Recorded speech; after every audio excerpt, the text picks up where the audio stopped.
One goddamn religion. Sunnah and Suratun. Muhammad's despicable life, Allah's repulsive words. 1. Islam's dark past. The Quran may be lost unless you collect it.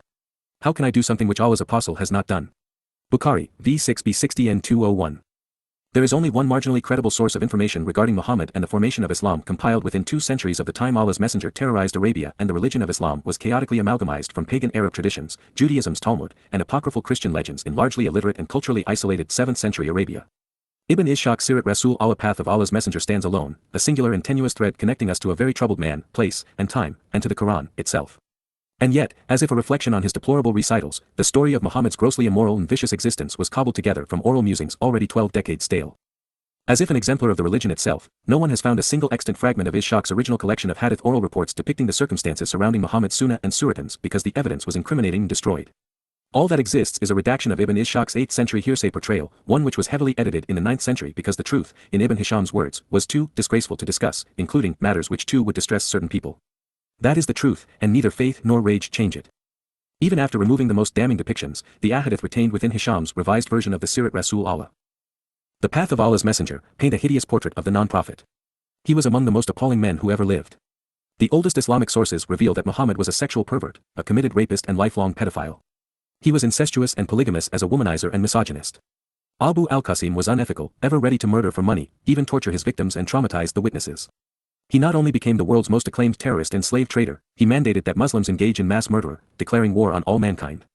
All the while, he was an illiterate and dim-witted dunderhead and thief who had no compunction against plundering literate people of their recitals, which he twisted in disturbing ways to compile his Quran.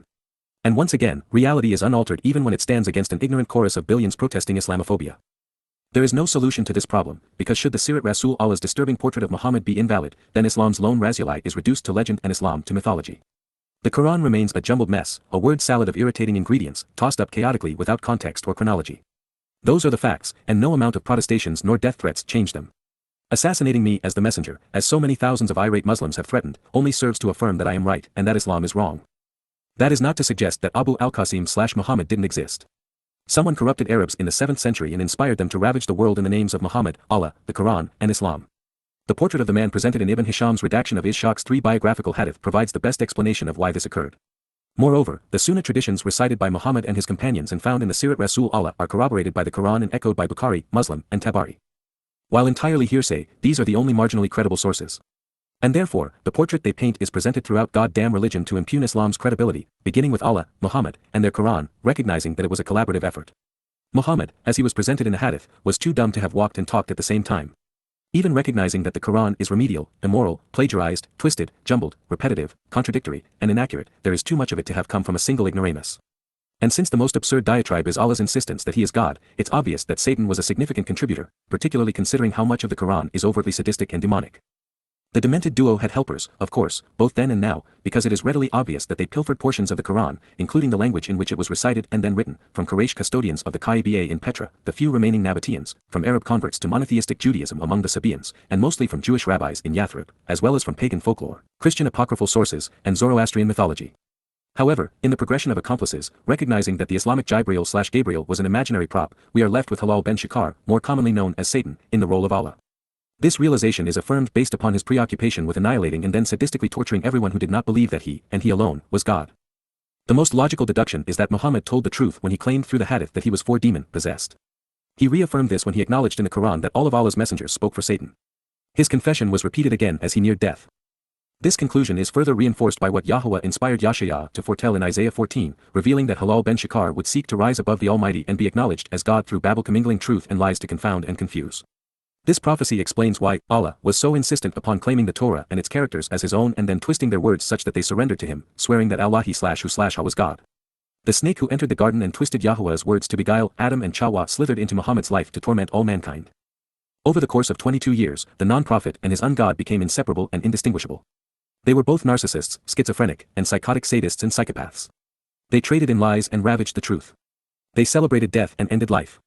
They were inane and demonic, destructive and deadly, deceitful and debilitating, ultimately becoming dehumanizing and delegitimizing. As a result, Islam became the religion of ignorant and immoral malcontents. Evidently, there were and remain a lot of them. If the collaboration between Muhammad and Satan in the Arabian desert had concluded with the murder, rape, and enslavement of Jews, it would have been one of many sad chapters among Yahowah's recalcitrant and religious people. But, instead, Islam metastasized and spread, subduing Arabia, Persia, India, Syria, Judea, Egypt, North Africa, and much of Byzantium. And this plague, rather than killing only those it infects, breeds jihadist zombies intent on ravaging the world on behalf of a book, prophet, and God too dumb for words. 5. So, now we are left to pick up the pieces and ascertain the nature of the people and place where this pandemic was unleashed, seeking to determine how, why, where, and when they did so. And there are only 5 resources available to us, none of which were written by contemporaries nor which have survived intact. Islam's past is exceedingly dark and impenetrable. And access to this abyss has been blockaded with mountainous lies. After the Sirah was collected, sanitized, and then presented, its oral histories were augmented by hadith collections compiled by the likes of Bukhari, Muslim, and Tabari, all while memories faded and content degraded. Therefore, to believe that these subsequent Sunnah traditions were accurate reflections of what transpired and that they were inspired by Allah, requires a leap of faith only Muslims seem willing to make. And that is frustrating because the hadith are required to explain the Quran, a book so deficient in context, chronology, and literacy it can only be understood when presented through the hearsay of Sunnah sources. Therefore, throughout goddamn religion, I have been less concerned with the validity of these sources than with what they had to say. Their message comprises all that is knowable of Islam's conception and the lives of the first Muslims. Together, the Sunnah and Quran are Islam. Therefore, it is wise to take them at face value even when the story is less credible than Odysseus and his Odyssey. Throughout, we are primed to hear the siren song of a seductive beast proclaiming the inevitability of man's tortuous demise. One does not have to dig very deep to discover Islam's dark past.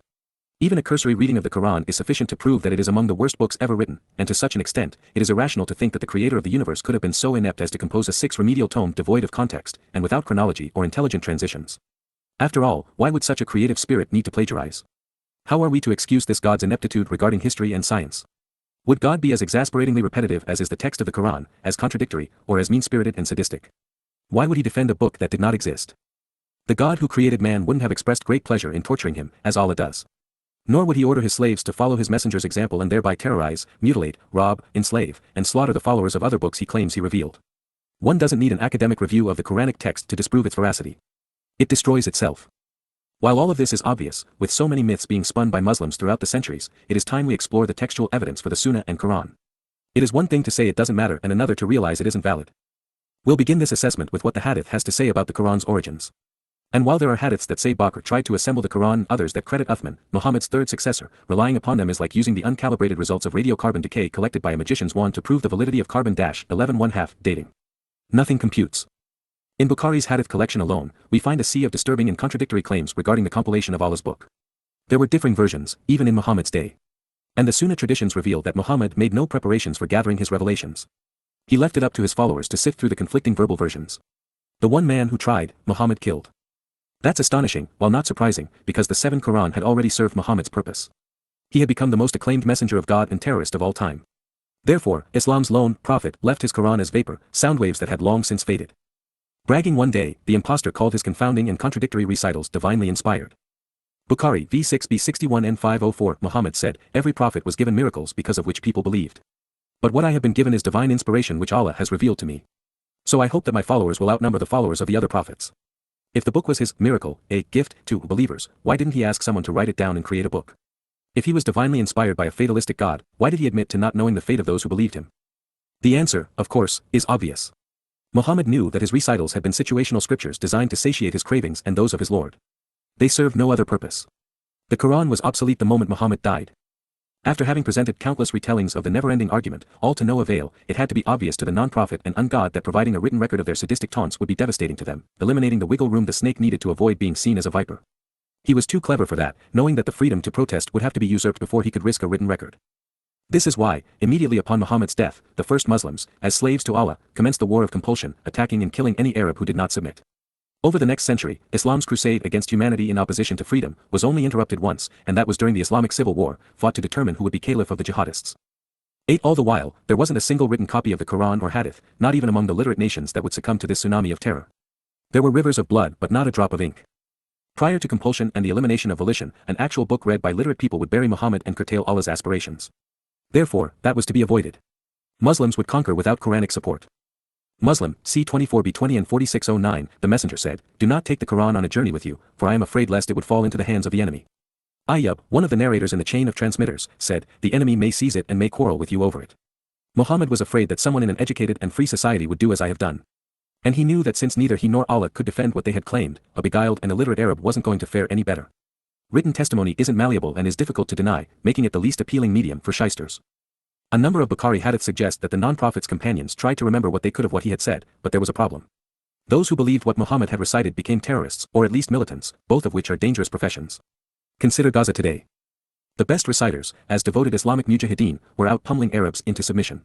And in the process of becoming martyrs, they took the memory of the Quran with them to their graves. Panicked, Abu Bakr, the man who had given his 6-year-old daughter to Muhammad when he was 68 to exploit sexually, feared that large portions of the terrorist manifesto would be forgotten. The best Muslims were dying on the battlefield, subduing fellow Arabs. In one clash alone, most of the Quran's quasi-knowledgeable reciters, some 400 men, 9 were lost, and many Quranic passages along with them. Bukhari v6b 60 and 201 Zayd bin Thabit, the Ansari said, Abu Bakr sent for me after the heavy casualties among the warriors of the battle of Yamama, where a great number of Muhammad's companions were killed. Umar, who was present with Bakr, said, the people have suffered heavy casualties at Yamama, and I am afraid that there will be more casualties among those who can recite the Quran on other battlefields. A large part of the Quran may be lost unless you collect it. I replied to Umar, how can I do something which Allah's apostle has not done? Umar kept on pressing, trying to persuade me to accept his proposal. Zayd bin Thabit added, Umar was sitting with Abu Bakr and was speaking to me. You are a wise young man and we do not suspect you of telling lies or of forgetfulness. You used to write the divine inspiration for Allah's apostle. Therefore, look for the Quran and collect it, in one manuscript. By Allah, if Abu Bakr had ordered me to shift one of the mountains, from its place, it would have been easier for me than the collection of the Quran. I said to both of them, how dare you do a thing which the Prophet has not done? Zayd announced that collecting the Quran surahs would be an impossible task. He said that it would be easier to move mountains than to turn Muhammad's string of oral recitals into a book. He also acknowledged that the Quran itself had been a lie. There was no book or pen, nor had there ever been. All of Allah's protests, claiming that he had sent down his book, written clearly, filled with signs and proofs of its validity, were torn asunder. The reason for Zayd's recalcitrance wasn't just that Muhammad had never compiled his book, but because he did not want to be cross-purposes with Muhammad. Abu al-Qasim had been a despot during the last decade of his life, so he was in a position to demand whatever he wanted. Therefore, it was obvious that the non-prophet was opposed to producing a written copy of the Quran. To go against the will of the man who threatened to rip 10 unbelievers out of their graves and torture them was a step too far for this terrorist. So, based upon this hadith, he said, no. What then? Who was going to probe the fading memories of dying jihadists who had been licensed to plunder and kill?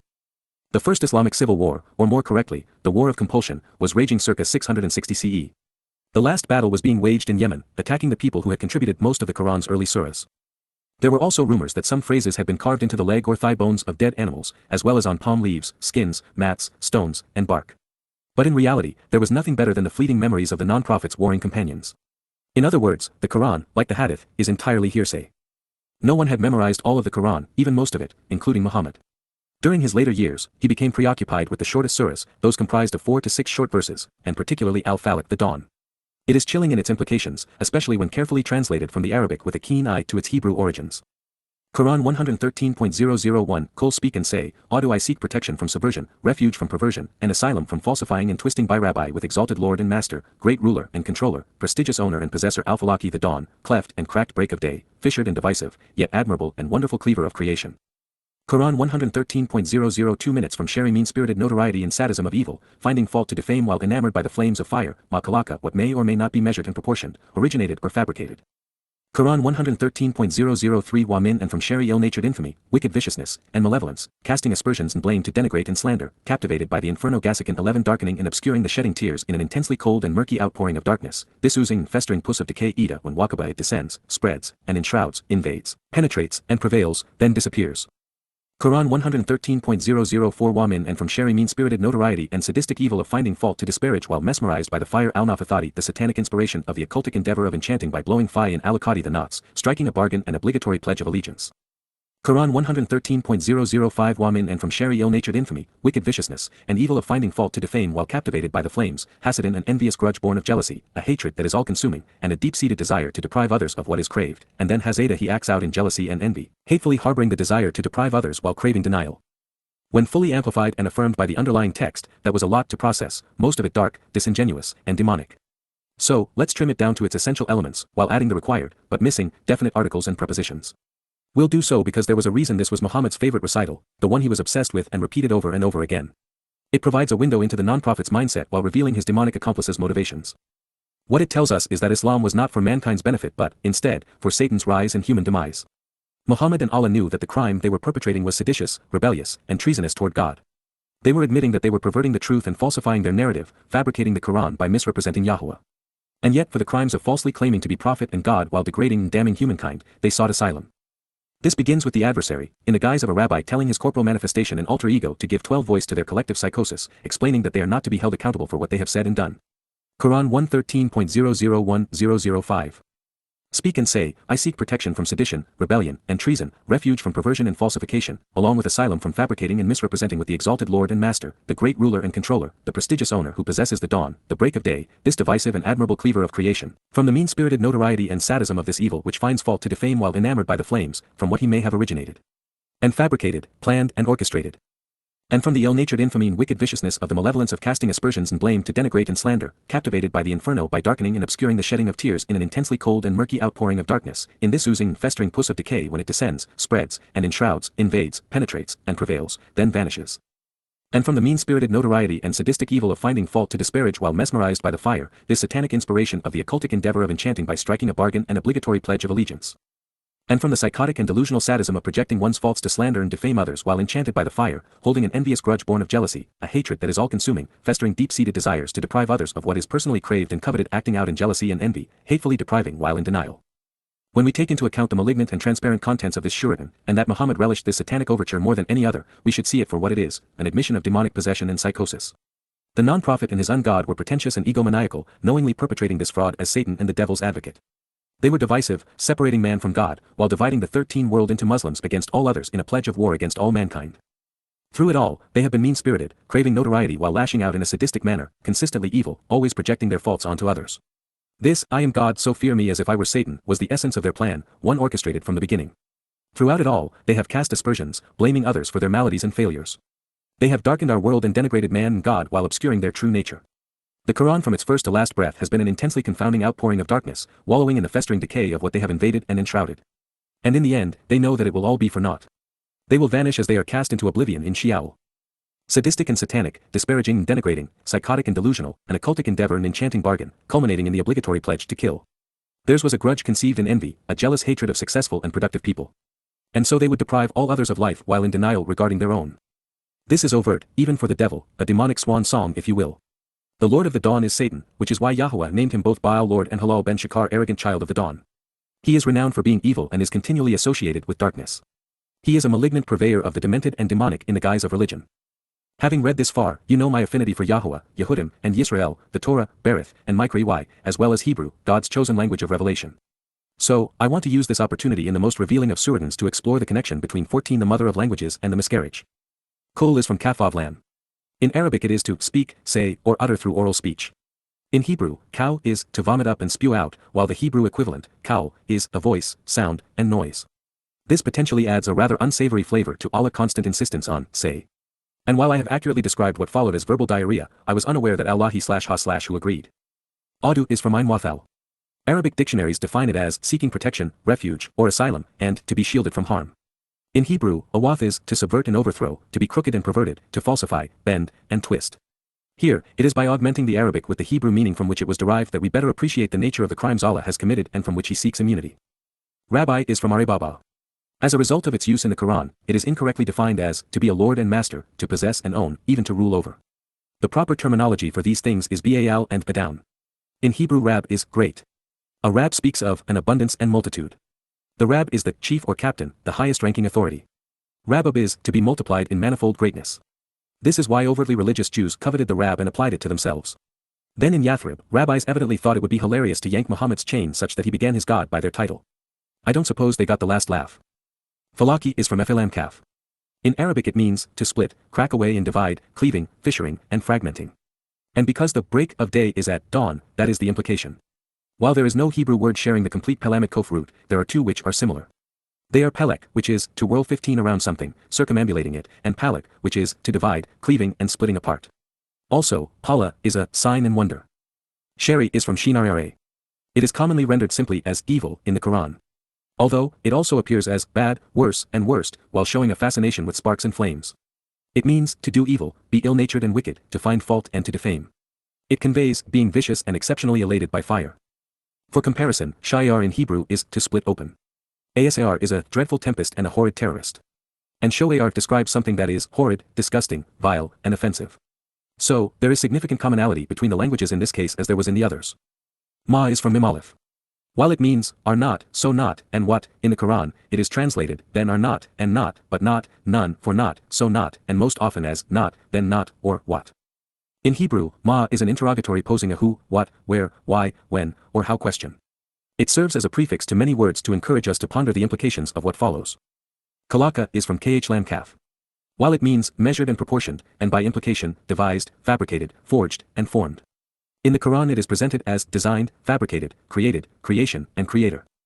In the parent language, since there are no words sharing the entire consonant root, we can consider kala, which is, to accomplish something. Kalal is, to complete and finish the job.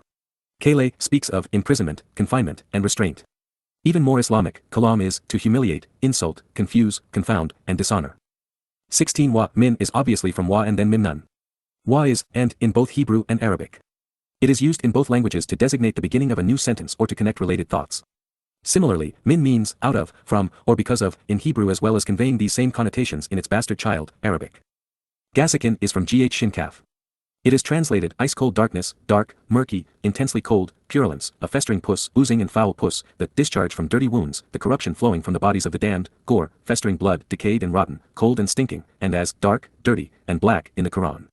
It is the nasty composition of the boiling fluid and festering pus that Allah's victims are made to taste in Quran 38.057 and Quran 78.025 as the ungod pours it down their throats while roasting them in hell. Strangely, however, in Quran 17.078 Gasaki was used to say, establish the prostration prayer at the decline the sun till Gasaki festering and oozing, corrupting and damning, coldness from the foul discharge of darkness and the Quran at dawn is ever witnessed. The fact that the same word is used to depict one of Allah's most revolting tortures in one breath and is associated with the Salat prostration prayer and the Al-Quran in the next, reveals what Allah actually thinks of Islam's most identifiable trademarks. He's playing Muslims for fools. It is also telling that there is a similar reference to dawn in the passage. Although, there in Quran 17.078 it is spelled Fajri rather than Falaki in Quran 113.001. The realization that it means to cut apart and divide, breaking open and deviating, even to gush forth, may be why it is translated as both wicked and as dawn throughout the Quran. Waqaba is from Vav Kafba and is used only the 17 once in the Quran. It is thought to mean to set, come upon, overspread, and disappear. It is rendered as descends, grows dark, settles, is intense, overspreads, comes, the dark intensified, enshrouds, invades, penetrates, gathers, and prevails. Since it appears that Allah made up this word, there is no Hebrew equivalent. Al-Nafathati is from Nunafetha. It is defined in Arabic dictionaries as satanic inspiration, occultic endeavors, being enchanting, casting spells, whispering, suggesting, and blowing. While it is used to describe demonic activities throughout the Hadith, with many directly attributed to Muhammad, it is found only this once in the Quran. Allah's little helpers have rendered al-nafathati as occult endeavors, blowing, malignant witchcraft, mischief of those who practice secret arts, practicing magic by blowing, spitting, who blow incantations, the evil of the witches who blow, whisper into convictions, female magicians and sorceresses, whisper evil suggestions, mischief of conjuring witches, and practicing black magic, even those who manipulate brain waves to make black magic. The potential Hebrew derivations include naphal, meaning to fall prostrate, as well as to attack in the desert, causing others to fall. A nefal is a miscarriage or abortion, not unlike Islam. Naphats is to shatter and break, beating someone up and pulverizing them. It is also a driving storm which causes people to scatter and disperse, once again, like Islam. A nipesh is a soul or consciousness, something Allah despises. And nafath, which is the closest word linguistically, suggests that sweet as flowing honey in Hebrew is satanic in Islam. Al-Akadi is from Ein Kaf Dal. 4 of the 7 times it appears in the Quran it is rendered as a variation of a not or nots. The other 3 occurrences, Ukadi is a pledge or contract. It is used twice in the 5th surah to describe, well, let's have Allah explain it. Not will call you 18 to account Allahu for the thoughtless utterances in your oaths but he will call you to account for what you, Ukadi contracted the oath, in Quran 5.089. The same Suratun opens with, O you who believe, fulfill the Akudi contracts. In Quran 5.001. So, once again, the fact that the same word is used to describe something as essential to Islam as the pledge to wage war against all mankind and then an occultic practice, suggests that there isn't much separating Allah from Satan. In Hebrew, we find that Aleph Kof Daleth spells akad, which is to tie and bind. And while this could be extrapolated into being bound to honor a promise or oath, the one time it is used in the Torah is when Abraham bound Yitzhak and laid him on the wooden planks during their father and son prophetic enactment of Pesach. Few things are as confusing in the Quran than what occurred, with whom, where, and why, than this event. Finally, Hasidin and Hazeda, which are written Hashindao, are found 5 times in the Quran, 2 of them here. These renditions of the same word are rendered as envy, envier, envies, jealousy, jealous, and begrudge. Arabic dictionaries affirm that it means to be envious and hold a grudge that is born of jealousy, to experience hatred that is consuming, and to hold a deep-seated desire to deprive others of something craved for oneself. In Hebrew, envy and jealousy are from kana, which bears no resemblance to Hasidin. So, the envious envier is unique to the Quran.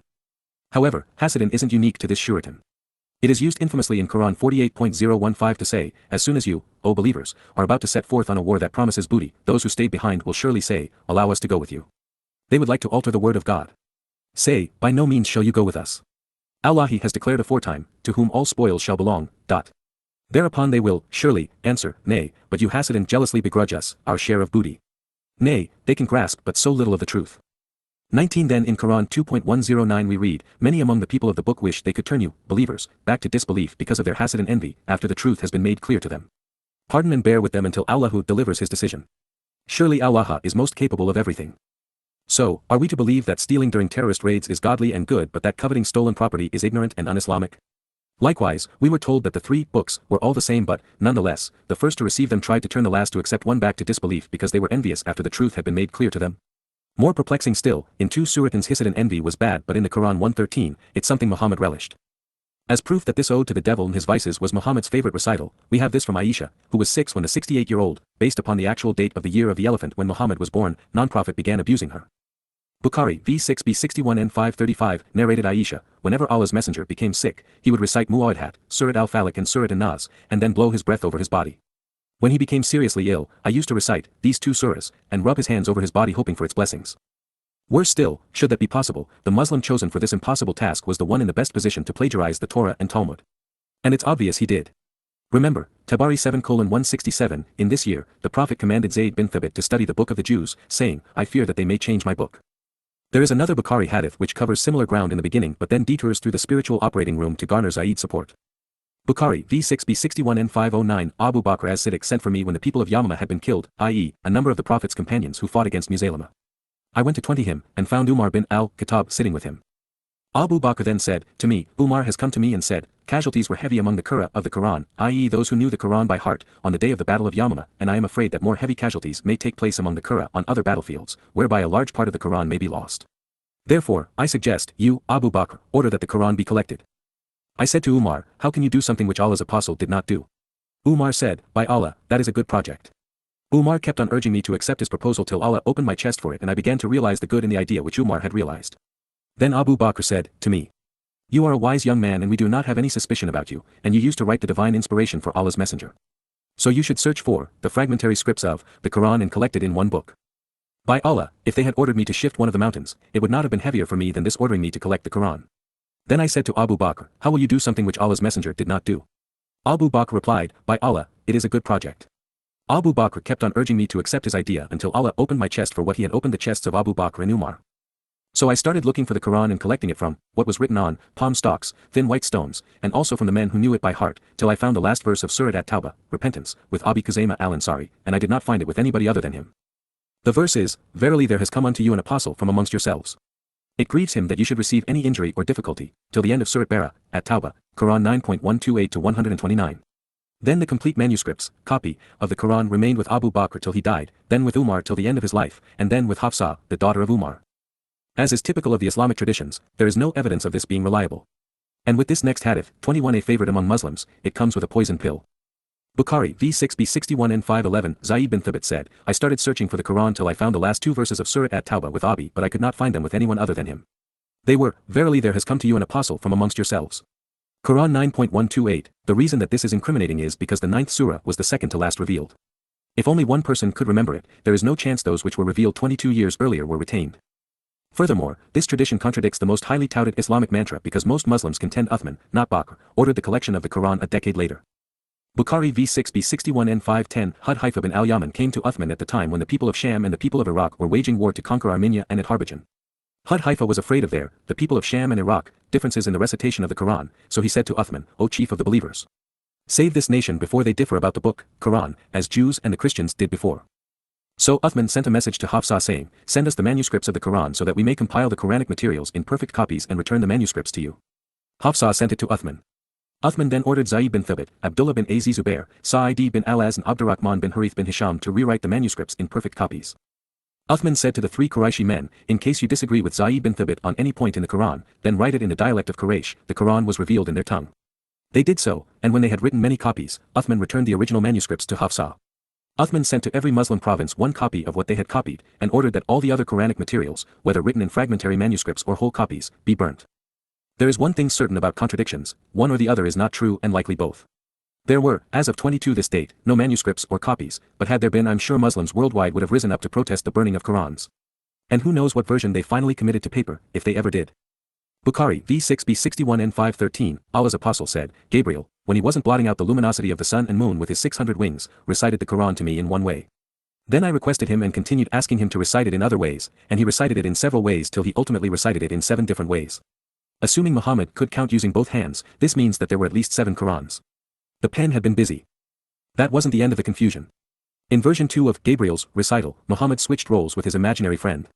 Bukhari v6b 61 and 519, in the month of Ramadan Gabriel used to meet Muhammad every night of the month till it elapsed. Allah's Apostle used to recite the Quran for him. Then, we go from every night to once a year. Bukhari v6b 61 and 520, Gabriel used to repeat the recitation of the Quran with the Prophet once a year, but he repeated it twice with him in the year he died. If I may remind readers, Gabriel was a poor choice among angels because Gabriel means God's most competent and courageous man. In Hebrew, from which the name is derived, Gibor means capable and bold. It is from Gibor, a strong man. In reality, Gabriel is Israel's Messiah and King, the firstborn son of God, Dowd David. He is Islam's most fervent foe. No wonder they couldn't remember who said what to whom. Bukhari v6b 61 and 549, Allah's Apostle said, the example of the person who knows the Quran by heart is like the owner of tied camels. If he keeps them tied, he will control them, but if he releases them, they will run away. To release something memorized requires sharing it. Therefore, this hadith is apparently telling Muslims not to recite surahs for fear of losing them. 23 In speaking of losing it. Bukhari v6b 61 and 550, the Prophet said, it is a bad thing that some of you say, I have forgotten such and such verse of the Quran. For indeed, I have been caused to forget it. So you must keep on reciting the Quran because it escapes from the hearts of men faster than a runaway camel. Equating the Quran to a camel wasn't among Muhammad's most intelligent comments, but I wouldn't want to be tasked with compiling a more lucid list. This frivolity is important because it exposes a lie that sits at the heart of Islam. It's irrational to think God would shift from a reliance on literate Jewish prophets and written scrolls to an illiterate Arab who could not even remember what he said one day to the next. Nonetheless, the foundation of Islamic teaching is based upon the notion that Allah chose Arabs because they had good memories. Therefore, the supposition is to discard the primordial pen because the Quran would be retained mouth to ear more effectively than would it have been had it been a written book, even though it has been presented as that which it was not. Although Islamic schools from Egypt to Pakistan are founded around this internal contradiction, Muhammad's Quran was largely forgotten and replaced by an amalgamized text from many reciters. It was lost before it ever found paper. And by contrast, since the Torah started out as words on parchment, it has remained true to its initial inspiration 3,500 years after it was committed to writing. The Dead Sea Scrolls underscore this truth. But it gets even worse for Islam. Muslims insist on confining the Quran to religious Arabic, a language that is so hard to learn with its inane grammar and antiquated vocabulary. It's ranked second by linguists after Chinese as the world's least hospitable communication medium. And even in Arabic most of the Quran is unintelligible because so many words are missing and others are nonsensical. 24 There was, however, a prior analog that Muslims in Baghdad followed. For centuries earlier, in 383 CE, to preclude common men from reading it, Jerome translated the New Testament out of Common Greek into Latin. He and his church not only destroyed every Greek text they could find, they threatened to kill anyone who rendered it out of their Latin prison. As a result, the Roman Catholic Church was free to do whatever the popes wanted without anyone being able to hold them accountable. Therefore, it's not rational to think that an inarticulate God would choose illiterate people in such a difficult and recently derived language if he wished to communicate his message to the whole world. It's like using cow patties to fuel a lamp and then covering it with mud and muck. But there was a method to their madness. By confining the Quran to religious Arabic, Islamic clerics and kings can say whatever they want, and they do. An Egyptian doctor who edited the first edition of Prophet of Doom wrote, you would be amazed how they can distort facts to deceive others. In keeping with the camel theme, Allah's divinely inspired messenger announced this rebuttal to Allah's overreaction toward those who hamstrung his she-camel. Bukhari v6b 61 and 552, the Prophet said, keep on reciting the Quran, for Quran runs away, is forgotten, faster than camels that are released from their tying ropes. In the interest of full disclosure, I present. Bukhari v6b 61 and 559, the Prophet said, why does any one of the people say, I have forgotten such and such verses, of the Quran? I am, in fact, caused, by Allah, to forget. It's a wonder anyone takes Islam seriously. Since Volume 6, Books 60 and 61 of Sahih Bukhari were devoted to the transmission of the Quran, here are some additional gems for your consideration. This is the foundation upon which Islam sinks or survives, so let's not 25 mince words. Bukhari v6b 61 and 506 narrated Jundub, once the Prophet fell ill and did not offer the night prayer, tahajjud prayer, for a night or two. A woman, the wife of Abu Lahab, came to him and said, O Muhammad! I do not see but that your Satan has left you. Then Allah revealed, Surat ad-Duha, by the forenoon, and by the night when it darkens, or is still, your Lord has not forsaken you, nor hated you. While it is reassuring with all of the vitriol in the Quran that Allah does not hate Muhammad, the realization that the non-prophet remained demon-possessed is disheartening. And as would be expected, let there be no doubt that Allah's messenger was an expert on Satan. Bukhari v6b 61 and 530 narrated Abu Huraira, Allah's messenger ordered me to guard the zakat revenue of Ramadan. Then somebody came to me and started stealing from the foodstuff. I caught him and said, I will take you to Allah's messenger. Then Abu Huraira described the whole narration and said, that person said to me, please don't take me to Allah's messenger and I will tell you a few words by which Allah will benefit you. When you go to your bed, recite Ayat al-Kursi, Quran 2.255, for then there will be a guard from Allah who will protect you all night long, and Satan will not be able to come near you till dawn. When the Prophet heard the story, he said to me, he, who came to you at night, told you the truth although he is a liar, and it was Satan. One of the less desirable perks of being the devil's advocate is that sooner or later Satan discards even his most devout loyalists. Bukhari v6b 61 and 505 narrated Anas bin Malik, Allah sent down his divine inspiration to his apostle continuously and abundantly during the period preceding his death till he took him unto him.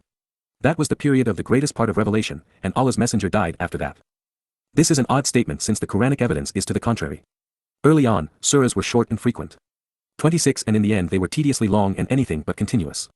As evidence of this, over the first 10 years, Muhammad claimed 86 surahs, receiving them at the rate of 9 per year. However, in Yathrib, Muhammad got distracted by terrorist raids, which occurred at the rate of 6 per year, while revelation slowed to 2 per year. Obviously, Muhammad was not a multitasker. In the upside-down world of non-prophets, their God listens to them rather than the other way around. Bukhari v6b 61 and 541 narrated Abu Huraira, Allah's messenger said, Allah does not listen to a prophet as he listens to a prophet who recites the Quran in a pleasant tone. Since Allah was preoccupied with threatening to torture unbelievers, why would he, of all gods, be impressed with a pleasant tone? Is murder and mayhem more palatable when served by a slippery tongue? Bukhari v6b 61 and 537 narrated Abdul Aziz bin Rufai, Shaddad bin Makil and I entered upon Ibn Abbas. Shaddad bin Makil asked him, did the Prophet leave anything, besides the Quran? He replied, he did not leave anything except what is between the two bindings, of the Quran. Keeping in mind that, besides the Quran, and, of the Quran, were both added by the translator, this affirms that Muhammad left nothing other than the means to bind Muslims. This is yet another proof the Quran is invalid. Bukhari v6b 61 and 536 narrated Usaid bin Hadair, that while he was reciting Surat al-Baqarah, the cow, at night and his horse was tied beside him, the horse was suddenly startled and troubled. When he stopped reciting, the horse became quiet, and when he started again, the horse was startled again. Then he stopped reciting and the horse became quiet too. He started reciting again and the horse was startled and troubled once again. Then he stopped reciting and his son, Yahya, was beside the horse. He was afraid that the horse might trample on him. When he took the boy away and looked towards the sky, he could not see it. The next morning he informed the Prophet who said, recite, 27 Ibn Hadair. Recite, Ibn Hadair. Hadair replied, Allah's messenger. My son, Yahya was near the horse and I was afraid it might trample on him, so I looked towards the sky, and went to him. When I looked at the sky, I saw something like a cloud containing what looked like lamps, so I went out in order not to see it. The Prophet said, do you know what that was? Ibn Hadair replied, no. The Prophet said, those were angels who came near to you for your voice, and if you had kept on reciting till dawn, it would have remained there till morning when people would have seen it as it would not have disappeared. Angelic lamps, what a clever idea. I wonder if they come in colors other than demonic black, Islamic green, and blood red? The following surah serves as an exposé on Islam. What appears triumphant on Allah's behalf, is actually an admission of guilt. It is a confession whereby every odious and repetitive rant found within the Quran can be viewed correctly. In his review of it, Islamic commentator and deceased terrorist, al-Maududi, wanted Allah's slaves to believe that the opposite was true. He protested that the religion of Islam, as presented in the Quran, was brilliantly comprised of 3 fundamental doctrines. Tawhid, the oneness of Allah, whom we have yet to meet, the apostleship of Muhammad, whose apostleship is covered in the Sunnah, not the Quran, and the belief that the dead are raised bodily, which is both impossible and counterproductive. The 112th surah, Pure Faith, teaches Tawhid, pure and undefiled. Therefore, the Prophet regarded this one surah as equal to 1/3 of the Quran. Said a different way, albeit a very long time ago.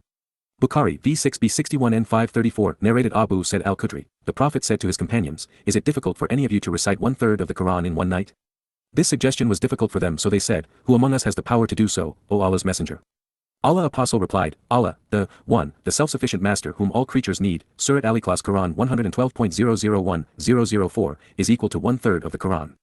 Too bad he 28 didn't tell the truth on this occasion. It would have been refreshing for a change. Nonetheless, in all Al-Ikhlas sincerity of faith. Quran 112.001, say, he, is, Allahu the for him, the One. Quran 112.002 Allahu the for him, the indispensable, eternal, and absolute. Quran 112.003 not he begets, and not is he begotten. Quran 112.004 and not is lahu for him, equivalent to any. We should all rejoice that there is only one for him, and that he was self-incriminating. However, this counterfeit deity was not named in this surah. Having translated it from the word-by-word translation Quran interlinear, I can assure you that the text reads, Allahu, which is comprised of al, the, and lahu, for him. It does not say Allah, nor does it convey al-ilah, which would have been the God. Therefore, with the inclusion of the definite article, which is al in Arabic, and lahu for him, Allahu was being presented as a title, revealing the intent of the surah, perhaps the entire Quran. It was Allahu for him to rise above the Almighty in the sight of Muslim slaves. This realization reinforces the intent of Allahu Akbar. Affirming this reality, the titles of 59 of the Quran surahs begin with Al-the, including this one, Al-Ikhlas, the sincere faith. As a result, the Lord of the Quran has announced that this book is for him, and therefore, was not revealed for the benefit of humankind. This is a curious confession because it is one that all 6 of the translations I originally consulted to present the Quran as accurately and completely as possible throughout what was Prophet of Doom misrepresented Allahu. Since lahu for him is readily understood and easily translated, and since it was scribed 3 times in these 4 verses, why did Ahmed Ali, Pickthall, Shakir, Yusuf Ali, Khan for the Noble Quran, and Highlight for the Quran word-by-word translation and interlinear all present the first 2 lahu 29 errantly as Allah, and the last correctly as for him? To highlight their duplicity, the surah reads, Kol huwa Allahu ahadan Allahu al-samadu lam yalid walam yulad walam yakun lahu kufuwan ahadan. And yet, that is not what any of these translators wrote. Ahmed Ali, say, He is God the One, the most unique, God the eminently indispensable. He has begotten no one, and is begotten of none. There is no one comparable to him. The Noble Quran, say, O Muhammad, peace be upon him, He is Allah, the One. Allah as-Samad, the self-sufficient Master, whom all creatures need, He neither eats nor drinks. He begets not, nor was He begotten, and there is none co-equal or comparable unto Him. Pickthall, say, He is Allah, the One. Allah, the eternally besought of all. He begetteth not nor was begotten. And there is none comparable unto Him. Shakir, say, He, Allah, is one. Allah is He on whom all depend. He begets not, nor is He begotten. And none is like Him. Yusuf Ali, say, He is Allah, the one and only, Allah, the eternal, absolute, He begetteth not, nor is He begotten, and there is none like unto Him. The Quran word by word is also mistaken, say He, is, Allah, the one. Allah the eternal the absolute, not He begets and not He is begotten, and not is for Him equivalent any, one. By conducting this exercise, we can correctly deduce that Islamic scholars will knowingly and deliberately alter their renderings of the Quran to create the impression that Allah is God when the actual script demonstrates otherwise. We can also surmise that these horribly written diatribes found throughout the Quran were lahu for him, and not for anyone else, including humans. It was all recited such that the Lord of Islam might appear beyond compare, the greatest of all, which is a stretch since He is but a snake, a lowly reptilian beast. Perhaps the most relevant deduction that can be derived from the deliberate deceit contrived by Quran translators is that a serious investigator cannot intelligently rely on any one of them, even 5 of them. To understand what was revealed and why, we must systematically and diligently work our way through these rants, no matter how obscure and perverted. Therefore, I would like to remind readers that I began presenting a composite rendering of the 5 most popular and esteemed translations of the Quran. Along the way, I turned to interlinears to be more literal and correct, checking them against an expanded group of 66 other English translations. And by the time our focus shifted to the last of the Quran Suratuns chronologically, I was augmenting the interlinear presentations with Arabic dictionaries and lexicons, in addition to searching Hebrew roots, to be as precise as possible. This known, it should be readily apparent that no one seems to know what the voice of the Quran was trying to convey, so translations differ appreciably. And without translations into current languages, the Quran languishes in its Paleo-Arabic coffin. You should know that a number of things occurred over the ensuing period from Prophet of Doom to goddamn religion which had an effect on this comprehensive revision. First, the presentation of Allah and Muhammad's voices in the Quran and Hadith have been so shrill over the centuries that, after posting Prophet of Doom online and conducting 5,000 talk radio interviews to promote its findings, young Muslims were in a quandary. In the face of what I was sharing, that Islam is peaceful and jihad is a spiritual struggle, arguments were discredited. So, to make their religion appear acceptable and civilized, Muslims sanitized the text.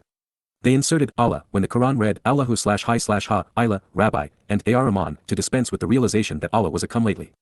Then, they replaced terror with awe in many translations in a disingenuous attempt to disassociate their 31 God and non-prophet from Islamic terrorism. While they were at it, the Muslim Student Association at my alma mater did 2 additional things, one annoying, the other helpful. Since there was no consensus guiding the nomenclature of the Hadith, they rearranged their sanitized renderings under a different numbering system, making it slightly more difficult to verify my citations apart from using an online search engine. Then, to counter the accusation that students of the Quran were deprived of translation aids and in contrast to the vast wealth of tools available to study the Hebrew text of the Torah, they began offering Arabic/English interlinears. These not only enable a literal rendering, conveying the words as they are now written, they present the Arabic terms from which they were derived. But these tools, and there are now many of them, impugn Allah's credibility because they reveal in no uncertain terms that the text of the Quran is impoverished and incomprehensible while, at the same time, providing a means to a more accurate rendering. Had I taken the easier path to goddamn religion, I would have copied and pasted from one of 70 available translations and left it at that, giving the erroneous impression that this one version was correct. Knowing otherwise, I invested the time required to compile a rendering that was far more accurate and complete. And now, with the benefit of interlinears, I can provide a literal rendering while still retaining the credibility provided by the foremost Arabic linguists and scholars. This approach became essential when I began to notice the inappropriate renderings of many Arabic words whose definitions are clearly conveyed by their Hebrew roots. Examples are kafir/kafir, which is incorrectly rendered disbelievers, infidels, or wrongdoers, when the word is derived from the Hebrew kafar, meaning reconciled, and derivatives of kyum, which is presented as people but actually means to stand up. Another example includes the variations of 32 bain, which means between and understand and denotes making the proper connections to comprehend, and yet is almost always rendered clear or clear signs when presented in the Quran. There was also the introduction of the ungod's name into surahs ascribed to Allahu for him, Allahi to him, Allahu for her, Ila God, Rabbi my Lord, or Ar-Rahman the Merciful, all of which were changed to either Allah or God. Therefore, the available options were either to misrepresent the Quran, as is the case with existing translations, or invest the time to provide a more literal and exacting representation of the underlying text. I chose the latter and used interlinears, Arabic dictionaries, lexicons, and an appreciation of the underlying Hebrew roots to derive the translations found in goddamn religion, while pointing readers to scores of other options online at resources such as islamawaken.com. This known, let's continue to investigate the many myths associated with the Quran's compilation. Bukhari v6b 61 and 533 narrated Abu Said al-Khudri, a man heard another man reciting, Surat al-Ikhlas, the 4 lines of Quran 112.001004, say he is Allah, the one repeatedly. The next morning he came to Allah's messenger and informed him about it as if he thought that it was not enough to recite. On that Allah's messenger said, by him in whose hand my life is, this surah is equal to 1/3 of the Quran. Moving to much longer surahs where a single line can be more verbose than the entirety of al-Ikhlas sincere faith, we find that Muhammad grew excited when his ungod inspired the faithful to terror. This became the lone occasion when he insisted that his Lord's order be written for posterity. So, he asked Zayd to bring the scapula bone and inkpot, everything but the pen, expecting his call to arms to be memorialized. Now, if only he could read it. Bukhari v6b 61 and 512 narrated Al-Bara, there was revealed, not equal are those believers who sit at home and those who strive 33 and fight in the cause of Allah. Quran 4.095, the Prophet said, call Zayd for me and let him bring the board, the inkpot and the scapula bone, or the scapula bone and the inkpot. Then he said, right, not equal are those believers who sit. And at that time Amr bin Makdum, the blind man, was sitting behind the Prophet. He said, O Allah's apostle, what is your order for me, as regards the above verse, as I am a blind man? So, instead of the above verse, the following verse was revealed, not equal are those believers who sit at home, except those who are disabled by injury or are blind or lame etc., and those who strive and fight in the cause of Allah. Quran 4.095. Since every Muslim has been blinded by Muhammad and Allah, why don't they accept their get out of jihad card and stay at home? Although, while it's not my place to criticize Zayd, it seems as if he may have written the same thing on 3 sides of the scapula. Quran 4.095, not equal the ones who sit and remain passive, among believers, other than the disabled, and the ones who jihad fight, striving in the way of Allahi with their wealth and their lives. Allah who preferred the ones who jihad fight with their wealth and their lives to the ones who remain passive and stay at home, in exaltation and rank. And all Allah who promised the best, but Allah who preferred al-Mujahid the Muslims who jihad over the ones who are passive, by a tremendous reward. I wonder if there has ever been another god whose primary cause was to fight and kill. Typically, in pagan lore, deadly deities did their own killing. But not in Islam, which is a curious thing for a wannabe god who renounces partners. Bukhari v6b 61 and 580 narrated Abdullah, the Prophet said, recite and study the Quran as long as you agree about its interpretation, but if you have any difference of opinion as regards to its interpretation and meaning, then you should stop reciting it, for the time being. Since this is a command from Allah, why is anyone citing the Quran? There are more differences of opinion 34 among Muslims than there are Muslims. Case in point. Bukhari v6b 61 and 582 narrated Abdullah, that he heard a man reciting a Quranic verse which he had heard the Prophet reciting in a different way. So he took that man to the Prophet and told him the story. The Prophet said, both of you are reciting in a correct way, so carry on reciting. The Prophet further added, the nations which were before you were destroyed, by Allah, because they differed. Only in Islam is incongruity considered correct. There are so many contradictions in the Quran, there is actually a verse explaining that the last inconsistency is official and correct.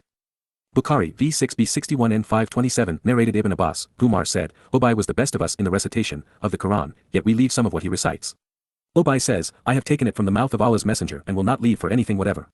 But Allah said, none of our revelations do we abrogate or cause to be forgotten, but we substitute something better or similar. Quran 2.106. The abrogation verse of Quran 2.106 is so essential to Allah's nature and to impugning Islamic credibility, let's consider it in context.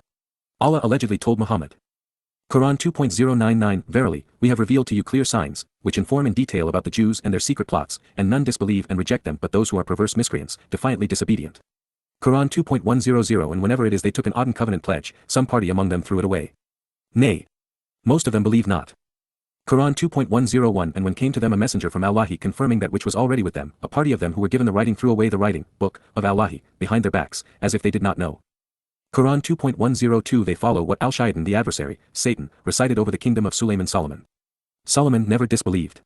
The Al-Shaytan the adversary, Satan denied and disbelieved, teaching people magic and sorcery, and such things 35 that came down at Babylon to the 2 angels, Harut and Marut.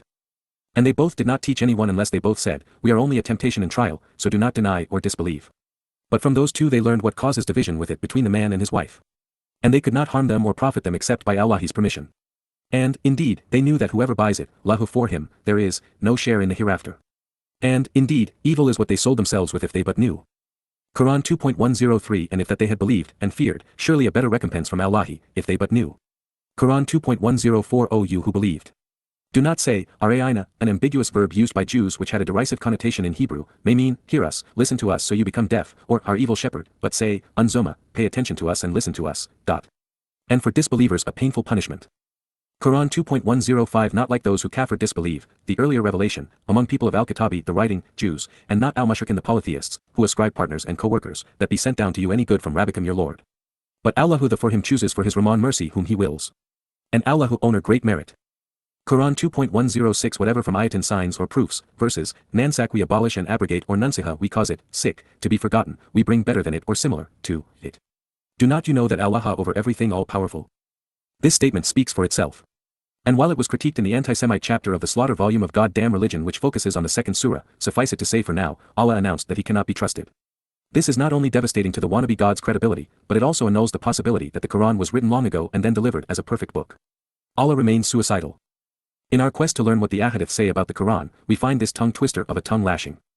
Bukhari v6b61 and 564 narrated Ibn Abbas, regarding his 36, Allah's, statement, move not your tongue concerning, the Quran, to make haste therewith. Quran 75.016.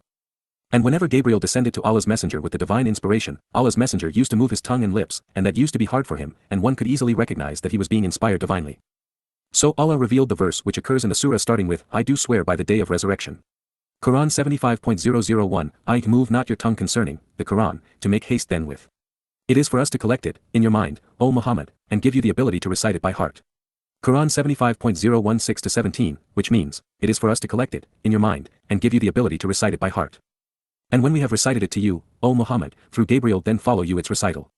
Quran 75.018, means, when we reveal it, the Quran, to you, listen to it, for then, it is for us to explain it and make it clear to you, Quran 75.019, i.e. It is up to us to explain it through your tongue. So, when Gabriel came to him, Allah's messenger would listen to him attentively, and as soon as Gabriel left, he would recite the revelations, as Allah had promised him. Al-Qiyamah the Resurrection Surah actually requires the Hadith's interpretation of the Quran's lazy tongue approach to revelation to keep Allah from contradicting most everything Muslims believe about the pre-existence of the Quran and how it was revealed. So, as we consider this extraordinary confession of how the Quran was conveyed, please note that unlike the Hadith, there is no mention of Gabriel, the Quran, Muhammad, or Allah. The speaker begins in first person with I and shifts to we in third person by the third statement. I/we is found swearing by the irrational notion of a universal resurrection of everyone's body throughout time. Delusions such as this were only believable because they had been popular among pagans and had been reinstituted as part of Christianity and Judaism. In this case, the 37 universal reanimation of bones and tissues provides the opportunity for I/we to torture his foe, humankind. I will share why this is so in a moment and explain the relationship with predestination, a fate that cannot be avoided or understood.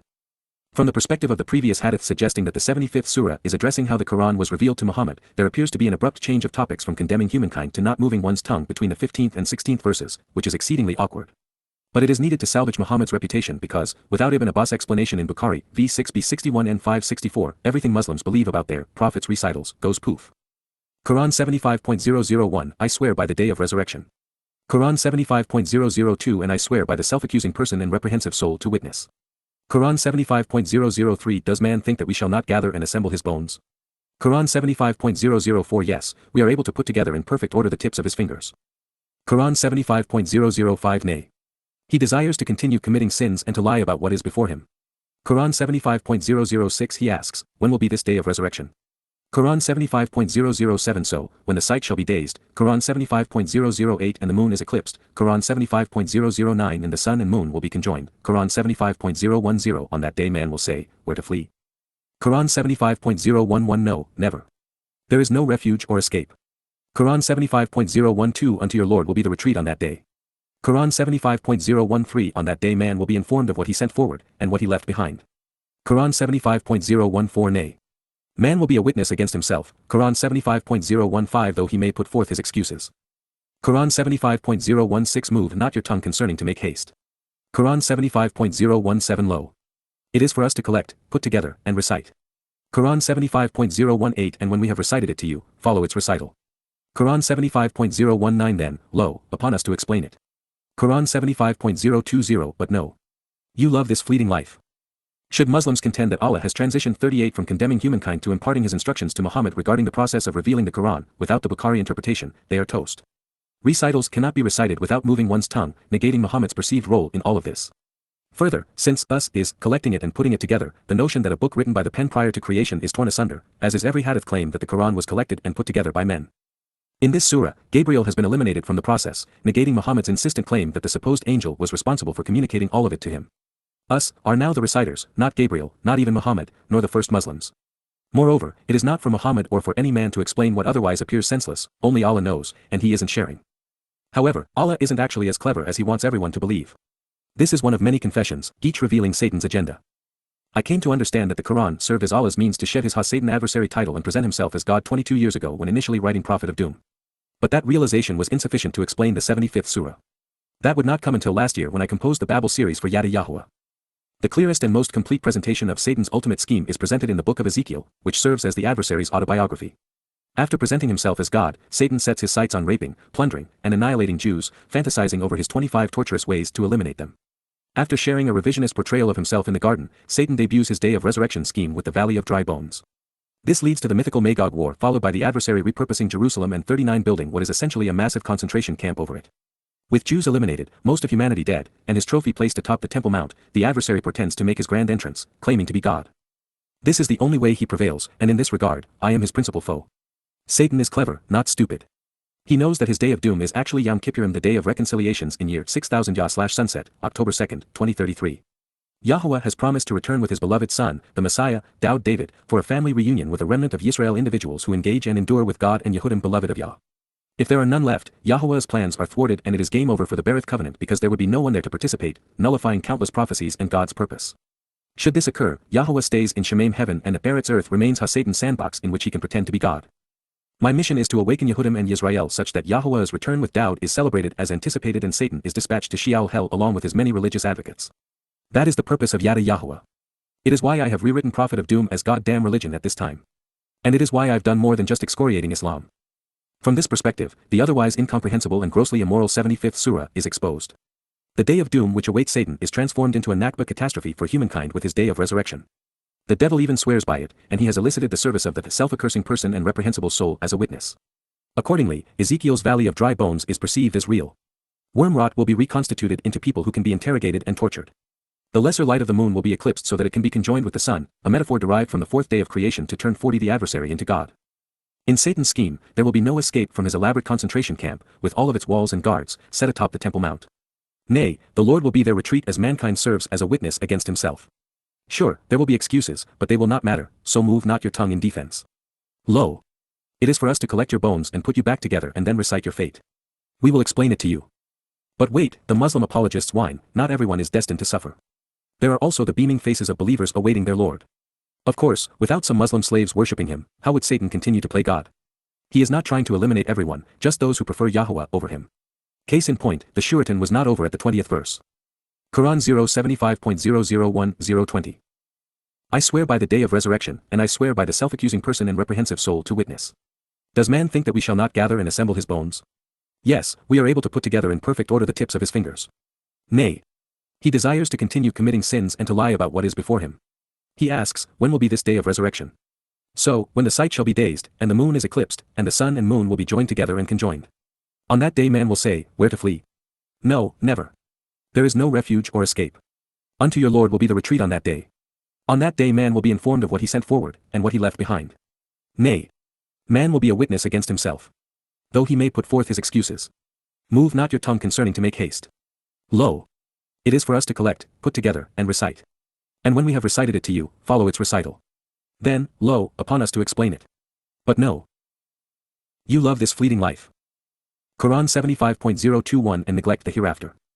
Quran 75.022 Some faces that day shall be nadira shining brightly, refulgent and resplendent, beaming, Quran 75.023 looking at their Lord. Quran 75.024 And some faces on that day will be basira woebegone, despondent, gloomy, and dismal, frowning, Quran 75.025 fearing and knowing that some calamity, 41 A great disaster, is about to fall upon them. Quran 75.026 Nay. When it comes up to the throat and reaches the collarbone, Quran 75.027, and it will be said, is there wizard, a magician, or reciter of charms, who can save him from death? Quran 75.028, and he will realize it is the parting. Quran 75.029, and leg will be joined with another leg as anguish is heaped upon agony and combined with affliction. Quran 75.030, to your Lord that day will all be driven. Quran 75.031, for he, the disbeliever, never accepted nor prayed. Quran 75.032, but only disavowed, belied, denied, rejected, and turned away. Quran 75.033, then he strutted back to his people full of haughtiness, conceitful, while admiring himself. Quran 75.034, alas, the woe is for you, yeah, woe. Quran 75.035, woe to you. And again, woe to you. Quran 75.036, does man think that he will be left Suda alone, neglected without being punished, or uncontrolled without purpose? Quran 75.037, was he not a nut, a mixture of male and female sexual discharge? Quran 75.038, then he became an alaka, clot of coagulated blood. Then shaped and fashioned in proportion, Quran 75.039, and made him two sexes, male and female. Quran 75.040, is not he able to bring the dead to life? Satan, veiled as Allah, has explained his Quran and agenda. You can now choose to accept him as God or reject him as the devil. You can fear him and be tormented by his slaves or join Yahowah in condemning him. But do not say you were not warned. What was said matters, now how it is said. Nonetheless, we find Muslims arguing over which form of snake venom is the most toxic. Bukhari v6b 61 n 582 narrated Abdullah, that he heard a man reciting a Quranic verse which he had heard the Prophet reciting in a different way. So he took that man to the Prophet and told him the story. The Prophet said, both of you are reciting in a correct way, so carry on reciting. The Prophet further added, the nations which were before you were destroyed, by Allah, because they differed. Carry on, slaves. It does not matter what you say 42 because you have no say in the matter. Said another way a few years later with a different result. Bukhari v6b 61 n 523 narrated Alqamah, while we were in the city of Hims, in Syria, Ibn Mas'ud recited Surat Yusuf. A man said to him, it was not revealed in this way. Then Ibn Mas'ud said, I recited it in this way before Allah's messenger, and he confirmed my recitation by saying, well done. Ibn Mas'ud detected the smell of wine from the man's mouth, so he said to him, aren't you ashamed of telling a lie about Allah's book and, along with this, you drink alcoholic liquors too? Then he lashed him according to the law. This is not only evidence that within a few years of Muhammad's death, the first Muslims disagreed on the wording of the Quran, it means that 4 generations hence, the disparities would have outnumbered the similarities. It also shows a shift in Islamic morality. During Muhammad's lifetime, disparate recitals were laughed off as a source of amusement, but now, the suggestion that the Quran is not perfect and evolving is worthy of the whip. This is actually the same approach Jerome and the Roman Catholic Church took long ago to combat the realization that there were untold variations of the books comprising the New Testament. An amalgamated and augmented text was formulated and written in the language of those who were empowered while all divergent manuscripts were destroyed. Bukhari v6b 61 n 522 narrated Schacht bin Salama, once Abdullah bin Mas'ud delivered a sermon before us and said, by Allah, I learned over 70 surahs direct from Allah's messenger. By Allah, the companions of the Prophet came to know that I am one of those who know Allah's book best of all of them, yet I am not the best of them. Schacht added, I sat in his religious gathering and I did not hear anybody opposing him, in his speech. The best reciter among Muhammad's religious terrorists could recite 70 out of 114 surahs. And yet, no one bothered to write them down. They just listened. 43 Bukhari v6b 61 n 518 narrated Schacht, Abdullah said, I learnt a Nazir, presumably Quran 110 and Nasr help, although possibly Quran 079 and Natsiyat soul snatchers, which the Prophet used to recite in pairs in each rak'ah. Then Abdullah got up and Alqamah accompanied him to his house. And when Alqamah came out, we asked him about those surahs. He said, they are 20 surahs that start from the beginning of Al-Mufassal, according to the arrangement done by Ibn Mas'ud, and end with the surahs starting with Hamim, e.g. Hamim the smoke. And about what they question one another. Quran 78.001. There is no surah named Al-Mufassal. The term is thought to apply to the short surahs at the end of the Quran which were among the first revealed. They are recited with many cadence breaks between them and are, therefore, called Mufassal divided, even when comprised of a handful of run-on sentences. A common theme among them is that they are presented using the names the Sabaean Arab converts to Judaism used to describe their God, Bismillah al-Rahman al-Rahim, in the name of God, the merciful, the compassionate. While both names are of Hebrew origin and from the root, rakim, to treat favorably and kindly, showing love and compassion, these traits are out of character for Allah. Further, Rahman was the first name of a Quranic god, with the 55th surah devoted to Ar-Rahman. There is a dispute among Muslims as to the beginning of the Mufassal surahs, with some claiming An-Naba, 78, and others insisting on Al-Hujurat, 49. Lo!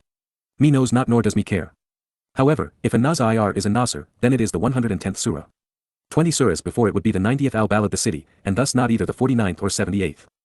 There is no surah named Hamim, and the one named Smoke is Ad-Dukhan, number 44 in Allah's hit parade of celestial clunkers. However, there are those who prefer the name Hamin as Sajda over Fusilat spelled out for the 4441st surah. But this leads to another raging debate. Fusilat in Arabic means, explained, and is used in contrast with those surahs whose meanings are muddled. Moving on, we find Muhammad doing his best impression of Allah and transforming himself from demonic despot to savior after a long line of Hebrew failures.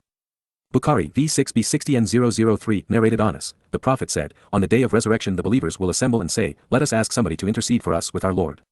So they will go to Adam and say, you are the father of all the people, and Allah created you with his own hands, and ordered the angels to prostrate to you, and taught you the names of all things, so please intercede for us with your Lord, so that he may relieve us from this place of ours. Adam will say, I am not fit for this, intercession for you. Adam will remember his sin and feel ashamed. He will say, go to Noah, for he was the first apostle Allah sent to the inhabitants of the earth. They will go to him and Noah will say, I am not fit for this undertaking. He will remember his appeal to his Lord to do what he had no knowledge of, then he will feel ashamed and will say, go to the Khalil Ar-Rahman, friend of Ar-Rahman. They will go to him and he will say, I am not fit for this undertaking. Go to Moses, the slave to whom Allah spoke, directly, and gave him the Torah. So they will go to him and he will say, I am not fit for this undertaking, and he will mention his killing a person who was not a killer, and so he will feel ashamed thereof before his Lord, and he will say, go to Jesus, Allah's slave, his apostle and Allah's word and a spirit coming from him. Jesus will say, I am not fit for this undertaking, go to Muhammad, the slave of Allah whose past and future sins were forgiven by Allah. So they will come to me and I will proceed till I will ask my Lord's permission and I will be given permission. When I see my Lord, I will fall down in prostration and he will let me remain that way as long as he wishes and then I will be addressed. Raise your head. Ask, and your request will be granted, say, and your saying will be listened to, intercede, and your intercession 45 will be accepted. I will raise my head and praise Allah with a saying, i.e. invocation, he will teach me, and then I will intercede. He will fix a limit for me, to intercede for, whom I will admit into paradise. Then I will come back again to Allah, and when I see my Lord, the same thing will happen to me. And then I will intercede and Allah will fix a limit for me to intercede whom I will let into paradise, then I will come back for the third time, and then I will come back for the fourth time, and will say, none remains in hell but those whom the Quran has imprisoned, in hell, and who have been destined to an eternal stay in hell. Abu Abdullah said, but those whom the Quran has imprisoned in hell, refers to the statement of Allah, they will dwell therein forever. Quran 16.029.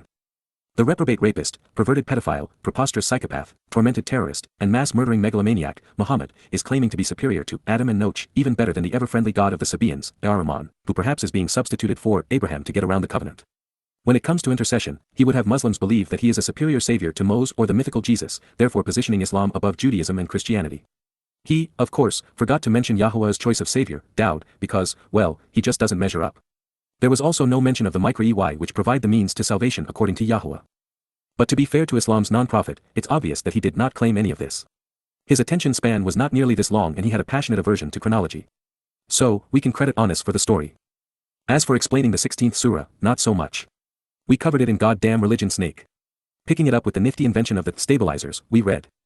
Quran 16.015-17, he affixed, casting stabilizers into the earth, mountain standing firm, lest it should shake with you, and 46 rivers and roads that you may be guided. And landmarks. But the stars guide themselves. So, is then he who creates like the one who creates not? Then will you not mind? Quran 16.018-21, and if you could count the favors of Allah, you could not count them. Lo! Allah, forgiving, kind. And Allah who knows what you conceal and what you reveal. And those whom they invoke besides Allah, they have not created anything themselves but were created. Dead, not alive, not living. And not they perceive when they will be resurrected. Quran 16.022-24 Your God one God. But for those who believe not in the hereafter, their hearts deny, and they are arrogant. Undoubtedly, Allah knows what they hide and what they disclose. Lo! He does not like the arrogant ones. When it is said to them, what is it your Lord sent down? They say, tales of the ancients, fables from long ago. Quran 16.025-26 that they will bear their burdens undiminished on the day of resurrection, and also the burdens of those whom they misled without knowledge. Ah, evil, indeed, is that which they will bear. Lo! Those who before them plotted, but Allah who came at and struck at the foundation of their building, and then the roof fell down upon them, from above them, and the doom of tormenting punishment overtook them from somewhere they did not suspect. Quran 16.027-29 Then, on the day of resurrection, he will disgrace them and will say, where are my partners, those whom you used to oppose with them? Those who have been given the knowledge will say, lo! Verily! Disgrace this day the disgrace is upon the disbelievers. Those who the angels take wronging themselves, then they will offer submission. We were not doing any evil. Nay. Lo! Allah knows all what you used to do. So enter the gates of hell to dwell therein forever. Woeful and dreadful a dwelling lodging the arrogant. Maybe it's just me, but I didn't see an intercessor. Perhaps the hadith are wrong in that regard. But it wouldn't stand alone since this was a demented Suratun. And with that note, we move on to dueling versions of Al-Furqan. 47 Bukhari V6b61n514 narrated Umar bin al-Khattab, I heard Hisham bin Hakim reciting Surat Al-Furqan, the criterion, Surah 25, during the lifetime of Allah's Messenger and I listened to his recitation and noticed that he recited in several different ways which Allah's Messenger had not taught me. I was about to jump over him during his prayer, but I controlled my temper, and when he had completed his prayer, I put his upper garment around his neck and seized him by it and said, "Who taught you this surah which I heard you reciting?" He replied, "Allah's messenger taught it to me." I said, "You have told a lie, for Allah's messenger has taught it to me in a different way from yours." So I dragged him to Allah's messenger and said, "To Allah's messenger, I heard this person reciting Surat al-Furqan in a way which you haven't taught me." On that Allah's apostle said, "Release him, O Umar. Recite, O Hisham." Then he recited in the same way as I heard him reciting. Then Allah's messenger said, "It was revealed in this way," and added, "Recite, O Umar." I recited it as he had taught me. Allah's messenger then said, "It was revealed in this way. This Quran has been revealed to be recited in 7 different ways, so recite of it whichever is easier for you." If Muhammad were alive today and made this statement, he would be branded an apostate, hunted down and executed. As we shall soon discover, he just contradicted Islam's holy grail. And yet, there was nothing holy about the Quran. It is equal parts delusional and sadistic, ignorant and arrogant. In this regard, Al-Furqan the criterion reads like every other Suratun. Looking for tribute and seeking acclaim, this begins with the egomaniacal Lord speaking of himself in third person to hide his conceit. Quran 25.001 Blessed be he who sent down the criterion to his slave that he may be a warner to the worlds. Quran 25.002 The one who to him belongs the command and control of the heavens and the ground, and who has not begotten a son and for whom there is no partner, associate, or friend in the kingdom he measured and determined everything. Quran 25.003 Yet they have taken besides 48 him other gods that measured nothing but are themselves proportioned. They possess for themselves neither harm nor benefit. They possess no power of death, nor life, nor resurrection. If one has to bless themselves, they don't deserve it. And in this case, he may crave command and control, even protest that he has it, but nothing could be further from the truth. However, Satan is correct in stating that he has not begotten a son and that he has no friends. I would also acknowledge that in the realm he has created for himself in his mind, he has predestined an outcome commensurate with his illusions. But none of it's true, and it was as obvious then as it is now. Quran 25.00 For the reconciled say, this is nothing but a lie, a forgery he invented, in which others have helped him. But, lo, they have produced mischief and a slanderous falsehood. Quran 25.005 They say, these are tales of former people which were dictated to him morning and evening from that which was written down. Quran 25.006 Say, the one who sent it down knows the secret in the heavens and the earth. Truly he is Rahman, oft forgiving. Quran 25.007 And they say, why does Al-Rasulullah the messenger eat food and walk in the markets? Why is not an angel sent down to him to be a warner with him? This was pathetic, even for a snake pretending to be God. The Torah delineated the criteria for differentiating between true and false prophets, authenticating who spoke for Yahowah or for themselves. In that analysis, Rahman, forgiveness, Rasulullah, warners, gardens, rivers, palaces, eating, and angels are not part of the equation, because historical accuracy, consistency, and fulfilled prophecy are all that matter. Quran 25.008 Or, treasure thrown down to him, or why has he not a garden paradise from which to eat? And the Al-Zaliman the cruel Lord say, you follow not but a man bewitched, deprived of reason. Quran 25.009-14 See how they set forth for you the similitudes, but they have gone astray, so they cannot find a way. Blessed is he who if he willed could have made for you better than that, gardens flowing from underneath it the rivers, and he could 49 have made palaces for you. Nay. They deny the hour, and so for those who deny the hour, we have prepared a blazing fire. When it sees them from a far place, they will hear its raging and roaring. And when they are flung into a narrow place of it, bound in chains, they will plead for death and destruction. Do not ask for one death but many to be destroyed on this day. The proposed penalty for those who were right about Muhammad, and thus engaged in the never-ending argument, which seems to have included almost everyone familiar with the initial Suratans, was to be roasted. And that is why they needed bodies. Satan was intent on torturing humanity. And therefore, Muslims must extrapolate that they would be doing Allah a favor to kidnap and then burn Jews, just as they did on October 7, 2023 following their Lord's example. Bukhari v6b61 n579 narrated Abu Musa, the Prophet said, the example of a believer who recites the Quran and acts on it, is like a citron which tastes nice and smells nice. And the example of a believer who does not recite the Quran but acts on it, is like a date which tastes good but has no smell. And the example of a hypocrite who recites the Quran is like a raihanah, basil, which smells good but tastes bitter. And the example of a hypocrite who does not recite the Quran is like a colocynth which tastes bitter and smells bad. I shared this culinary delight from Chef Muhammad to confirm that the best reciters of Allah's demented diatribe are akin to citron. For those who may not know, the citron, or etrog in Hebrew, is one of the 4 species required by rabbis in their observation of Sukkot. Like them, it is a hideously ugly fruit that serves no purpose because it is inedible. So, not only is the etrog citron a religious icon, but its inclusion in this story reeks of plagiarism. Rabbis make similar comparisons regarding reading acting upon the Talmud with their 4 species. In our quest to understand the compilation of Allah's book, we are reminded of the Mufassal divisions which 50 permeate the early surahs which were pilfered from Arab converts to Judaism. Bukhari v6b61 n563 narrated Abu Wail, we went to Abdullah in the morning and a man said, yesterday I recited all the Mufassal surahs. On that Abdullah said, that is very quick, and we have the Prophet's recitation, and I remember very well the recitation of those surahs which the Prophet used to recite, and they were 18 surahs from the Mufassal, and 2 surahs from the surahs that start with Hamim.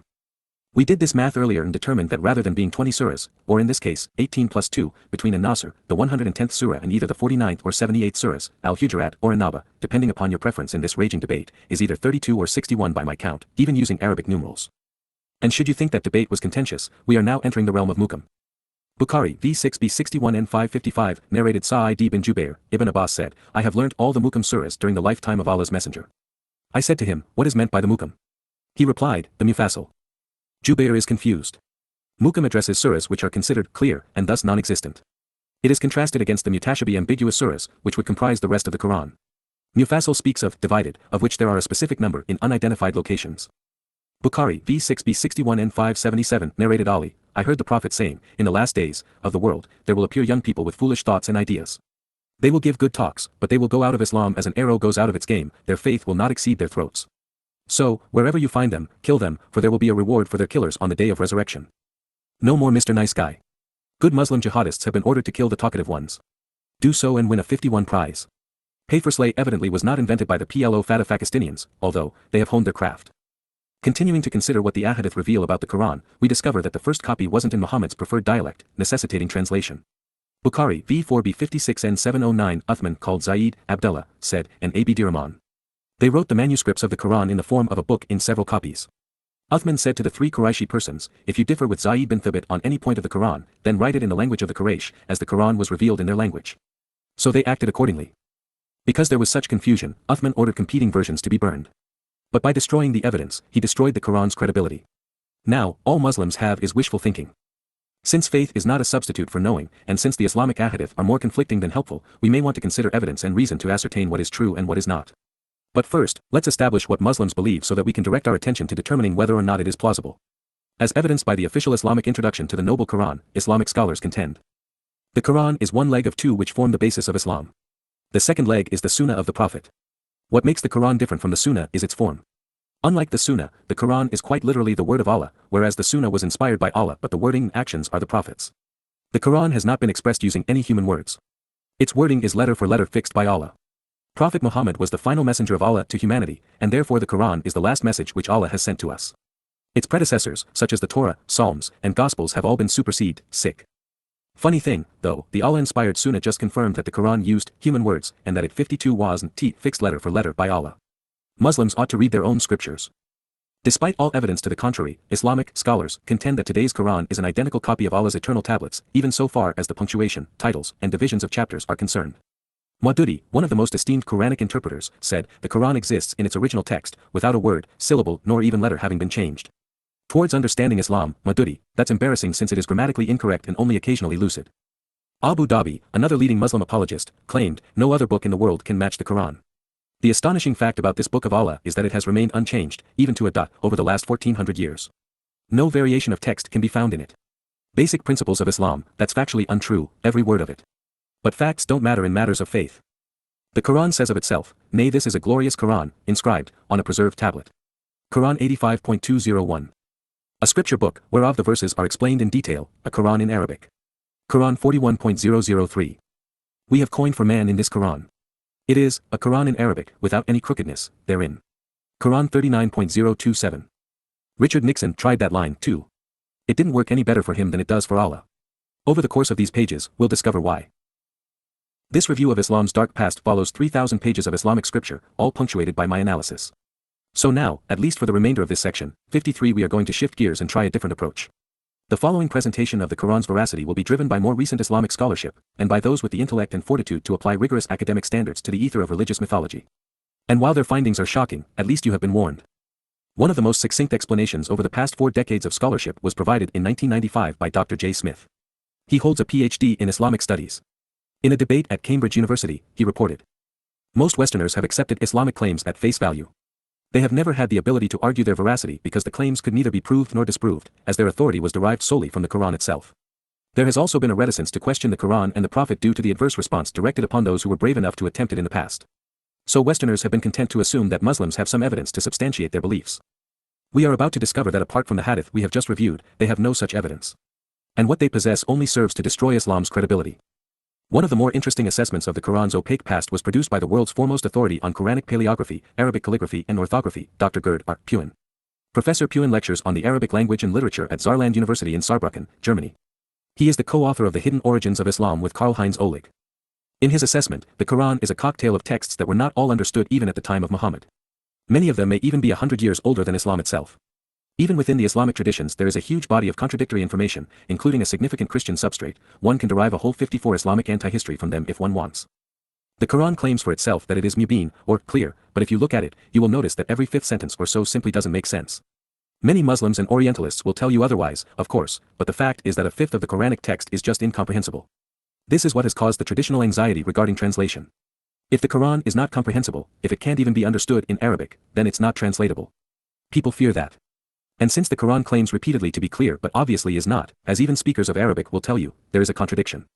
Something else must be going on. Interview with Toby Lester for the article, What is the Quran? The Atlantic, 1999.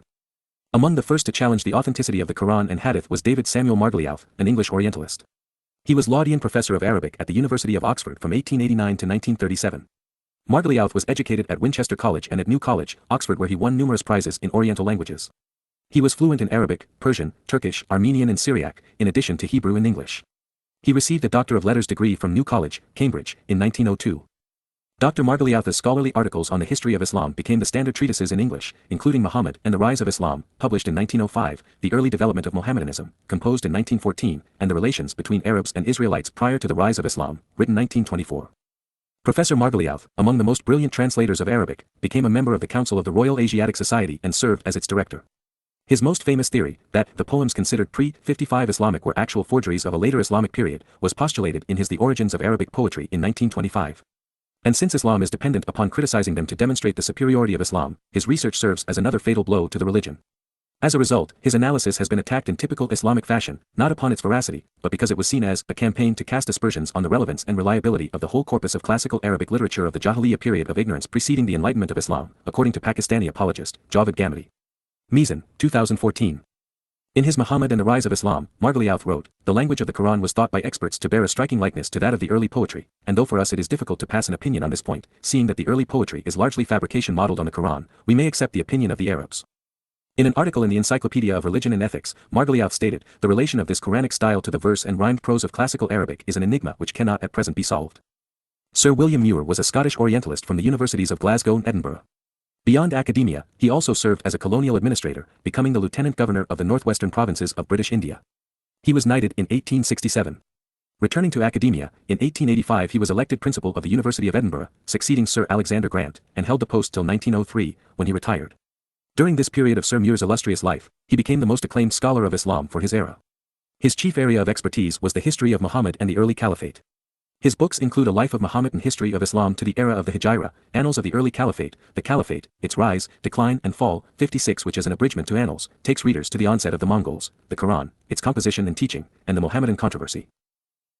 Comprising 5 essays published at intervals between 1885 and 1887. In 1888 he delivered the Reed Lecture at Cambridge on The Early Caliphate and Rise of Islam. A Life of Muhammad and History of Islam to the Era of the Hijra was published 1861 in 4 volumes. It was heralded in both literary and missionary circles, and provoked responses ranging from appreciation to criticism.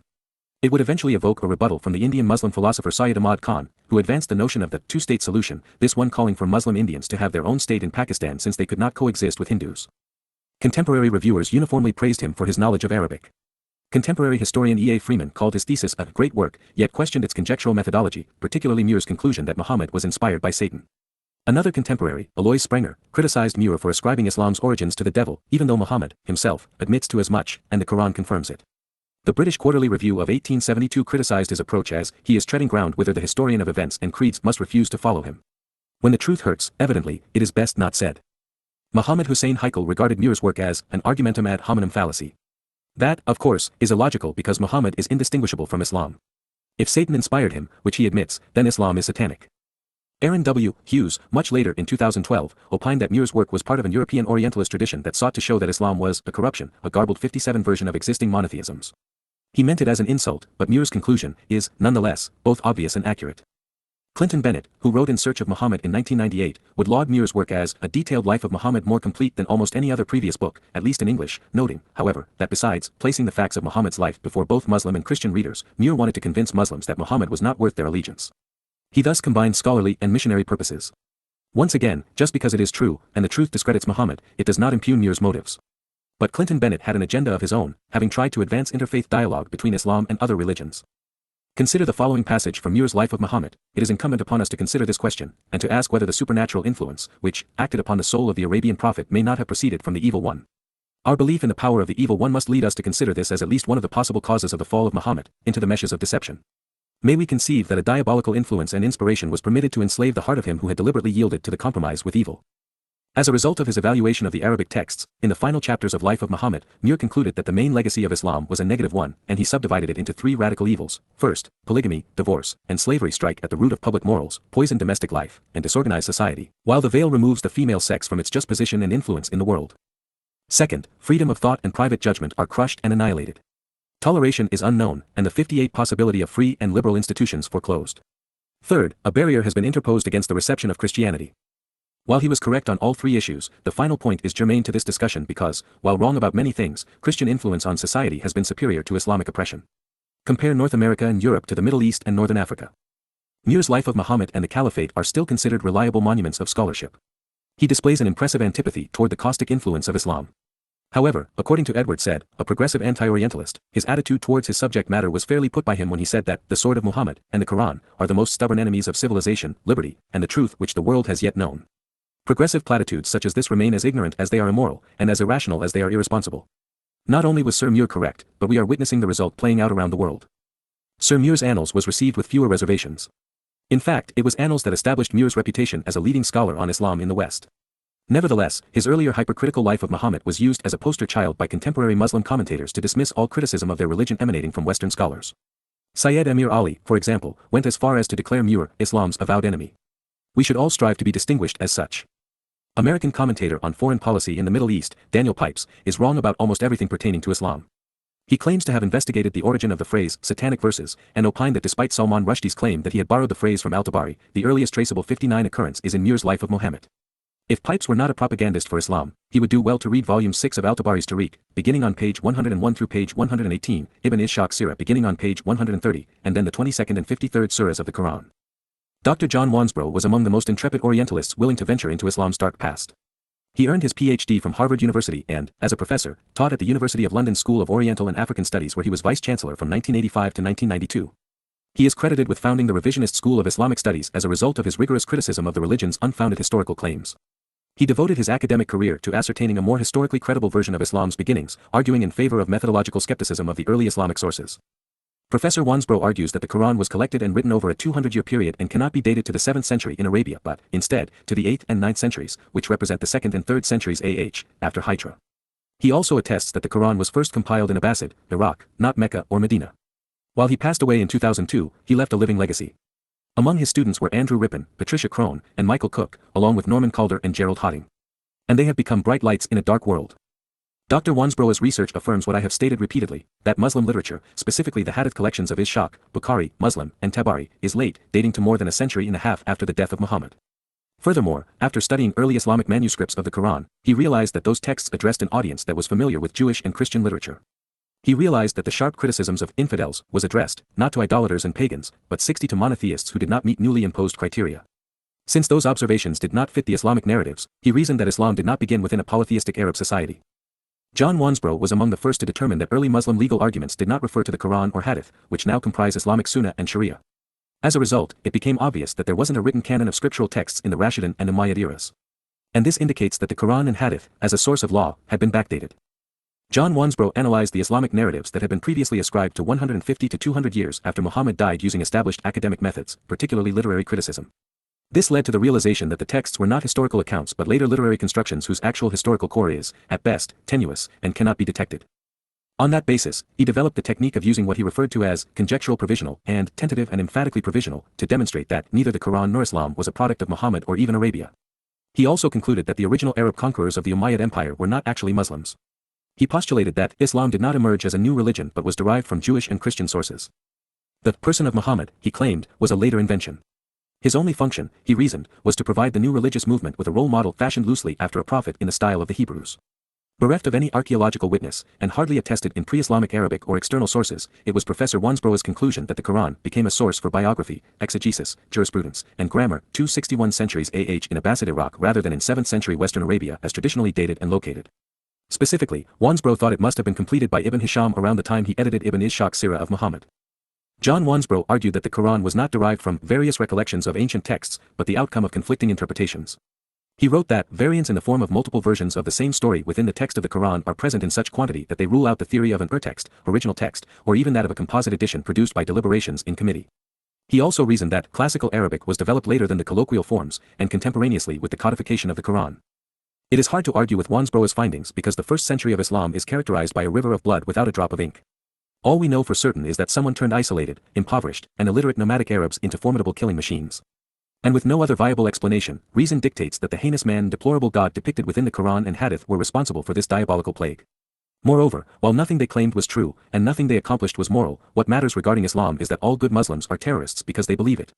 Therefore, non-Muslims must learn to diagnose this plague and isolate it before it devours the planet. Furthermore, since that was not the end of it, but instead the beginning, Wansbrough's findings, while thought-provoking, are not relevant in this regard. Islam has suffocated people from Indonesia to Morocco, impeding any meaningful progress beyond the 7th century. And it is directly and solely responsible for having inspired the terrorist attacks of September 11, 01 and October 7, 23. Even more 62. Concerning, it is the impetus behind the grossly immoral, horrendously ignorant, and mean-spirited uprisings around the world calling for death to America and death to Jews, the elimination of Israel and the annihilation of its people. The legacy of Muhammad cannot be reasoned with or contained, and in that they have been supported by progressives who are moronically serving as their propagandists, the world is in peril. As a result of the collective ignorance and immorality of Muslims and progressives, and their combined influence on society, humankind will not survive the ensuing decade without divine intervention. Nonetheless, I have promised a scholastic review of Islam's inception, and the next bright light on that list is Andrew Rippin. A Canadian Islamic studies scholar, he was professor of history and dean of the Faculty of Humanities at the University of Victoria, British Columbia. A softer, more accepting version of his mentor, Rippin authored 11 books on Quranic studies, including the widely read, Muslims, Their Religious Beliefs and Practices. Dr. Patricia Crone was not an apologist, however. A Danish historian specializing in early Islamic history, she earned her PhD in Islamic studies while working alongside Professor Wansbrough at the School of Oriental and African Studies at the University of London. Her thesis was titled The Mawali in the Umayyad Period. She became a senior research fellow at the Warburg Institute until 1977 and then lecturer in Islamic history and fellow at Oxford. She was later appointed to the Institute for Advanced Study at Princeton, where she became an Andrew W. Mellon professor. The central theme of Patricia Crone's scholarship focused upon the question of the historicity of Islamic sources. Her best-known works, Hagarism and Meccan Trade, demonstrate that Islam is an amalgamized religion 63 that began somewhere other than Mecca. And while she was right on both accounts, she was less cognizant of the realization that the religion began in Petra and that the Talmud's interpretation of the Torah fueled Islam. Following in the footsteps of her mentor, and collaborating with her colleague, Dr. Michael Cook, Patricia Crone questioned the historicity of the Islamic traditions regarding the beginnings of Islam. They found and catalogued numerous witnesses written in Armenian, Greek, Aramaic and Syriac, and used them to reconstruct the story of Islam's beginnings, one that differs radically from the stories told throughout the Hadith traditions. Crone and Cook claimed that Islam came into being through the fusion of various Near Eastern cultures under Arabic leadership. Hagarism, named after the Egyptian slave who bore Ishmael to Abraham at Sarah's insistence, reveals that there is a much more varied body of source material available. It demonstrates that Islam was deeply rooted in Judaism, because Arabs and Jews were initially allies. According to Professors Crone and Cook, an Arab uprising in the 7th century CE led to the conquests and resultant caliphate, and they were inspired by Jewish messianism. Crone and Cook contend that an alliance of Arabs and Jews sought to reclaim the promised land from the Byzantine Empire, and that as a result, the Quran consists of 8th century edits of various Judeo-Christian and other Middle Eastern sources, wherein Muhammad was the herald of Umar the Redeemer, a Judaic messiah. Hagarism, The Making of the Islamic World, 1977. Since I value their research and fortitude, it pains me to say that their conclusions in this regard were mostly wrong. While I concur that rabbis were complicit in the creation of the Quran by selling Talmud recitals to Muhammad, and that Abu al-Qasim wanted to be seen as a 64 Messiah, and even that the first Muslims sought to conquer and claim Jerusalem, Jews were the first victims of Islam, not co-combatants. Muhammad annihilated them. The hypotheses proposed in Hagarism have been criticized, yet the book remains a seminal work in advancing a more accurate understanding of Islam's dark past. Crone's research questioned prevailing assumptions and proposed new interpretations that were more credibly supported. Following in the footsteps of Joseph Schacht and John Wansbrough, Hagarism encouraged scholars to use methodologies deployed in biblical studies. Digging a bit deeper, Professors Cook and Crone postulate that the first adherents of the amalgamated religion were known as Muhajirin migrants rather than Muslims, and that their Hijra migration was to Jerusalem rather than Medina. Its members, according to Cook and Crone, were initially Jewish and Arab, but the Arabs' increasing militant success impelled them to break from the Jews around the time of Abd al-Malik ibn Marwan in the late 7th century. According to their research, the name Hagarenes was commonly expressed in Greek Magaritai, Syriac Magra, or Magre sources to describe the 7th century Arab conquerors known today as Muslims. The word was a self-designation of the early Muslim community with a double meaning. Firstly, it is a cognate of muhajirun, an Arabic term for those who partake in a hijrah, exodus. Secondly, it refers to Ishmaelites, descendants of Abraham through his, actually her, as in Sarah's, handmaid Hagar and their child Ishmael, in the same way as the Jews claimed descent and their ancestral faith from Abraham through his wife Sarah and their child Isaac. They reasoned that Muhammad would have claimed such descent for Arabs to give them a birthright to the Holy Land and to prepend a monotheist genealogy compatible 65 with Judaism to their pagan ancestral practice, such as sacrifice and circumcision. Hagarism thus refers to this early faith movement. In Hagarism, the contention is made that, after parting from the Jews, the Muhajirun flirted with Christianity and came to consider Jesus as prophet and Mary as virgin. From there, Crone and Cook assert that the Muhajirun developed an independent Abrahamic monotheist identity. They concluded that the resulting religion borrowed key concepts from the Jewish breakaway sect of Samaritanism, the idea of a scripture limited to the Pentateuch, a prophet like Moses, Muhammad, a holy book revealed like the Torah, the Quran, a sacred city, Mecca, with a nearby mountain, Jabal an-Nur, and shrine, the Kaaba, of an appropriate patriarch, Abraham, plus a caliphate modeled on an Aaronid priesthood. While I will afford Crone and Cook credit for thinking outside of the box, the religion they have described isn't reflected in the Quran. It bears no resemblance to the teachings in the Torah or the myths in the Gospels. It is far more inconsistent with Abraham than accurate regarding him. There is no counterpart in Islam for Mount Choreb or Mount Moriah. The temple was magnificent while the Kaaba was a rock pile. Further, there is no connection between the work of the Lowy Cohen Levite priests associated with Aharon and the Islamic Caliphate. For smart people, these conclusions were unreasonable. Moreover, what's the point? There are no Muhajirin committing terrorist atrocities and no one is rioting over Hagarism. Even if their theory were right, theirs is the wrong approach. Professors Crone and Cook interpreted 7th century Syriac, Armenian, and Hebrew writings to forward the hypothesis that Muhammad was alive during the conquest of Judea, and therefore, about 2 years longer than 66 traditionally believed. They claim that the Caliphate of Abu Bakr was a later invention. According to Crone and Cook, Muhammad led Jews and Hagarenes, Arabs, under a united faith described as Judeo-Hagarism, as a prophet preaching the coming of a Judaic Messiah who would redeem the promised land from the Christian Byzantines. This Redeemer came in the person of Umar, as suggested by the Aramaic origins of his epithet al-Farik. en.wikipedia.org/wiki/Hagarism. They further opined, the Hijra, as religious duty of Hagarenes, referred to the emigration from northern Arabia to Palestine, later more generally to conquered territories, not to a single exodus from Mecca to Medina. And while they said, no 7th century source identifies the Arab era as that of the Hijra, this claim could be said of everything associated with Islam's genesis since little if anything was committed to writing until the 8th century. To combine the Abrahamic, Christian, and Samaritan elements, the authors of Hagarism concluded, the role of Muhammad was recast as a prophet parallel to Moses, bringing a new scriptural revelation. The Quran was expeditiously collected from earlier disparate Hagarene writings, possibly heavily edited into its complete form by al-Hajjaj. Recognizing that there are no records written by Muslims during the first 100 years of Islam and that the accounts which emerged over the next century were universally incredulous, what Professors Crone and Cook have done is to backfill their own thoughts into this void. While they have done a great service in revealing that the earliest and non-Islamic sources paint a conflicting picture, their interpretive analysis isn't helpful in dealing with the deadly nature of Islam. To some extent, her views would change, as is evident in Patricia Crone's Meccan Trade and the Rise of Islam. 67 written in 1987, she argued that the importance of the pre-Islamic Meccan trade suggested within the Quran and Hadith had been grossly exaggerated. She discovered, as I have also learned and shared, that Mecca was never part of any of the major ancient trade routes. In fact, as we found when pursuing the legacy of Tubba of Kariba Azad, the Himyarite leader among the Sabaeans, based upon what was claimed in the 50th surah regarding Tubba's alleged destruction, by the 7th century CE, the preferred mode of transport was aboard ships.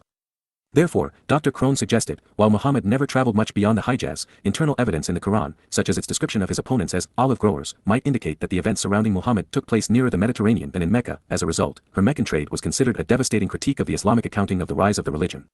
And in this regard, she was correct. Islam was not born in Mecca but, instead, in Petra. As for Crone's colleague, Michael Cook, he developed an early interest in Ottoman history while attending King's College, Cambridge in the 1960s.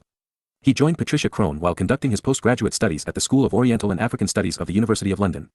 He was appointed Cleveland E. Dodge Professor of Near Eastern Studies at Princeton University and became a Guggenheim Fellow. For the most part, Dr. Cook agreed with Professor Crone. Collectively they concluded that it was by studying the surviving contemporary accounts of the rise of Islam written in Armenian, Greek, Aramaic and Syriac, that they could reconstruct a more realistic explanation of Islam's beginnings than found in the Islamic Hadith traditions. Their conclusion was that Islam was a fusion of Near Eastern civilizations and a blending of Judaism and Christianity with Arab paganism and monotheism. 68 inches his book, Commanding Right and Forbidding Wrong in Islamic Thought, published by Cambridge in 2000, Michael Cook draws comparisons between Western and Eastern Ibism and with the doctrines of the other Islamic sects and schools. Riveting reading, to be sure. Case in point, comparing the doctrine of forbidding wrong with the doctrines of other Islamic sects and schools, the significant point is that, left aside the close association of forbidding wrong with righteous rebellion and state formation which the Ibs share with the Zaydis, Ibs views do not in any systematic way diverge from those of the Islamic mainstream. Dr. Michael Cook also penned the Quran, A Very Short Introduction, Oxford, 2000, and A Brief History of the Human Race, Norton, 2003. Professor Cook served as editor of the New Cambridge History of Islam, which covers the entirety of Islamic history. It won the 2011 Waldo G. Leland Prize for the Most Outstanding Reference Tool in the Field of History, published between May 2006 and April 2011. As was expected, in his later years Michael Cook became less vocal regarding his reconstruction of Islam's beginnings and concentrated on Islamic ethics and law. And even Patricia Crone would later suggest that Hagarism was a graduate essay and hypothesis, not a conclusive finding. That much was obvious. Dr. Joseph Schacht, now also deceased, was a British-German professor of Arabic and Islam at Columbia University in New York, the incubator for Islamic hate today. His specialty was Islamic law and the origins of Islamic jurisprudence. As the author of numerous articles within the Encyclopedia of Islam, Schacht also co-edited with C. E. Bosworth, The Legacy of Islam for Oxford University Press. In the 1960s, he authored the textbook An Introduction to Islamic Law. 69 Schacht developed an expertise in Semitic languages, beginning with Hebrew and then transitioning to Greek and Latin. In 1925 he began teaching at the Albert Ludwigs Universität Freiburg in Breisgau, achieving the academic rank of Professor Extraordinarius at 25 years of age, the youngest in Germany. Then, coming down to earth, in 1929 he became Professor Ordinarius of Semitic languages. To his credit, in 1934, Joseph Schacht became an opponent of the Nazis and moved to Cairo in 1939, offering his services to the British government while working for the BBC. He would relocate after the war and teach at Oxford University from 1946 through 1954. Then he moved to the Netherlands, working at the University of Leiden. In 1957, he lectured at Columbia University, becoming a professor of Arabic and Islamic studies. He remained at Columbia until his retirement in 1969 as Professor Emeritus. Professor Schacht's greatest contribution is the recognition that hadith were derived from a variety of different traditions over time which were later converged to create a common ancestry. He argued that Islamic law was not as classical Islamic jurisprudence has taught, thereby negating the mythology underpinning the Quran, the Sunnah, hadith collections, qiyas, the process of deductive analogy, and ijma, the consensus of Muslim scholars. Further, the chronology of events does not follow a direct path from Muhammad and his companions, nor to Medina. Rather, instead, Islamic law arose from a variety of customs operating in parallel during the Umayyad Caliphate. This has proven irrefutable and serves as a devastating indictment of the hadith and of an early Quran. Dr. Joseph Schacht demonstrated that the unification of Islamic legal systems occurred under al-Shafi'i, 767 to 820 CE, when the ahadith, plural of hadith, retroactively attributed to Muhammad became preeminent in their 70 interpretation of the Quran. The most important of the schools of Islamic law developed in Kufa in Mesopotamia, according to Schacht's research, and its legal precepts spread to other cities such as Medina.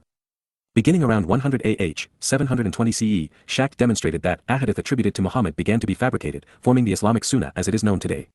While scholars recognized that many ahadith were false and attempted to weed these out with ilm al-hadith, this was in vain as most, if not all, are inauthentic. According to Dr. Schacht, with only a few minor modifications dictated by the Quran, the Islamic Sunnah is the same as the Sunnah of pre-Muhammad Arabia. He just said that Islam is the same religion that surrounding Arabs practiced under a different name. And in this conclusion, he was correct. By way of example, prevailing Arab customs called for theft to be punished by flogging, even though the Quran prescribes maiming and amputation. Schacht, therefore, argues that the fabrication of ahadith came from a literary convention popularized in Iraq, whereby authors prescribed their own doctrine under the aegis of Muhammad's authority. Also, in Kufa, this was followed by the Medinese influence falsely ascribing their doctrines by post-dating them to Muhammad's companions. Forte, David F. 1978. Islamic Law: The Impact of Joseph Schacht, Loyola Los Angeles International and Comparative Law Review. Schacht blames this religious fervor on those who detested the use of qiyas and ijma. Providing suspicious justification for the traditionist fabricators of forged ahadith, they were said to have provided final legitimacy to what Muhammad did and said. J. Schacht, An Introduction to Islamic Law, 1964. This affirms my conclusion that hadith fall under 271 categories. They either strive to provide the context the Quran lacks so that its more obscure and insane claims are explained, or they provide illustrations of Muhammad's alleged words and deeds so that Muslims can follow his example. While both are contrived, they form the essence of Sunnah custom and practice today. According to the most diligent student of the inception of Islamic Sunnah pursuant to Islamic jurisprudence, all authentic early writings of Islamic law are devoid of any mention of ahadith of Muhammad. A trace number are attributed to the Sahaba companions of Muhammad, but never to Muhammad himself.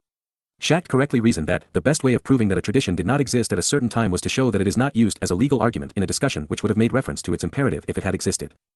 Schacht's conclusions could be summarized as: 1. Communications in the Islamic Empire were good enough for doctrines and views to spread easily and quickly from one juristic center to another. 2. If the behavior and utterances of Muhammad were the basis of Islamic law from the beginning of Islamic society, it is unlikely those involved in matters of law, among the most learned and pious men of Islam, would not know them. And 3. There were not dozens but hundreds of examples in which the disparity between an early decision and a later tradition took place. Accordingly, it goes beyond rational belief to think that these men would have been so consistently ignorant of contrary actions by Muhammad. Simply stated, the hadith collected by Ishaq, Bukhari, Muslim, and Tabari did not exist at the time. This means that they were fabricated a century or two after the fact and backdated.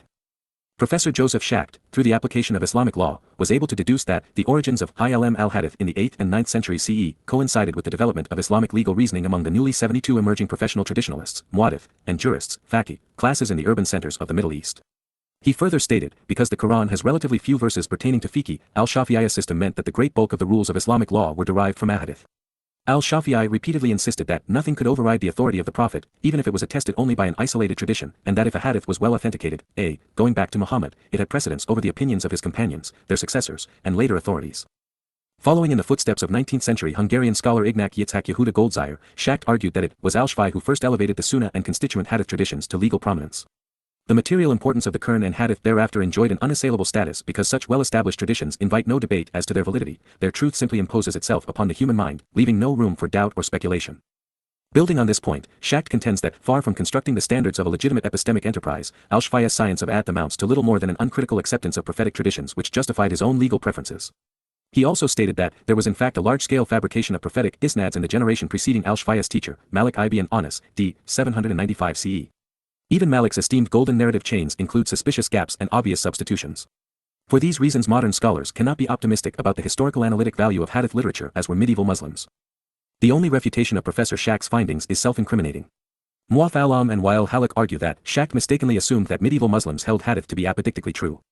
According 73 to Halak, it is more likely the case that at least where matters of law were concerned, medieval Muslim scholars judged the majority of hadith as only probabilistically true. It was the epistemic sum of probable traditions, and not the assured truth of any one tradition in particular, upon which they built their legal rulings. Halak, Wael B., 1999. The Authenticity of Prophetic Hadith, a Pseudo-Problem, Studia Islamica, No. 89, 77-84. This is to say, no one took anyone's hadith seriously, and even if there were repetitions of the same story, the value was so remedial that no one bothered to cite them. Nice work, fellas. Back in the 19th century, Hungarian Islamic scholar Ignác Yitzhak Yehuda Goldziher became the first European to devote much of his career in academia to Islamic studies. His other famous undertaking was to prove the stories presented within the Torah were original and not borrowed from other cultures, in sharp contrast to Islam. Goldziher's primary contribution to Islamic scholarship pertained to his systematic investigation of pre-Islamic and post-Islamic traditions, religion, poetry, and laws. As a result, he was of the contention that Mecca, as the birthplace of Islam, was a myth. And it is obvious. Goldziher authored Muslim Studies, which is considered one of the most influential and foundational research efforts underpinning Orientalist thinking. He did so by inaugurating the critical study of hadith authenticity. He concluded that the great majority of traditions from Muhammad are reports, not of the time to which they claim to belong, but created during later centuries of Islam, making them fraudulent. This included hadith accepted even in the most rigorously critical Muslim collections, which meant that the meticulous isnads that supported them were utterly fictitious. Instead, Goldziher argued in Muslim Studies, hadith were the product of debates and arguments within the emerging religion in society. 74 projected back into the time of Muhammad and were a means of putting support for one party or another into the mouth of the Prophet. Among these scholars there is a common thread: the Quran evolved over a period of time and the hadith are not credible. However, without the hadith, the Quran is indecipherable and Islam is not possible. Scottish-born Norman Calder attended Wadham College in Oxford, where he received degrees in Arabic and Persian languages in 1972. He traveled throughout the Middle East, working as an English teacher. Returning to Britain, he joined the School of Oriental and African Studies in London and earned his PhD under John Wansbrough. In 1980 he matriculated to the University of Manchester's Department of Middle Eastern Studies, becoming a senior lecturer in Arabic until his death. During his time in academia, Calder focused on Islamic law during the developing years of Islam. He analyzed the earliest texts through literary criticism. He found that the earliest ahadith were the product of a prolonged process and subject to the editorial work of many authors. Calder dated many ahadith to the first half of the 3rd century AH, which coincides with the middle of the 9th century CE. This means that the earliest texts were written 200 to 300 years after the founding of Islam.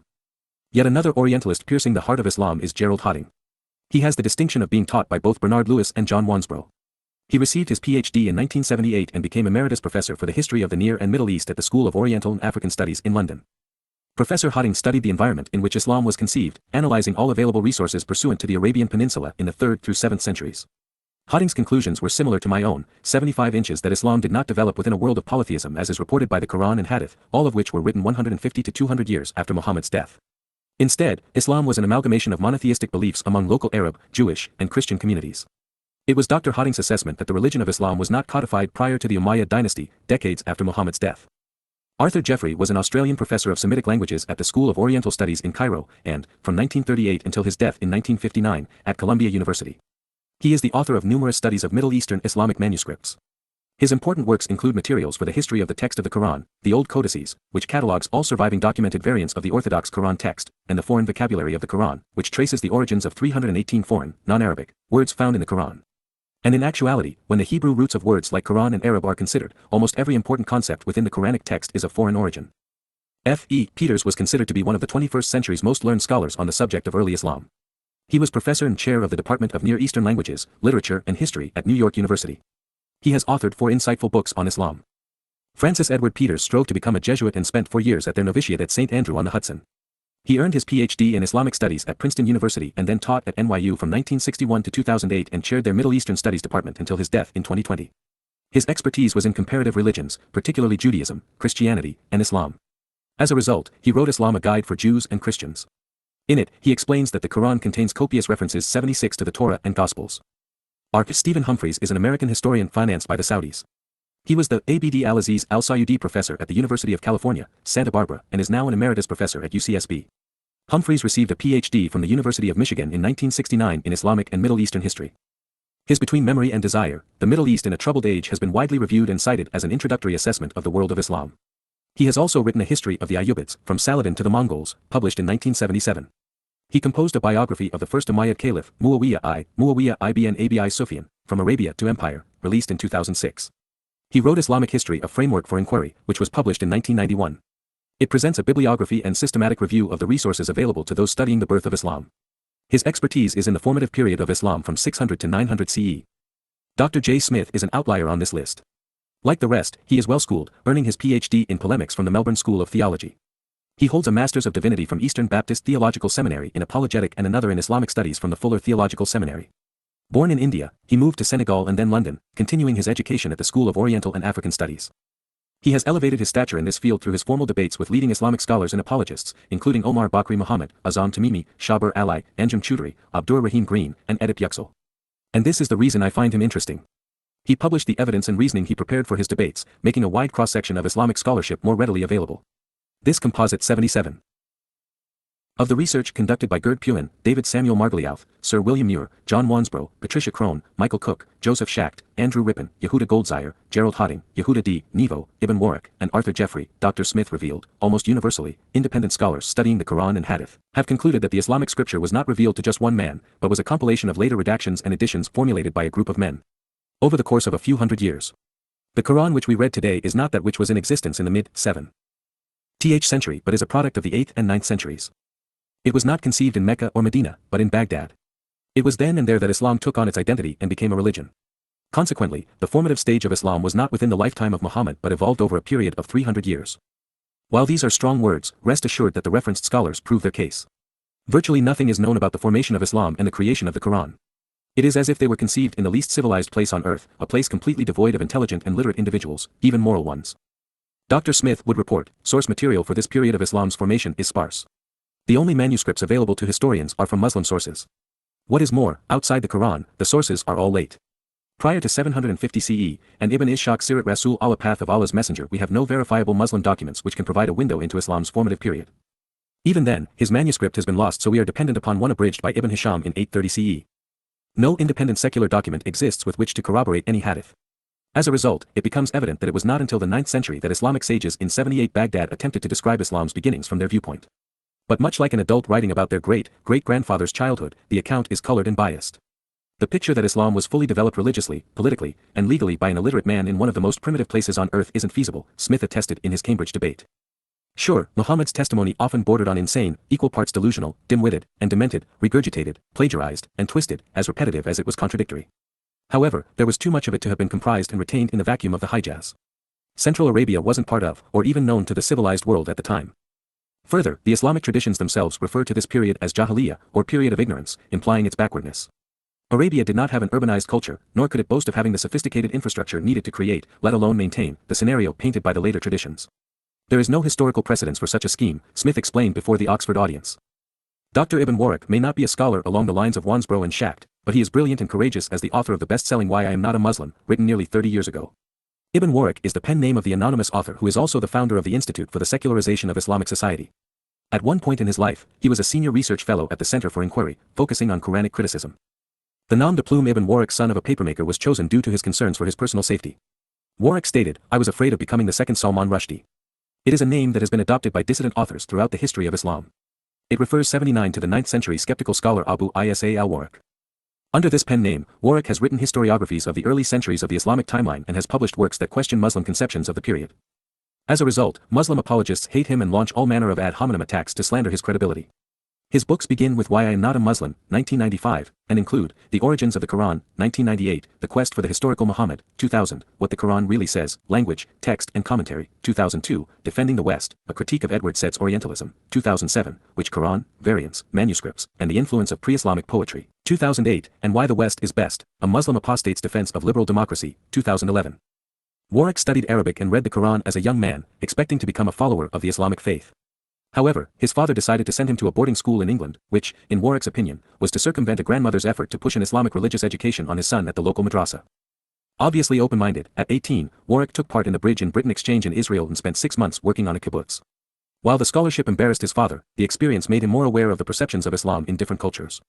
Then upon his return to Europe, he moved to Scotland and attended the University of Edinburgh, where he studied philosophy in Arabic with Islamic studies scholar W. Montgomery Watt. Warraq claims to have been compelled to write against Islam as a result of Western intellectuals blaming Rushdie during the Satanic Verses controversy, much as they do today when progressives moronically support Islamic terrorism. He noted a lack of anti-Islamic articles in Free Inquiry, an American secular humanist publication. And as ADA result, he presented Why I Am Not Muslim. He was outraged over the fatwa and death threats against Salman Rushdie, who, like himself, had been raised a Muslim. The title of his first book, Why I Am Not a Muslim, was inspired by Bertrand Russell's Why I Am Not a Christian, which was written in 1927. His title, The Quest for the Historical Muhammad, was inspired by Albert Schweitzer's The Quest of the Historical Jesus, written in 1906 and published in English in 1910. And Warraq's What the Quran Really Says was borrowed from German author Manfred Barthel's What the Bible Really Says, published in 1992. Ibn Warraq would next examine the historical claims attributed to the Quran and Muhammad. In The Origins of the Quran, Classic Essays on Islam's Holy Book, Ibn Warraq includes some of Theodore Noldick's studies. In 2005, Warraq spent several months working with Christoph Luxemburg, who wrote about Syriac versus Arabic interpretations of Quranic verses. In a 2012 review of Ibn Warraq's book, Virgins? What Virgins? Rice University historian of Islam David Cook wrote, "As a scholar of Islam myself, I find Ibn Warraq's attitude to be very refreshing, and his scholarship for the most part to be accurate and devastating in pinpointing the weaknesses in Muslim orthodoxy. It could almost serve as a history of our field, and of its systematic failure to critique the foundational texts of Islam as those of other faiths have been critiqued." Yehuda D. Nevo wasn't trained as a scholar, but with a BA in archaeology from Hebrew University, he was offered a grant and discovered Kufic inscriptions in the Negev desert in Israel. Some 400 of these were published in ancient Arabic inscriptions from the Negev by Judith Koren, the librarian at the University of Haifa, and information specialist. She also published Crossroads to 81 Islam, The Origins of the Arab Religion and the Arab State based upon Nevo's findings. They concluded that Arabs conquered the Near East with a mixture of pre-Islamic pagan and indeterminate monotheistic beliefs, which I have shown came from Sabaean converts to Judaism in what is now southwestern Yemen. Similarly, they demonstrate that Arab beliefs were modified in contact with Jewish and Christian monotheism, foreclosing on the narrative that Muhammad was a prophet. They are quoted in Ibn Warraq's The Quest for the Historical Muhammad, Methodological Approaches to Islamic Studies, saying, since external evidence is necessary to corroborate a view derived solely from the Muslim literary account, lack of such corroboration is an important argument against that account's historicity. This approach is, therefore, more open than the traditional account to acceptance of an argumentum e silentio. For if we are ready to discount an uncorroborated report of an event, we must accept that there may be nothing with which to replace it, that the event simply did not happen. That there is no evidence for it outside of the traditional account becomes positive evidence in support of the hypothesis that it did not happen. A striking example is the lack of evidence, outside the Muslim literature, for the view that the Arabs were Muslim at the time of the conquest. While I understand that an argument from silence is weak, I disagree with their conclusions. Crossroads to Islam argues that the rise of Islam never happened, Muhammad did not exist as a historical person, there were no early Arab conquests, and Islam itself did not begin to take shape until Arab rulers essentially invented it starting 7 decades after the traditional account has Muhammad unifying Arabia under Islam's banner. But to the contrary, something turned peaceful Arabs into savage warmongers, and frankly, the Quran and Hadith provide the best 82 explanation for what occurred. With experts such as Gerd Puin, David Samuel Margoliouth, Sir William Muir, John Wansbrough, Patricia Crone, Michael Cook, Joseph Schacht, Andrew Rippin, Yehuda Goldziher, Gerald Hawting, Yehuda D, Nevo, Ibn Warraq, Arthur Jeffery, J. Smith, John Glubb, R. Stephen Humphreys, and the F. Peters, converging on Islam and sharing their collective wisdom regarding its inception and the veracity of the Quran and Hadith, we gain insights beyond what I'm able to muster by presenting and analyzing the earliest sources. While one would think that it would be as easy to critique the Quran as it is to challenge the Bible, such is not the case because the first century of Islam is dark, a veritable black hole from which nothing emerges. The primary sources which we possess are 150 to 300 years after the events which they describe, and therefore are quite distant from those times and characters. For this reason, they are, for all practical purposes, secondary sources, as they rely on hearsay material. The first and largest of these sources is what is called the Islamic traditions or Hadith. As we proceed further into this historic review of Islam's credibility, the findings and even many of the words should rightly be credited to Gerd Puin, David Margoliouth, William Muir, John Wansbrough, Patricia Crone, Michael Cook, Joseph Schacht, Andrew Rippin, Yehuda Goldziher, Gerald Hawting, Yehuda D, Nevo, Ibn Warraq, Arthur Jeffery, John Glubb, Stephen Humphreys, and F. E. Peters, and even J. Smith, since he included all of them in the paper he published in advance of his Cambridge debate. And so as not to turn this appendix into a book, I have elected to abridge their findings. While I 83 have come to the same conclusions, the credit for what follows belongs to the aforementioned scholars. Islamic traditions are comprised of writings that were compiled by Muslims in the late 8th to early 10th centuries concerning what Muhammad said and did back at the dawn of the 7th century. These hadith comprise the sole body of material that we have for Islam's formation. The Quran by itself is difficult to follow, as it leaves readers confused while it jumps from story to story, with little background narration or explanation. So the traditions are critical as they provide the context of place, circumstance, and time which otherwise would be lost. In some instances, the hadith prevail over the Quran. For example, the Quran refers to 3 daily prayers, Quran 11.114, Quran 17.078, and Quran 30.017. The hadith demand 5. Muslims prostrate themselves in accordance with Muhammad's Sunnah orders rather than Allah's Quranic command. A number of genres exist within the Islamic traditions. Their authors were not writers themselves but were compilers and editors who drew together information passed to them. There were many compilers, but the 4 who are considered by Muslims to be the most authoritative in each genre lived and assembled their material between 750 to 923 CE, or 120 to 290 years after Muhammad's death. These include the Sirah, Arabic fourth path, and extrapolated to mean conduct of life, which is an accounting of Muhammad's life, including his raids. The earliest and most comprehensive Sirah was composed by Ibn Ishaq, who died in 765 CE. His manuscript has been lost. Consequently, we are dependent on the Sirah redaction of Ibn Hisham, who died in 833 CE. He edited Ishaq and, by his own admission, omitted hadith which he thought might have caused offense. 84 While Smith quoted Crone as his source, I'd like you to read what Hisham wrote. Ishaq, 691. For the sake of brevity, I am confining myself to the Prophet's biography and omitting some of the things which Ishaq recorded in this book in which there is no mention of the Apostle and about which the Quran says nothing. I have omitted things which are disgraceful to discuss, matters which would distress certain people, and such reports as Bukhari, told me he could not accept as trustworthy. All of these things I have omitted. Since the character, words, and deeds of Muhammad presented in Hisham's edits of Ishaq Sirah are revolting, it is hard to imagine what would have been too disgraceful to discuss. And in case you're wondering, the matters that would distress certain people speak volumes about what Muslims do to those who question Muhammad, Allah, the Quran, or Sunnah, or just consider the likes of Puin, Margoliouth, Muir, Wansbrough, Crone, Cook, Bouliet, Schacht, Rippin, Goldziher, Hawting, Nevo, Warraq, Jeffery, Smith, Glubb, Humphreys, Peters, Zwemer, Carlyle, Tisdall, Murad, Guillaume, Khan, Catch, Hussein, Dashti, Wary, Al-Sayudi, Musalam, Mingana, Fairvari, Cresswell, Allen, Carlier, Renac, Fander, Lester, Zaid, Luling, Safadi, Lings, and Gilchrist Wright. The hadith that comprise the Sunnah were composed and compiled in a highly politicized environment 200 years after Muhammad's death. A compiler's life was dependent upon not offending the cleric kings. While the Sirah is nothing more than a collection of hadith arranged in chronological order, the most official Islamic hadith collection was compiled by al-Bukhari, who died in 870 CE. His list includes 2,000 short reports or narratives, Akhbar news, on the sayings and deeds of Muhammad. Of the most famous collections of hadith, those of al-Bukhari and Muslim are considered to be the most authoritative. Al-Bukhari's hadith, titled Sahih al-Bukhari, the 85 True Traditions, was collected by Islamic scholar Imam Muhammad ibn Ismail al-Bukhari between 840 and 860 CE. I have favored the 9-volume English translation by Dr. Muhammad Muzin Khan. Imam Bukhari reviewed some 600,000 hadith traditions and distilled them down to 7,563 full isnad narrations of which he was certain were Sahih authentic.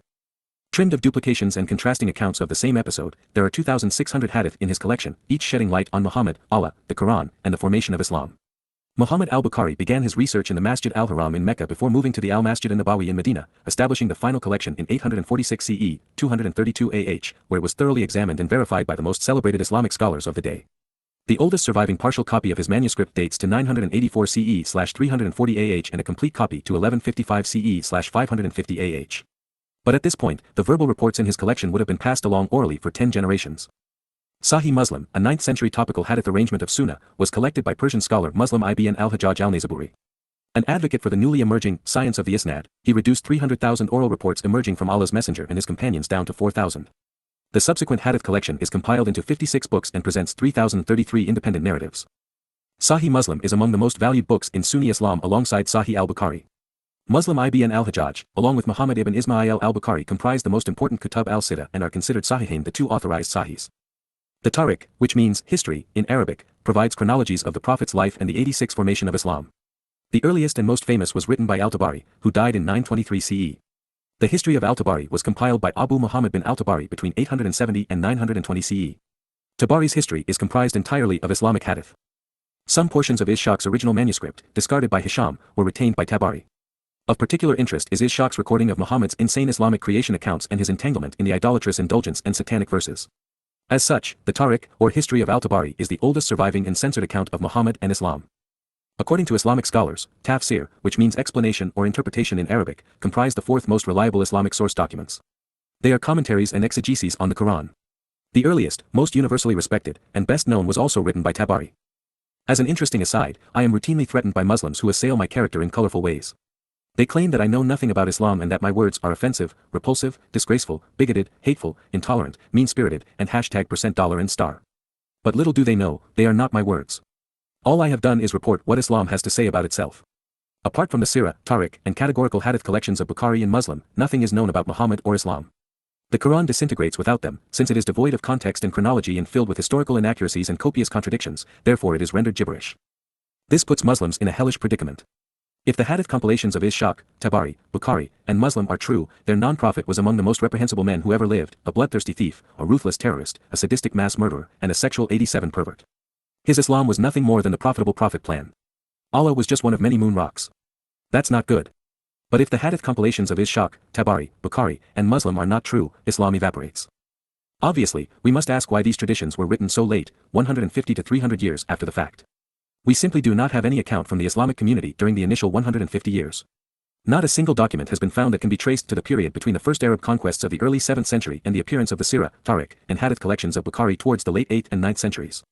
In particular, historians and scholars would expect to find something of merit in those intervening 2 centuries, some evidence for the development of Islam, yet there is nothing. This means that the totality of the Islamic conquests from Spain to India were complete before the first verse of Islamic scripture was written or retained. A river of blood, not a drop of ink.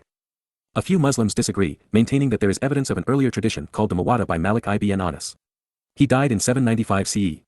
Yet even a cursory review shows this collection was comprised of schooled texts, transmitted and developed over several generations. More incriminating still, they follow al-Shafi'i's four-source theory of law. It demands that all hadith be traced to Muhammad by way of isnad authentication. Yet the science of the isnad and its observance did not come into effect until after 820 CE. Al-Shafi'i was one of 4 Islamic imams, who along with Malik ibn Anas, Abu Hanifa, and Ibn Hanbal, was credited with establishing Islamic law, or fiqh. Each had their own interpretation of the Quran and Hadith. The most extreme, militant, and radical was Ibn Hanbal, nicknamed 88 Hanbali. In the Middle East, his name is used to describe a highly religious or obsessed person. The Hanbali school, which is equated to the teachings of Ibn Taymiyyah, 1263 to 1328 CE, forms the basis of Salafi, fundamentalist Islam and Saudi Arabian Wahhabism, and is a favorite of Islamic clubs such as Al-Qaeda, IS, Hezbollah, and Hamas. And yet, when their correspondence is considered, we find that they invented hadith to validate their positions. The Oxford-accredited curator of ancient Islamic manuscripts for the British Museum, Martin Lings, a devout Muslim, confirmed in his Muhammad, his life based upon the earliest sources, that Ibn Ishaq Sirat Rasul Allah was Islam's earliest and most reliable accounting of Muhammad's life. In his accounting of key references, he lists the books upon which goddamn religion was based, the Quran, the Tariq of al-Tabari, and the topical ahadith collections of Bukhari and Muslim. Lings does, however, acknowledge 2 additional sources. The first is Waqadi's Kitab al-Maghazi, a compilation of Muhammad's raids. While interesting, Waqadi doesn't help explain Islam as he focuses on battles and invasions. He doesn't even venerate Muhammad as a prophet. Lings also referenced Ibn Sa'd's Kitab at-Tabakat al-Kabir, book of the major classes, presenting a compilation of significant people in Islam, even though its portrait of the non-prophet was especially vulgar. John Glubb, a renowned Muslim sympathizer, has written 11 books on Islam and lived among Muslims for the better part of his life. Nonetheless, under the heading Sources, in his The Life and Times of Muhammad, he wrote, there are 3 sources for the life of Muhammad, the Quran, the biographies, Sirah, and the traditions, Hadith. Glubb admits, the Quran's value as a source is limited, for it was not intended to be a narrative of events. Glubb led a Jordanian army against God's people 89 during Israel's 1948 War of Independence. While occupying the West Bank on Jordan's behalf, he acknowledged, the second source at our disposal is the biographies and histories of the first Arab writers. The earliest of these is Muhammad ibn Ishaq, who wrote his life of Allah's apostle, the Sirat Rasul Allah, about 120 years after the Prophet's death. And as we know, the only edition of Ibn Ishaq that has survived was that edited by Ibn Hisham, who died some 200 years after Muhammad. Glubb wrote, another early narrative is the al-Maghazi of Waqidi, who died 197 years after the Prophet. However, since a Maghazi is an Islamic raid or invasion, Waqidi's collection is only useful in judging Muhammad's skill as a raider and terrorist. Sir Glubb stated, the third source of information on the life of Muhammad is the traditions, called in Arabic hadith. This word really means a conversation or verbal report. After the death of Muhammad, his companions took great pleasure in describing him, recounting his sayings and sharing their experiences in his company. New converts listened to these stories and passed them on, until an immense quantity of such anecdotes was in circulation. Glubb further stated, the two most reliable and famous tradition collectors are Bukhari and Muslim. Bukhari compiled his massive work The True Traditions, which consists of 95 books or sections, about 220 years after the death of Muhammad. Muslim published his Hadith collection some 5 or 6 years later. One of the 20th century's most universally respected Islamic scholars is Dr. Arthur Jeffery. He headed the Department of Middle East Languages at Columbia University and taught linguistics at the School of Oriental Studies in Cairo. He wrote, the briefest investigation suffices to reveal that the problem of Islamic sources is relatively simple, for most volumes represent little more 90 than the working over, with fabulous and irrelevant additions and modifications, of perhaps half a handful Arabic texts of primary importance. The earliest life of Muhammad of which we have any trace was written by Muhammad ibn Ishaq, who died in 768 CE, i.e., 130 years after the death of the Prophet. The Sirat Rasul Allah of Ibn Ishaq, however, has perished, and all we know of it is what is quoted from it, and these quotations are fortunately considerable, in the works of later writers, particularly Ibn Hisham and Al-Tabari. This work of Ibn Ishaq, in addition to being the earliest known attempt at a biography, has a further importance in that, whether because the writer was somewhat of a free thinker, or because he had not come under the influence of later idealizing tendencies, his work contains very much information of a character that is distinctly unfavorable to Islam's prophet. I find it incriminating that scholars refer to Muhammad as a prophet when there isn't a single fulfilled prophecy attributable to him. That notwithstanding, to validate his point, Jeffery quotes Dr. Margoliouth's review of Muhammad's character from the Encyclopedia of Religion and Ethics, Volume 8, page 878, which I have shared previously. It begins, the character attributed to Muhammad in the biography of Ibn Ishaq is exceedingly unfavorable. Dr. Arthur Jeffery concludes his review of Islamic source material by confirming the validity of what we have read from others. In his The Quest of the Historical Muhammad, he wrote, the first important source that has actually come down to us, therefore, is Waqadi's Kitab al-Maghazi, or Book of the Raids. Al-Waqidi died in 822 CE and his book may best be consulted in the translation of the important parts of it given in Wellhausen's Muhammad in Medina, Berlin, 1882. Waqadi's work, however, has the serious limitation that it deals only with Muhammad's campaigns. Later Arabic biographies are of very 91 secondary value as compared with these. And even these works are not primary sources, as they are themselves based on two sources, tradition and the Quran. The most important collections of tradition are those of Bukhari, who died in 870 CE, and Muslim, who died in 874 CE. What value can be placed on the traditions is questionable because the dates of the Hadith collections are even later than those of the biographies. While this review is repetitive, it is meant to be affirming. God-damn religion was composed on the premise that there were only 4 early sources of information regarding Muhammad and the formation of Islam and that they must be used collectively to paint an accurate picture of the resulting religion.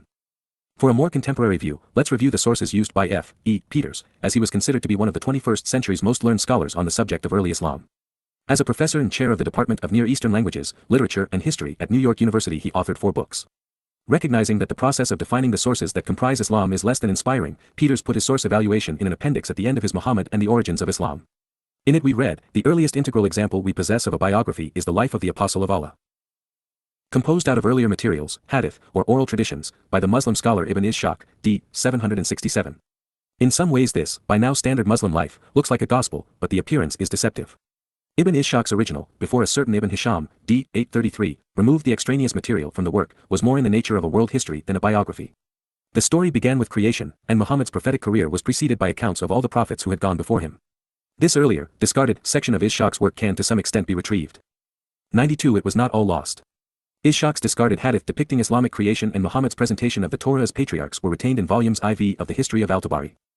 Speaking of the Quran's deficient presentation of Muhammad, Professor Peters said, we do not have material in the Quran to compose a biography of Muhammad because the book is a disjointed discourse, a pastiche, imitation, spoof, parody, of divine monologues that can be assembled into a homily, lecture or sermon, or perhaps a catechism, snippets of dogma, but that reveals little or nothing about the life of Muhammad and his contemporaries. The Quran gives us no assurance that its words and sentiments are likely to be authentic in the light of the context they were delivered and in the manner of their transmission.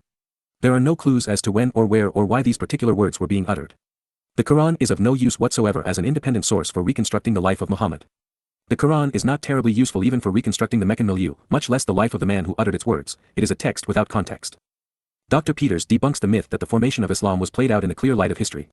He wrote, for Muhammad, unlike the mythical misnomer, Jesus, there is no traitor like Flavius, Josephus, circa 37 to 100 CE, to provide a contemporary political context, while in Rome, no literary apocrypha for a spiritual context and no Qumran scrolls to illuminate a sectarian, the bulk of the texts were not religious, milieu. From the era before Islam there is chiefly poetry whose contemporary authenticity is suspect but was nevertheless used as the main vehicle of Arab history in the pre-Islamic and early Islamic periods. The fact remains that between the contemporary Greek and Roman sources about Arabia and the later Islamic 93 traditions about the same place, there is a total lack of continuity. Despite volumes of information supplied by later, 9th and 10th century, Muslim literary, and thus not historic, sources, we know pitifully little for sure about the political or economic history of Muhammad's Mecca or of the religious culture from which he came. Professor Peters acknowledges, as do all serious scholars, that the earliest biographers of the Prophet, whose work is preserved by Ibn Ishaq and Tabari, were little more than collectors of oral reports or hadith on the raids conducted by or under Muhammad. Yet, despite these obvious and serious disabilities, Ibn Ishaq's biography of Allah's apostle is on the face of it a coherent and convincing account and gives the historian something to work with, particularly if the latter closes his eyes to where the material came from. While we could consider the source evaluations of another score of Islamic scholars, suffice it to say, nothing would change. The Quran is regarded as inadequate due to its lack of context, chronological order, and its literary deficiency. Ishaq's Sirah is the oldest and most reliable source, but sadly it's composed only of oral reports a century removed from their authors. Moreover, the Sirah biography has been edited for political consumption, so we are reliant on Tabari's Tariq history. It thus provides the oldest and censored narrative of Muhammad's words and deeds, his ambition, God, and religion. Bukhari and Muslim are additive, but their lack of historical grounding, their late date, and their constant contradictions render them considerably less valuable. But as bad as these are, they are the best Islam has to offer. Bemoaning the dearth of accurate and contemporaneous source material, Dr. Stephen Humphreys wrote, Muslims, we would suppose, would have taken great care to record their spectacular achievements, and the highly literate and urbanized societies which they 94 subjugated could hardly avoid coming to grips with what had happened to them. Yet all we find from this early period are sources which are either fragmentary or represent very specific or even eccentric perspectives, completely annulling any possibility of reconstructing Islam's first century. We have no reliable proof that any hadith tradition actually speaks of the life of Muhammad, or even of the Quran, Joseph Schacht attested after putting the hadith through the most rigorous scholastic investigation in history. Dr. Joseph Schacht was ingenious. He used the court records from the early 9th century to show that neither the defense nor the prosecution used hadiths that have since become the backbone of Islamic law. There is no chance, he reasoned, that men would have been convicted or exonerated in an Islamic court without referencing the most appropriate hadith unless they simply didn't exist at the time. Professor Schacht, therefore, dates the creation of a hadith to the time they were first used at trial. Not only did he find late dates for most hadiths, but he also discovered something very sinister. Hadith with the best isnads were the most suspect. Stephen Humphreys stated, we are asked to believe that these documents written hundreds of years later are accurate, though we are not presented with any evidence for their veracity, outside of isnads, which are nothing more than lists purporting to give the names of those from whom the oral traditions were passed down. Yet even the isnads lack any supportive documentation with which to corroborate their authenticity. Simply stated, insights into Islam's formation, the Quran's creation, and Muhammad's life are as black as the message they proclaim. Professor Humphreys continued to report, Muslims maintain that the late dates of the primary sources can be attributed to the fact that writing was simply not used in such an isolated area or at that time. This assumption is 95 somewhat unfounded, however, at least in the larger context of Syria, Persia, and Byzantium, because writing on paper began long before the 7th century. Paper was invented in the 4th century and used extensively throughout the civilized world thereafter. The Umayyad dynasty of Islam's first 100 years was headquartered in the former Byzantine region of Syria, not Arabia. Thus, unlike Arabia, it was a sophisticated society which used secretaries in the caliphal courts, proving that manuscript writing was well developed. Yet nothing has been found to support the religion of Islam. Not a single hadith or Quran fragment dates to this time or place. The Muslims who had managed to conquer and tax much of the world during Islam's first 100 years couldn't manage to write a single scroll, surah, sirah, or sunnah during those same 100 years. Dr. Humphreys added, so we must ask how we came by the Quran if there was no Muslim scribe, cleric, or scholar capable of putting pen to paper before the 8th century. Muslims claim the existence of a number of codices of the Quran shortly after the death of Muhammad. The Uthmanic text, for example, had to have been written, otherwise it wouldn't be a text, right? Writing was available, but for some reason, no record was written prior to 750 CE. These are very serious accusations. And ultimately, they will lead us to a singular, undeniable, and very dire conclusion relative to Islam's veracity. Muslim scholars maintain that the absence of early documentation can be blamed on old age. They believe that the material upon which the primary sources were written either disintegrated over time, leaving us with no examples, or wore out and so were destroyed. But this argument is dubious. In the British Library, we have ample examples of documents written by individuals in communities near 96 Arabia. And they predate Islam by centuries. On display are New Testament manuscripts such as the Codex Sinaiticus and the Codex Alexandrinus, both of which were written in the 4th century, 400 years before the period in question. Why have they not disintegrated with age? Then, of course, there are the Dead Sea Scrolls. They were copied between 350 BCE through 70 CE, some 800 to 1000 prior to the oldest surviving Islamic text. Where this argument is especially weak, however, is when we apply it to the Quran itself. The Uthman text, which is allegedly the final canon supposedly compiled by Zayd ibn Thabit under the direction of the third caliph, is considered by all Muslims to be the most important piece of literature ever written. According to Quran 43.002, it is the mother of all books. And while this late-date miscarriage is anything but, Muslims are led to believe that this jumbled and illiterate mess was an exact replica of the eternal tablets that exist in heaven, Quran 85.022. Muslim traditions claim that all other competing codices and manuscripts were destroyed after 650 CE. Even Hafsa's copy, from which the final recension was taken, was burned. If this Uthmanic text was so important, why then was it not written on paper, or other material which would have lasted? And if the earliest manuscripts wore out with usage, why were they not replaced with others written on skin, like so many other older documents which have managed to survive? We have absolutely no evidence of the original Quran. Nor do we have a surviving fragment from the 4 copies that were made of this recension and allegedly sent to Mecca, Medina, Basra and Damascus. Even if these copies had somehow disintegrated with time, there would surely be some fragments we could refer to. By the end of the 7th century, Islam had expanded across North Africa and up into Spain, and east as far as India. And yet there was no trace of the Quran, which according to tradition, was the 97 centerpiece of these expansive raids and conquests. Within that enormous sphere of influence, there should be some Quranic documents or manuscripts which have survived. Yet, there isn't even a scrap from that period. There is literally nothing from the first 3 generations of Islam to suggest that the Quran existed.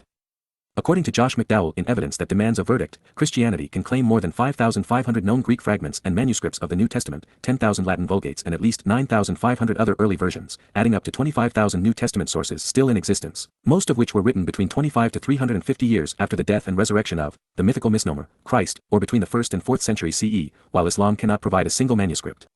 Until well into the 8th century.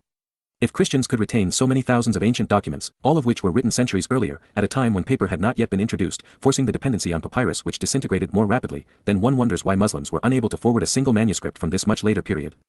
This renders the argument that all the earliest Qurans simply disintegrated with age, absurd to the extreme. The evidence, or lack thereof, leads us to a solitary conclusion. The reason no one has found a single surviving Quran or Hadith fragment, manuscript, or scroll dating to within 100 years of the time they were allegedly revealed is that they never existed. The Quran and Hadith, and therefore Islam, were born in Baghdad, not Petra, Mecca, or Medina in the late 7th, 8th, and 9th centuries, not during the time of Muhammad's life circa 600 CE. While some may be disheartened knowing that what we have read from the Quran and Sunnah was largely fabricated, it has been my contention all along that it doesn't matter. Something happened to turn good men bad. 98 For the first 3,000 years of recorded history the Bedouins of Arabia were productive, self-reliant, peace and freedom-loving peoples. While they were known on 2 occasions to have menaced neighboring Jews, they conquered no one. Then at the dawn of the 7th century, everything changed. These Arabs, now Muslims, became the planet's most ruthless and destructive militants. They raided the civilized world, plundering and taxing it for booty, raping and enslaving as they went. They left oceans of blood and dictatorial tyrannies in their wake. Someone and something changed them, poisoned them. If not this egomaniacal psychopath and the message of his sadistic and demonic god, who and what? In all the annals of human history, Islam is the most caustic expression of gang mentality ever endured. A rapist and terrorist, a mass murderer and thief, who claimed to be the lone conduit to a demented deity triggered a psychotic reaction to such an extent that he is esteemed beyond all others as the leader of an enslaved death cult. No matter how much we may despise the result, he and his gang have garnered our undivided attention. Therefore, it doesn't matter what actually happened in the searing sands of the Arabian desert. What resonates now is what Muslims believe was said and done. It is why they terrorize themselves and the rest of the world, shouting, Allahu Akbar. The faith of 2 billion is predicated upon these illusions, now purported by ink in a book. If we want to assess why they kill, if we want to stop them, we must come to understand what infects them. Simply stated, the words and deeds now scribed in Islam's Hadith and Quran portray the character of Muhammad and Allah, the non-prophet and ungod, who turned good men bad. We are witnessing the result. They are solely responsible for repressing the lives of billions of Muslims and tormenting and terrorizing countless Christians and Jews. Their legacy 99 is on the streets now, draped in red, black, and green, shoving and chanting for all to see and hear. They are responsible for the sorrowful state of the Islamic world, for Gaza and Lebanon, for Saudi Arabia and Iran, for Iraq and Afghanistan, for Libya and Syria, for Yemen and Somalia, and for 9.11 and 10.07. We have been reading the constitution of a death cult committed to enslaving the world, bringing everyone down to their hellish level. You can join them like the progressives, or you can become one of the few with the character and courage to oppose them. But a time has come when remaining neutral is no longer viable. October 7, 2023 changed the world forever. It unleashed the monster. Muhammad is in your hometown, lurking outside your home, and he is a rapist and pedophile, a sadist and terrorist, a murderer and human trafficker. What are you going to do about him, now? It is interesting to note that, while progressives dominate Western academia and the media, they are incapable of learning.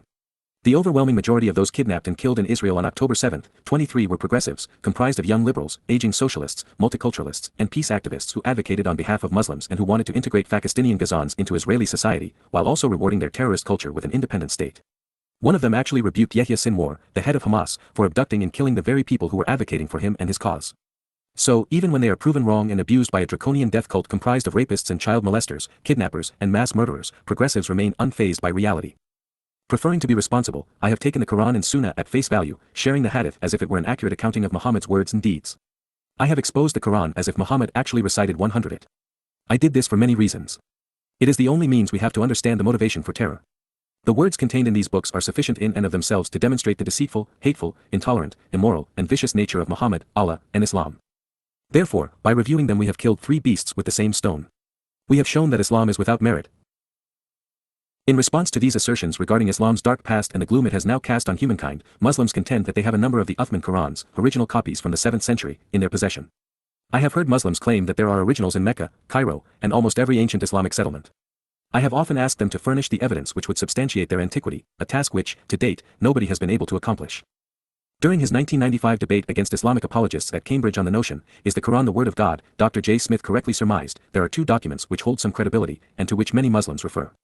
These are the Samarkand manuscript, which is located in the State Library at Tashkent, Uzbekistan, and the Topkapi manuscript, which can be found in the Topkapi Museum in Istanbul, Turkey. These two documents are old, and there has been ample etymological and paleographical analysis on them by scriptologists, as well as experts in Arabic calligraphy to warrant discussion. The Samarkand manuscript is far from a complete document. Out of the 114 surahs found in today's Qurans, 101 only parts of surahs 2 to 43 are included. Out of these surahs most of the text is missing. Further, the surviving inscriptions in the Samarkand Codex present a real problem because the presentation is so irregular. In John Gilchrist's Jam' al-Quran, Codification of the Quran Text, we find a succinct and universally accepted assessment of the partial manuscript's condition. Some pages are neatly and uniformly copied while others are quite untidy and imbalanced. On some pages the text is expansive, while on others it is severely cramped and condensed. At times the Arabic letter Qaf has been excluded, while on other pages it is the dominant letter on the page. Because so many pages differ so extensively from one another, the assumption is that we have a composite text, compiled from portions of different manuscripts. Also, within the text one can find artistic illuminations between the surahs, usually made up of colored bands of red, green, blue, and orange medallions. These illuminations have compelled the scriptologists to give the codex a 9th century origin, as it is grossly unlikely that such embellishments would have accompanied a 7th century Uthmanic manuscript sent out to the various provinces. Debate.org.uk/topic/history/debate/par1. According to Gilchrist, the Topkapi manuscript in Istanbul is also written on parchment. It is devoid of vocalization, the diacritical points needed for word discernment. Like the Samarkand MSS, it is supplemented with ornamental medallions indicating a later age. Based upon the research of Lings and Safadi 1976, 17-20. According to Dr. Smith, some Muslims claim that it must be one of the original copies, if not the original one compiled by Zayd ibn Thabit. Yet one only needs to compare it with the Samarkand Codex to realize that they most certainly cannot both be Uthmanic originals. For instance, Istanbul's Topkapi Codex has 18 lines 102 to the page whereas the Samarkand Codex in Tashkent has only half that many. The Istanbul Codex is inscribed throughout in a very formal manner, while the text of the Samarkand Codex is often haphazard and considerably distorted. One cannot believe that both were copied by the same scribes. Experts in manuscript analysis use 3 tests for ascertaining the antiquity of a document. They test the age of the substrate on which the manuscript is written, using such chemical processes as carbon-14 dating. Precise identification of between plus or minus 20 years is possible. There has been a reticence to use it, however, even though a refined form of carbon-14, known as accelerator mass spectrometry, requires only 0.5 milligrams of material for evaluation. Yet, to date, neither of these manuscripts has been tested by either method. Experts also study ink of the manuscript, analyzing its makeup, discerning where it originated, or if it had been erased and copied over. But the inaccessibility of these manuscripts for detailed research has precluded that. Those who guard them are afraid of what the tests will reveal. Therefore, specialists must turn to the script itself to determine the document's antiquity, using paleography. Letter styling and formation evolve over time. Dr. Smith noted that these changes tend to be uniform as manuscripts are written by professional scribes. Penmanship tends to follow well-delineated conventions, with only gradual modifications, something affirmed by Vanderkam's 1994 research. By examining handwriting in texts whose dates are known, a paleographer can compare them with undated texts to ascertain the period to which they belong. When experts apply these paleographical standards to the Samarkand and Topkapi manuscripts, the evidence reveals that neither could be from Uthman's lifetime. Both 103 manuscripts were written in Kufic script, a scribal style which, according to modern Quranic experts, such as Martin Lings and Yassin Hamid Safadi, did not appear until late into the 8th century, beginning in the 790s CE or later. There is no evidence of it in Mecca or Medina in the 7th century, or any place else for that matter. Lings and Safadi 1976, 12-13, 17, Gilchrist 1989, 145-146, 152-153. The basis of this realization, beyond the tangible evidence, is quite simple. The Kufic script, properly known as Al-Khat al-Kufi, derives its name from the city of Kufa in Iraq, which was part of Persia. It would be rather odd for this to be the official script of an Arabic Quran as it takes its name from a different culture. At the time, Arabic was a foreign language to the Persians. Further, for most of Islam's first century, the new empire was ruled from Syria, the very place where written Arabic had recently evolved from a Nabatean variation of Hebrew and Aramaic through the influence of Sabaic and Syriac. Baghdad and Damascus were vying for power, and at the time, the Syrians were in charge. The Kufic script reached its zenith during the 9th century, nearly 200 years after Muhammad's death. From this period, and after the assimilation of Persia into Islam, it became widely used throughout the Muslim world. Lings and Safadi 1975, 12-17, Gilchrist 1989, 145-146. This makes sense, according to Smith, because after 750 CE, 130 AH, the Abbasids controlled Islam. These Persian Muslims moved the Islamic capital to Kufa and then Baghdad. They naturally wanted their script to dominate, having been themselves dominated by the Umayyad Arabs based in Damascus the previous century. Over time, the Arabic script which originated in the Persian Abbasid area of influence, evolved into Kufa script we find scribed within the Samarkand and Topkapi Qurans. Kufa, Najaf, and Karbala are the most important towns for Persian Shia Muslims even today. Another consideration in ascribing late dates to these 104 manuscripts is the format in which they are written. Due to the elongated style of the Kufic script, they both use sheets which are wider than they are tall. This landscape format was borrowed from Syriac, Sabiac, and Nabatean Christian documents of the 8th and 9th centuries. Previous to this, Arabic manuscripts were all written in the upright format, Dr. Hugh Goodacre of the Oriental and India Office of Collections explained. Because the Topkapi and Samarkand manuscripts were written in the Kufic script, and because they used the landscape format, they could not have been written earlier than 150 years after Uthman's recension was supposedly compiled. Gilchrist 1989, 144-147. The first Arabic scripts used in Mecca and Medina were Al-Ma'il and Mashq. The Ma'il script came into use at the end of the 7th century and is easily identified, as it was written at a slight angle. The word Al-Ma'il means slanting. The Mashq script emerged at the same time.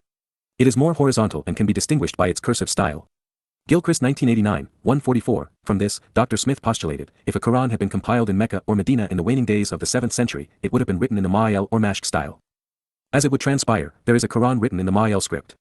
Many Muslims consider it to be among the earliest extant copies. Yet it is not found in either Istanbul or Tashkent, but, ironically, resides in the British Library in London. It has been dated to the end of the 8th century by Martin Lings, the former curator of manuscripts for the British Library. He was a curious convert to Islam who entertained himself by dressing up like Lawrence of Arabia.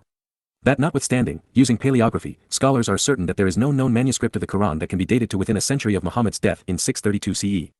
Lings and Safadi 1976, 1720, Gilchrist 1989, 16144. 105 This is also true for Quran fragments. In her book Calligraphy and Islamic Culture, Anne-Marie Schimmel underscores this point as she reviews the evidence pertaining to recently discovered Sannah Qurans. She wrote, the earliest datable fragments go back to the first quarter of the 8th century. The Sannah Quran fragments are still shrouded in mystery because, once the initial findings proved detrimental to Islam, the Yemen government denied access to them and placed restrictions on the German team of paleography experts hired to evaluate them. But what is known is that the words written in these early 8th century Quran fragments do not correspond to those written beneath them or to today's standards. Representing the closest thing Muslims have to the Dead Sea Scrolls, the Sannah fragments were discovered by accident in 1972. This occurred during the restoration of the Mosque of Sannah in Yemen, the very place where Arab converts to Judaism composed the initial poetic surahs of the Quran and began the process toward Arab monotheism. In his article for The Atlantic, What is the Quran?, Toby Lester wrote, construction workers found a paper grave between the mosque's inner and outer roofs. While it looked to be an unappealing pile of old Arabic parchments fused together over the millennia, and gnawed by rats and insects, it was really a stash containing Quran fragments. 7 years later, the curator of the mosque managed to interest a German scholar in the discovery. In his investigative study of the Sannah find, Toby Lester, writing for The Atlantic, explained, some of the parchment pages from the paper grave seem to date back to the 7th and 8th century, or Islam's first 2 centuries, making them the oldest Qurans in existence. What's more, some of these fragments reveal intriguing aberrations from 106 the standard text, devastating in that Muslims are told that the Quran, as it has reached us today, is the perfect and unchanging word of God, letter for letter how he wrote it. But that would not be the case. Lester continued, the first scholar to examine the Yemeni fragments was Gerd Puin, a specialist in Arabic calligraphy and Quranic paleography. His inspection revealed unconventional verse orderings, textual variations, and artistic embellishments. Scripture was written in a rare and early Hijaz Arabic script.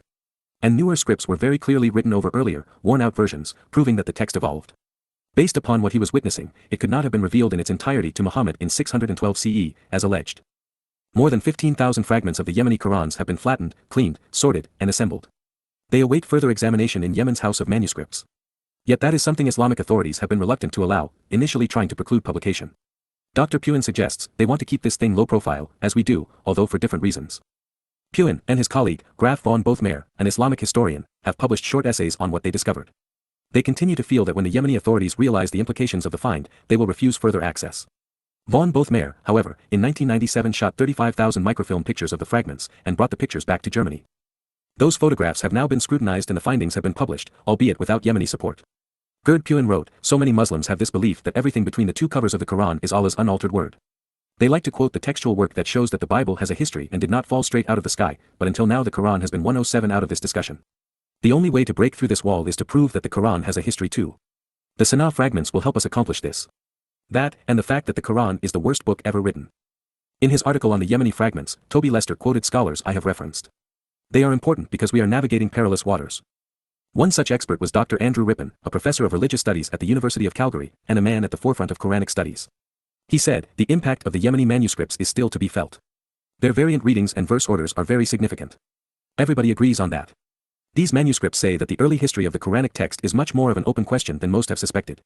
The text was less stable, and therefore had less authority than has been claimed.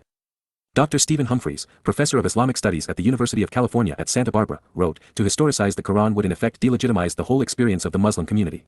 The Quran is the charter for the community, the document that called it into existence.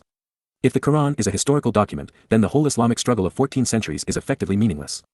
Well, for that reason and the fact that the Quran is the worst book ever written by any rational, moral, or literary standard."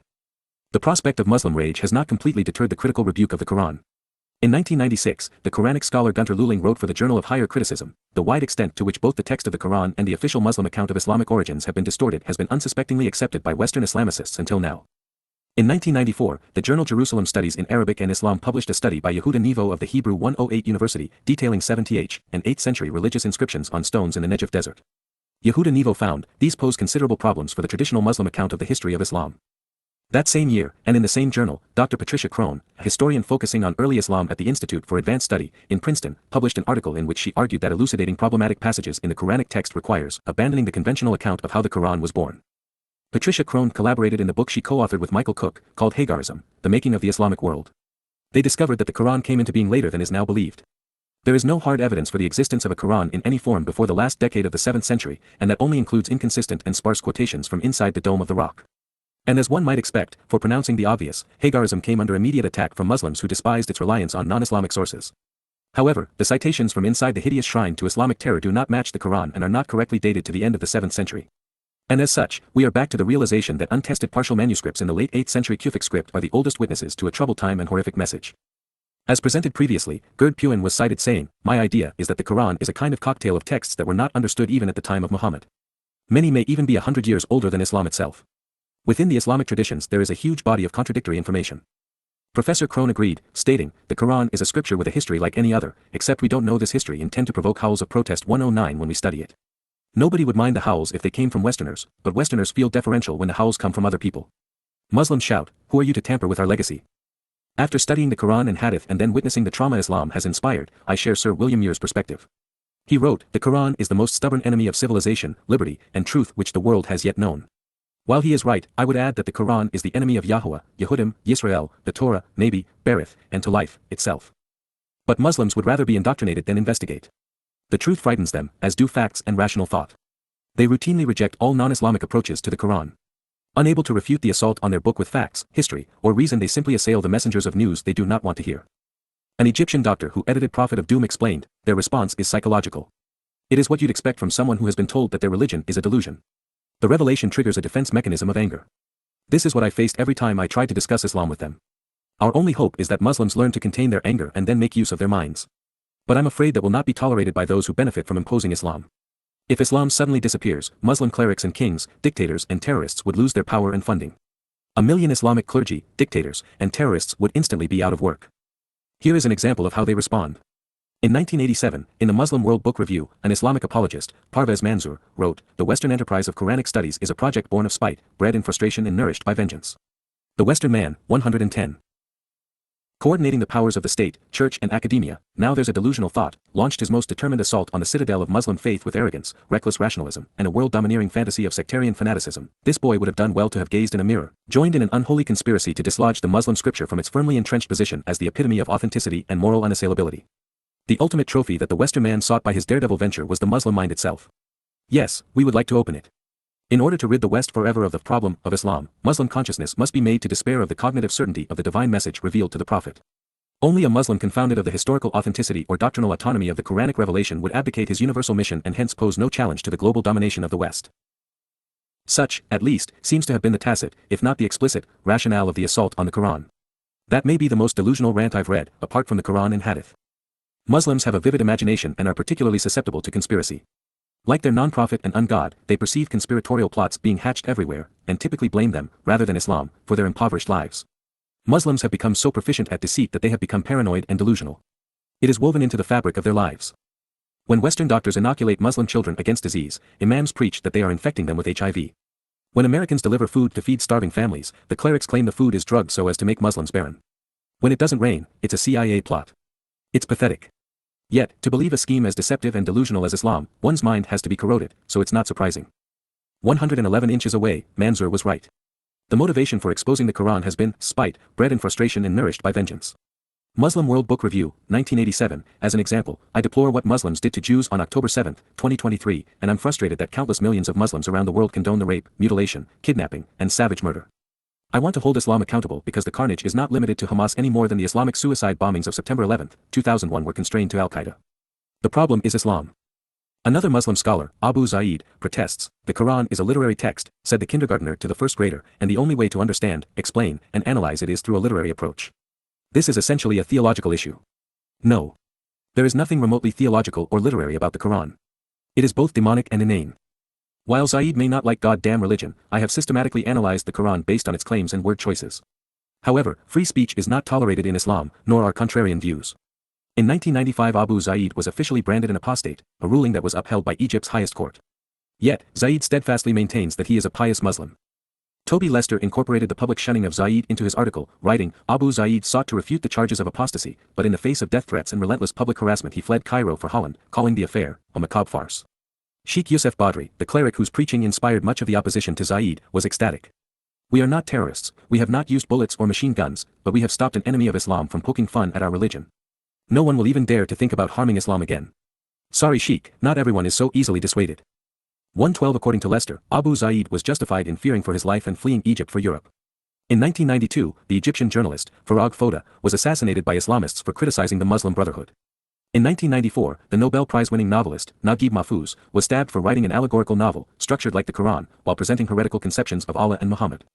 Algerian Mohamed Arkoun, a professor emeritus of Islamic thought at the University of Paris, is quoted saying, deviating from the orthodox interpretation of the Quran is a very sensitive business with serious implications. Millions refer to the Quran to explain their actions and to justify their aspirations. And therein is the reason I am compelled to expose and condemn Allah's disturbing rant. I agree with Toby Lester, despite its repeated assertions to the contrary, the Quran is extremely difficult for contemporary readers, even highly educated speakers of Arabic, to understand. It makes dramatic shifts in style, voice, and subject matter from verse to verse. It assumes a familiarity with language, stories, and events that seem to have been lost even to the earliest Muslims, which is typical of a text that initially evolved through oral tradition. Its inconsistencies are easy to find. Allah is referred to in the first and third person in the same sentence, divergent versions of the same story are repeated at different points in the text, and divine rulings contradict one another. The Quran, anticipating this criticism, defends itself by asserting the right to abrogate its own message. Allah blots out or confirms what he pleases. Every independent scholastic review of the Quran gives Allah failing marks. Toby Lester went on to write, as Muslims came into contact with literate people during the 8th century, the wars of conquest were accompanied by theological challenges, in which Christians and others latched on to the confusing 113 literary state of the Quran as proof of its human origins. So Muslim scholars found themselves fastidiously cataloging the problematic aspects of Allah's book. These include incomprehensible vocabulary, omitted words, foreign words, grammatical incongruities, contradictions, historical inaccuracies, scientific errors, and deviant texts. Yet for complicated political reasons, the official Islamic doctrine became that of Ijaz inimitability of the Quran. Which is to say, believe, don't think. As a result, Allah's book is recited in religious Arabic by Muslims worldwide, the overwhelming majority of whom do not understand any form of the language. His assessment was entirely accurate and very well written. Rather than attempt to defend the Quran rationally, objectively, or historically, Muslims hide under the cover of an arcane language virtually no one understands. As I have shared previously, after studying the Yemenite parchments, Dr. Gerd Puin spoke with disdain about the insistence of Muslim and Western scholars to accept the Quran as divine. The Quran claims for itself that it is mubin, or clear, but if you just look at it, you will see that every fifth sentence or so simply doesn't make sense. Many Muslims will tell you otherwise, of course, but the fact is that a fifth of the Quranic text is just incomprehensible. This is what has caused the traditional anxiety regarding translation. If the Quran is not comprehensible, if it can't even be understood in Arabic, then it's not translatable into any language. That is why Muslims are afraid. Since the Quran claims repeatedly to be clear but is not, there is an obvious and serious contradiction. Something else must be going on. That was another adept assessment of the Quran from a knowledgeable source. Professor Stephen Humphreys, writing in Islamic History, A Framework for Inquiry, discussed the nature of the historical vacuum surrounding the formation of Islam. 114. If our goal is to comprehend the way in which Muslims of the late 8th and 9th centuries understood the origins of their society, then we are very well off indeed. But if our aim is to find out what really happened in terms of reliably documented answers about the first century of Islamic society, then we are in trouble. In his article for The Atlantic, Toby Lester reported, the person who, more than anyone, has shaken up Quranic studies in the past few decades is John Wansbrough, formerly of the University of London. Puin is rereading him now as he prepares to analyze the Yemeni fragments. In this regard, Patricia Crone said that she and Michael Cook did not say much about the Quran in Hagarism that was not based on Wansbrough. Anybody engaged in the critical study of the Quran must contend with Wansbrough's two main works, Quranic Studies, Sources and Methods of Scriptural Interpretation, and the Sectarian Milieu, Content and Composition of Islamic Salvation History. Wansbrough applied the entire arsenal of instruments and techniques of biblical scholarship, form, source, and redaction criticism, to the text, Lester concluded. The Quran evolved only gradually in the 8th century, during a long period of oral transmission when Jewish and Christian sects were arguing volubly with one another well to the north of Mecca and Medina, in what are now parts of Syria, Jordan, Israel, and Iraq. The reason that no Islamic source material from the 1st century or so of Islam has survived, Lester stated, citing Professor John Wansbrough, is that it never existed. Wansbrough's conclusions are so well researched and supported that they have been widely accepted in scholarly circles. However, Muslims continue to find evidence and reason deeply offensive. Parvez Manzoor has described 115 Wansbrough and others as a naked outburst of psychopathic vandalism. Another messenger lies wounded by Islam's intolerant tongue while his facts lay undisputed. The hostility experienced was not unique. One of his most famous predecessors was a prominent Egyptian government minister and university professor, Taha Hussein. He is considered by many Muslims to be the dean of Arabic studies. Hussein devoted himself to understanding pre-Islamic Arabian poetry and ended up concluding, much of that body of work had been fabricated well after the establishment of Islam in order to lend outside support to Quranic mythology. Recently, the Iranian journalist and diplomat Ali Dashti, in his 23 years, a study of the prophetic career of Muhammad, took his fellow Muslims to task for not questioning the traditional accounts of Muhammad's life, much of which he called myth-making and miracle-mongering. Ali is right. What's more, it's obvious. Lester explains, such work has not come without cost, however. Taha Hussein, like Nasser Abu Zaid, was declared an apostate in Egypt. Ali Dashti died mysteriously just after the 1979 Iranian Revolution. Muslims interested in challenging doctrine must tread carefully. I would like to get the Quran out of this prison, Abu Zaid has said of the prevailing Islamic hostility, so that it becomes productive for our culture, which is now being strangled. Yet the majority of Muslims are unlikely to question the orthodox approach to the Quran and Islamic history. There is something distasteful about being killed, I suppose. There is also much discussion amongst secular historians and Islamic clerics as to the credibility of the Hadith compilations. It now seems obvious that the early 9th century schools of law authenticated their own agenda by asserting that their doctrines came initially from the 116 companions of the Prophet and then from the Prophet himself, Dr. Joseph Schacht reported. Professor Schacht maintains that the inspiration for his investigation was Islamic scholar al-Shafi'i, who died in 820 CE. He stipulated that all traditions of law must be traced back to Muhammad in order to retain their credibility. Schacht explains, a great mass of legal traditions invoking the authority of the Prophet originated during the time of al-Shafi'i and later. Consequently, they all express Iraqian doctrines and not those from early Arabia or even Syria. The Iraqi legal and political agenda imposed by each school demonstrates that most hadith were conceived in the 9th and 10th centuries, invalidating the authenticity of the Sunnah. In his Cambridge debate, Dr. J. Smith said something readers of goddamn religion already know: certain compilers wrote reports which contradict other reports which they had themselves collected. Tabari, for instance, often gives conflicting accounts of the same incidents. Ishaq informs us that Muhammad stepped into a political vacuum upon entering Yathrib, but then later tells us that he snatched away authority from an established ruler. He says the Jews in Medina were supportive of their Arab neighbors, and yet were molested by them. Which are we to believe? Crone points out, the stories are told with complete disregard for what the actual situation in Medina may have been. Dr. Crone correctly observed, contradictory accounts are also given by different compilers. Many are variations on a common theme. For example, there are 15 different versions of Muhammad being blessed by a representative of a non-Islamic religion who recognized him as a future prophet. Some place this encounter during his infancy, others when he was 9, some say he was 25 at the time. One tradition maintains he was recognized by Ethiopian Christians, several by a Syrian 117 monk, many by Yathrib Jews, one by a local Hanif, while others maintain it was a sorcerer. Others even suggest it was the belly of a dead animal. Crone concludes, what we have here is nothing more than 15 equally fictitious versions of an event that never took place. True that. Michael Cook reported, to make matters worse, the later the hadith, the more detail it contains. Take for instance of the death of Abdullah, Muhammad's father. Ishaq and Tabari were agreed that Abdullah died early enough to leave Muhammad an orphan, but as to the specific details of his death, Allah knows best.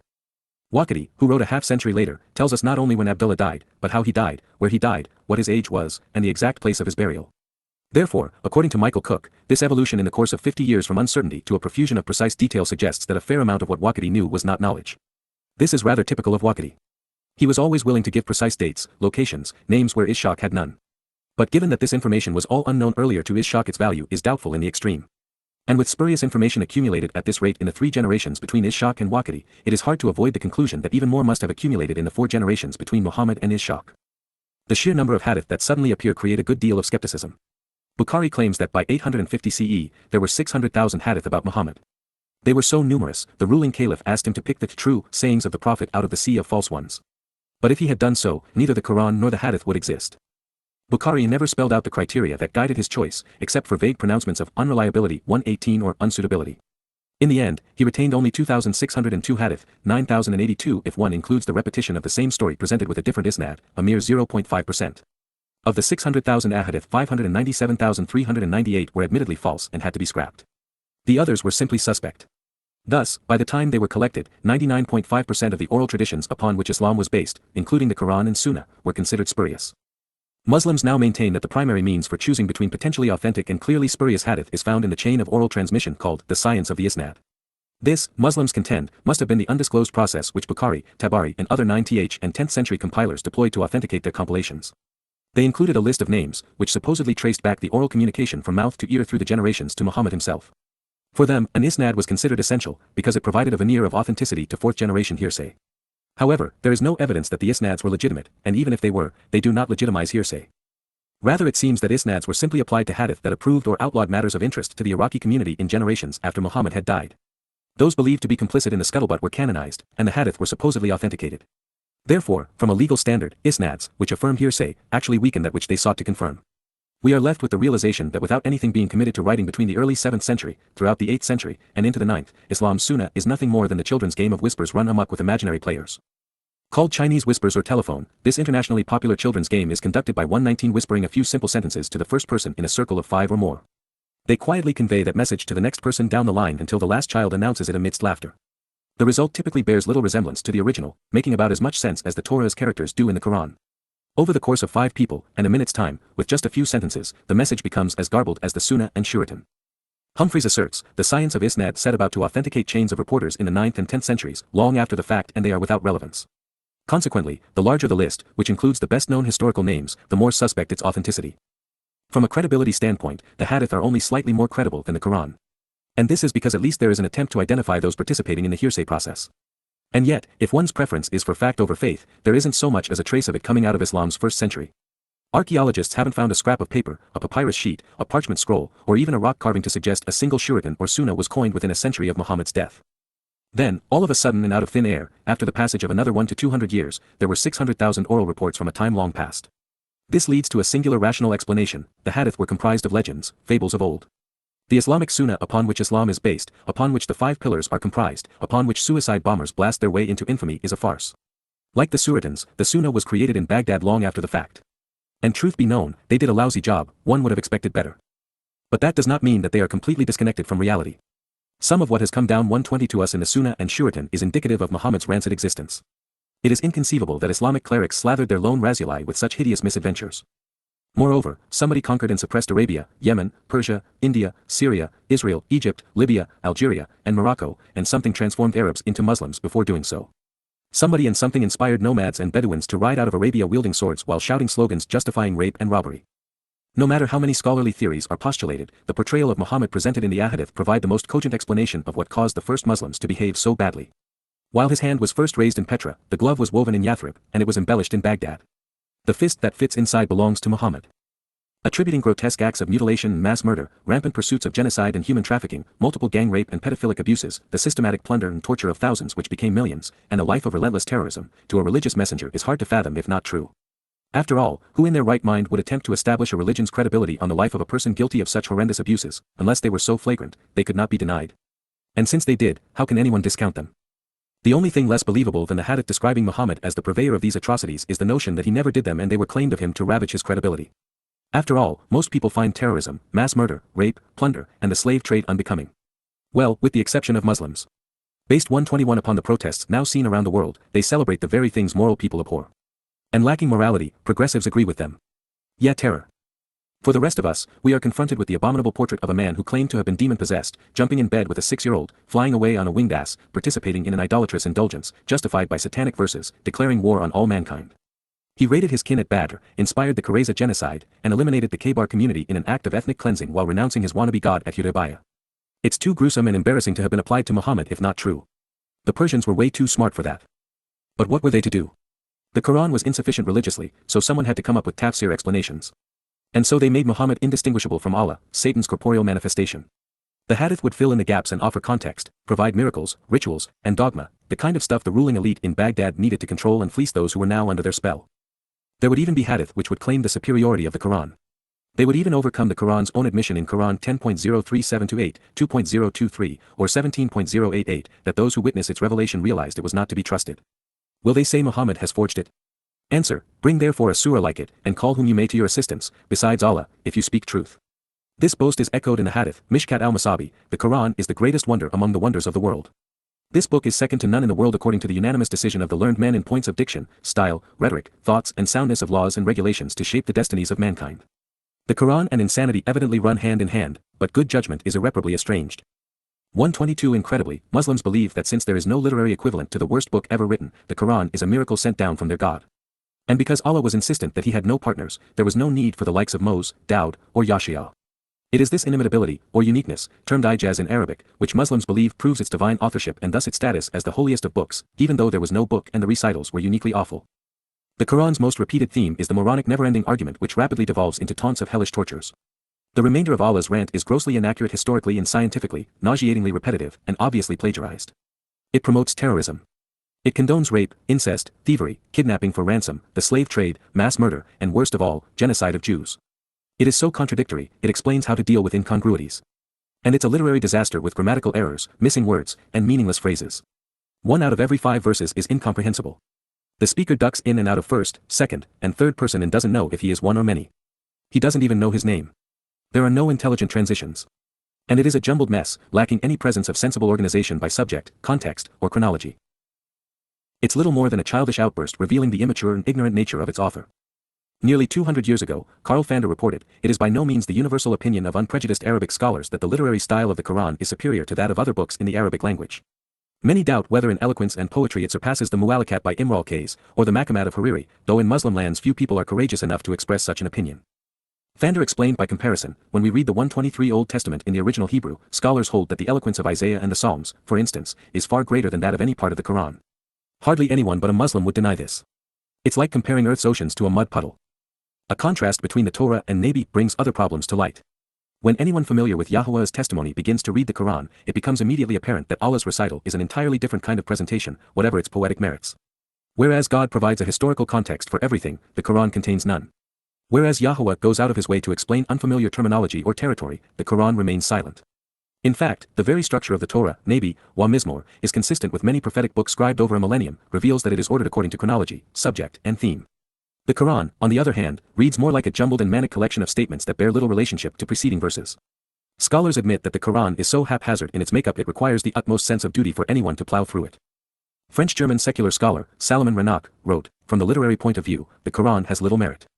Declamation, repetition, puerility, a lack of logic and coherence strike the unprepared reader at every turn. It is humiliating to the human intellect to think that this mediocre literature has been the subject of innumerable commentaries and that millions of men are still wasting time in absorbing it." That is an astute assessment. I have also struggled with this thought. Muhammad and his Quran are so remedial and repulsive, I feel like there is no point in impugning what is so obviously deplorable. Then I think of God's people who continue to be victimized by Islam. Without a voice willing to proclaim the truth, no matter how disgusting it is, they will remain 124 inches its clutches. When I think of victims of Islamic terror, my soul cries out, wanting to limit future carnage. McClintock and Strong's Cyclopedia of Biblical, Theological, and Ecclesiastical Literature maintains, the Quran is exceedingly incoherent and sententious, the book being without any logical order of thought either as a whole or in its parts. This agrees with the desultory and incidental manner in which it is said to have been delivered. Even Muslim scholar and apologist Ali Dashti laments the literary defects. Unfortunately, the Quran was badly edited, and its contents are very obtusely arranged. All students of the Quran wonder why the editors did not use the natural and logical method of ordering by date of revelation. The problem runs deeper than having the Suratans compiled haphazardly because, with the exception of some of the shortest of them, they were revealed over time. For example, while the first revelation was the debacle in the cave recorded in Quran 96.001-6, the second half of that surah didn't come next nor was it received within several years of the initial portion. And many surahs are without reference to episodes in Muhammad's life, and thus cannot be arranged chronologically. Further, the same stories are retold dozens of times, precluding any chance of rearranging them in chronological order. Variant renditions, often conflicting and seldom accurate, of the same material degrade the credibility of the Quran. The disturbing portrayals of Adam, Noah, Abraham, Lot, Moses, Pharaoh, Jesus, and Mary are collectively retold 100 times, in a thinly veiled attempt to recast them as mini Muhammads and allies. It is repugnant. There is another issue. Any attempt to order portions of the Quran necessitates correlating it with the context of the Sirah and chronology of the Tariq. But then, set into the 125 context of Muhammad's heinous life, the message becomes very dark and sinister. A correctly ordered Quran proves that the whole of Muhammad's recital was composed to serve a covetous, contentious, and criminal quest for sex, power, and money. Andrew Rippin realized that the language is only semi-poetical while its grammar, due to omission, is so elliptical as to be obscure and ambiguous. There is constant grammatical discord with the use of plural verbs and singular subjects, something we'd expect of a child just learning to speak, along with many variations in the treatment of the gender nouns, such as in Quran 2.177, 3.059, 4.162, 5.069, 7.160 and 63.010. Many times, sentences are incomplete because the verbs are missing. The Quran is replete with dangling modifiers. The subjects and objects of stilted and contrived conversations are seldom identified. Credible explanations are few and far between. As a result, the Quran is difficult to read and impossible to comprehend, Dr. Rippin surmised. Professor Rippin explained, as an example, Quran 3.060 omits the words, "this is." The verse reads, "the truth from your Lord, so be not from those who doubt." But it gets worse. The Arabic word rendered doubt is mamtreen. It is not used anywhere else in the Arabic language except in this verse. Imams are clueless as to what mamtreen means, so the translators simply guessed doubt. In Quran 7.160, fanbajsat is a non-existent, and thus meaningless word, as well. Similarly, al-sabun, in Quran 5.069 isn't a word. The only place it's used in the Arabic language is in this one verse. No one knows what al-sabun means. And there are 100 more mystery words like these, according to the diligent and esteemed Islamic scholar. Andrew Rippin added, the oft-quoted and superficially tolerant verse, surely, those who believe and those 126 who are Jews, Sabians and Christians, whosoever believes in Allah and the last day, and works good, on them shall be no fear, nor shall they grieve, Quran 5.069, was abrogated and is, therefore, meaningless. Affirming this, the editors of the Noble Quran wrote, this verse should not be misinterpreted. It was abrogated by Quran 3 hours 85 minutes, which is impossible since the third surah was revealed before the fifth surah. After the coming of Prophet Muhammad, no other religion except Islam will be accepted from anyone. In other words, the Quran not only contradicts itself, it does so on matters which are essential to its existence. Dr. Rippin wrote, an example of a grammatical error can be found in Quran 63.011, Ethni Asher Asbaten, according to Arabic grammar rules should be, Ethni Asher Septon, not Asbaten. As it was written it says, Allah will not delay in taking a soul in it is time. He meant to say, when it dies. These aren't the only problems. Patricia Crone explained, within blocks of verses trivial dislocations are surprisingly frequent. Allah may appear in the first and third persons in the same sentence. There are omissions, which if not made good by interpretation, render the sense unintelligible. In response to these failures, which are prevalent throughout the Quran, Islamic apologists protest and claim that the omissions and irregularities were rhetorical devices rather than evidence of rushed or sloppy writing. It's another Islamic first, the Quran is so poorly written only the Islamic God could have bungled it. Sir William Muir discovered, Al-Kindi, a Christian polemicist employed in the caliphal court, had discussions with Muslims as early as 830 CE, immediately after the Quran was canonized based upon the historical evidence. He seemed to understand the agenda and the problem. Anticipating the claim that the Quran was being postured as proof of its divine inspiration, he responded by saying, 127 foot the result of all of this process by which the Quran has come into being is that it's patently obvious to those who have read these scriptures that your histories are all jumbled together and intermingled. It is evidence that many different hands have been at work therein, and caused discrepancies, adding or cutting out whatever they liked or disliked. As such, the conditions are right for a new revelation to be sent down from heaven. Al-Kindi's early 9th century pronouncement concurs with the conclusion of Professor John Wansbrough over 1100 years later. Both maintain that the Quran was the result of a haphazard compilation by later redactors a century or more after the alleged revelation. Another difficulty with the Quran is its scope.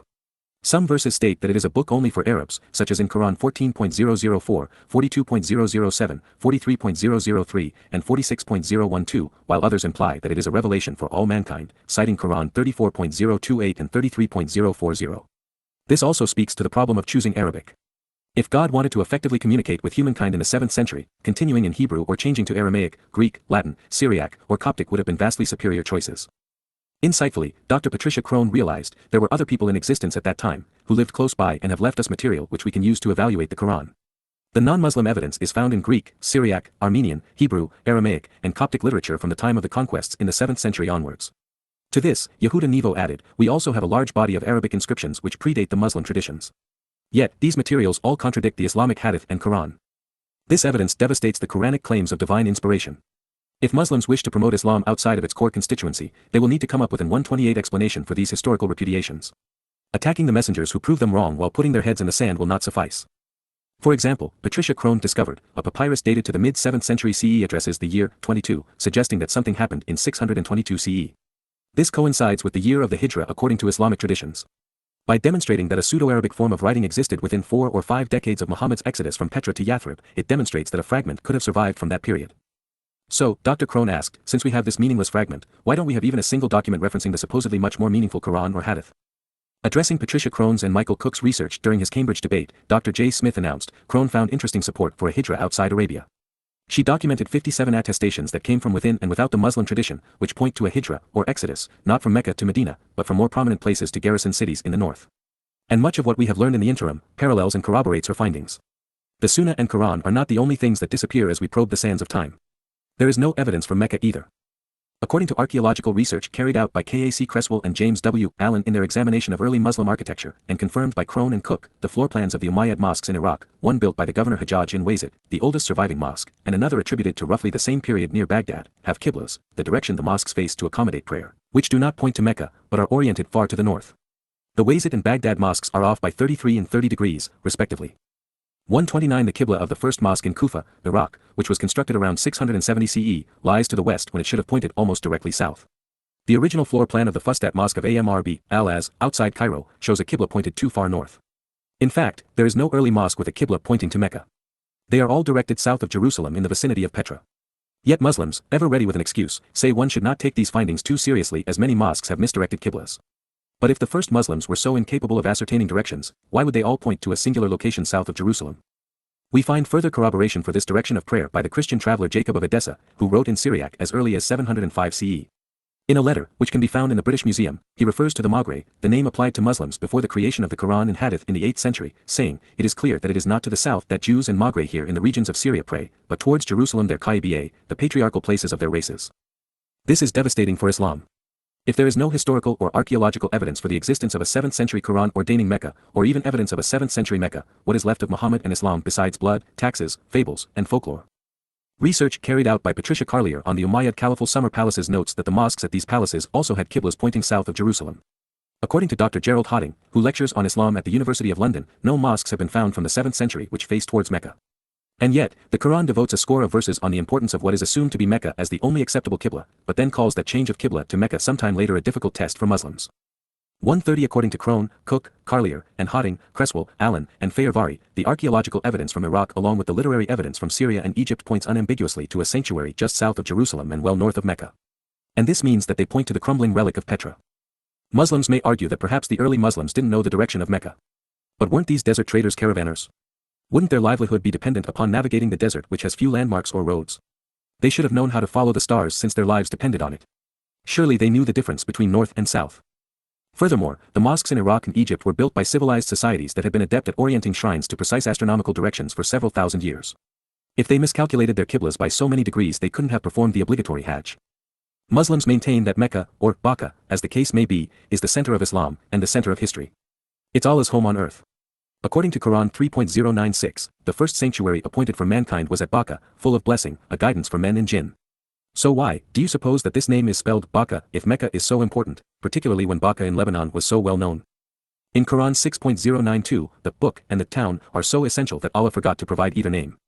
Quran 6.092, and this is a blessed book which we have sent down, confirming which came before it, so that you may warn the mother of towns and all those around it. Those who believe in the hereafter believe in and they are constant in guarding their salat prostrations. Therefore, Allah's little helpers slaving away in 131 Medina for the Fawd monarchs produced an expanded version of Quran 6.092 to resolve Allah's omissions, and this, the Quran, is a blessed book which we have sent down, confirming, the revelations, which came before it, so that you may warn the mother of towns, i.e. Makkah, and all those around it. Those who believe in the hereafter believe in, the Quran, and they are constant in guarding their salat, prayers. Not only were the names of the book and the town omitted, but the object of believed in was unidentified. Further, what is it that Allah sent down confirming which came before it? Recognizing that it, if that is to be interpreted as an actual book, was never offered, why was the name of that which it was allegedly confirming omitted, especially if that was the point? Elsewhere, when the prior revelation is identified, we are told that Allah's imaginary book confirmed the Torah and Injil/Gospel. However, if it simply confirmed them, where are those confirmations since they do not exist in the Quran? And why bother with these oral renditions since the Torah and Gospels were retained in written form, well attested, 2,000 years before the Quran? Why are the God/God's names different, Yahowah and Isis Christos in the Torah and Gospels versus Rahman and Allah in the Quran? Was someone having an identity crisis or a senior moment? Why does the New Testament attempt to annul and repudiate the Torah if the message is supposed to be the same? And why, speaking conflicting of messages, why would the Quran be so divergent from what is conveyed in the Torah if one confirmed the other?